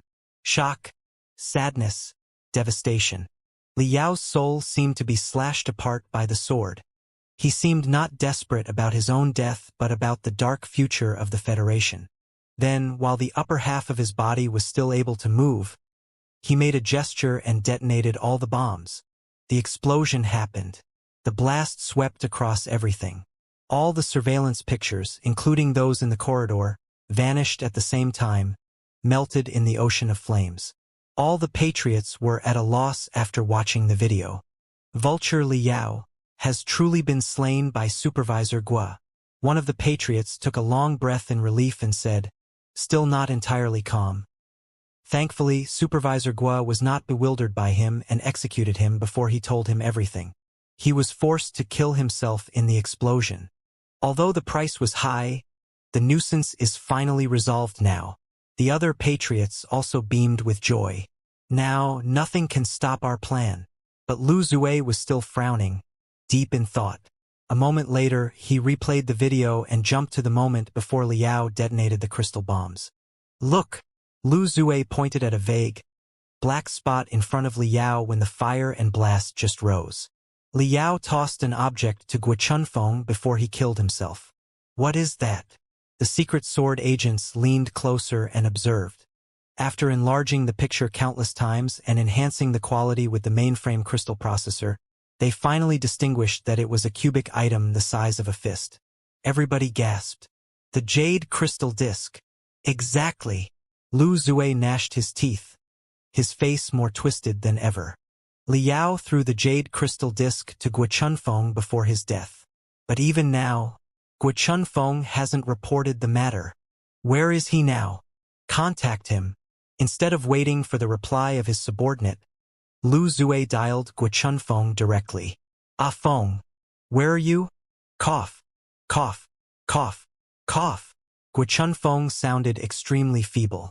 I am on a temporary ambulance. It is very chaotic here. The explosion seemed to have affected. The communication was cut off, maybe due to the aftershock of the explosion, or maybe because Gua Chunfeng cut it off himself. He did not mention anything about the jade crystal disc. Not even one word. Lu Zue turned off the crystal processor solemnly and glanced at everyone. Before he said, one word after another. Now, our target is no longer Li Yao but Gua Chunfeng. Activate the emergency plan and bring Gua Chunfeng as well as the jade crystal disc to me. Near the headquarters of the Secret Sword Bureau, tens of thousands of people were being evacuated. Gua Chunfeng, who was blackened by smoke, was also staggering to the outside in a dirty blanket. He seemed to be absent-minded, and this thick blanket was soaked in blood, leaving a red trace behind him. A temporary ambulance was right next to him, but he did not bother to look at it and simply watched the entrance of a sewer not far away. Fulminations echoed in the sky. 2 heavy armed shuttles were hovering above his head. Emotionlessly, Gua Chunfeng suddenly walked faster. Supervisor Gua. Several fully armed secret sword agents jumped off the shuttles and surrounded him. Director asked you to go to Hidden Star and report everything in person. All right. Gua Chunfeng swallowed a mouthful of blood and smiled. Waving the crystal processor on his wrist, he said, however, let me check my mailbox first and see if there are any messages from my family. I've been overworking for days. I don't know what's going on with my daughter. Shoot if you want. But I guarantee that whoever stops me from reading my mail will not see the sunrise tomorrow. Glaring at them, Gua Chunfeng raised his wrist slowly. All the secret sword agents directly under Lu Zue's command were awed by his toughness. Including their captain, none of them dared to stop him. Gua Chunfeng glimpsed at them with obvious despise. He withdrew his gaze and checked his latest mail, holding his breath. He saw the most mind-stirring 2 words. It was the name of the sender Gua Xiaohe. Faced with almost 20 storm bolters and crystal cannons, Gua Chunfeng opened his daughter's mail, somewhat shivering. Dad! His daughter in the picture was still wearing the aberrant leather clothes. However, with her sunny smile, even the tattoo on her face seemed more agreeable than it should have. "I'm out of the hospital now and just got home," Wuxia said. "Look at me. I am as vigorous as ever again now. Ha ha ha ha. There's no need to worry about me. In the next couple of days I'll definitely, well, maybe try to behave and stay at home and not cause any trouble. You can focus on your work now. Mom talked about a lot of things with me while I was in the hospital. I figured it out now. Since it is your hobby and your lifelong career to study storms as the daughter of the great lead researcher Gua, of course I should support you just like you supported me in joining the army. That's what a family should do, right? Let me tell you a little secret. Mom has shredded the divorce agreement. She said that she will give you another chance. Try to behave better in the future. Hehe. She forbade me from telling it to you, but as far as I can tell, she was too embarrassed to talk to you in person and simply told me so that I could be a mouthpiece for her. Haha. I'm smart enough to know what is really on her mind. All right, that's all for now. Simao asked me to do homework at his place. Yes, do homework. Be home as soon as you are not busy anymore, Dad. Me and Mom will be waiting for you at home. Right? A free reminder for you. It will be your wedding anniversary in a few days. Don't forget to prepare a surprise for Mom. Only an idiot would sit and watch such a beautiful, caring woman run away without doing anything. Right? All in all, keep it up, Dad. I'm totally going to be on your side in your battle to save your love. His daughter's merry face was frozen on the tiny light beam as well as the deepest part in Gua Chuanfeng's pupils forever. He turned off the light beam and crushed his person crystal processor into pieces. Let's go and meet the director now. Slapping his hands, Gua Chunfeng walked over to the fully armed secret sword agents at ease.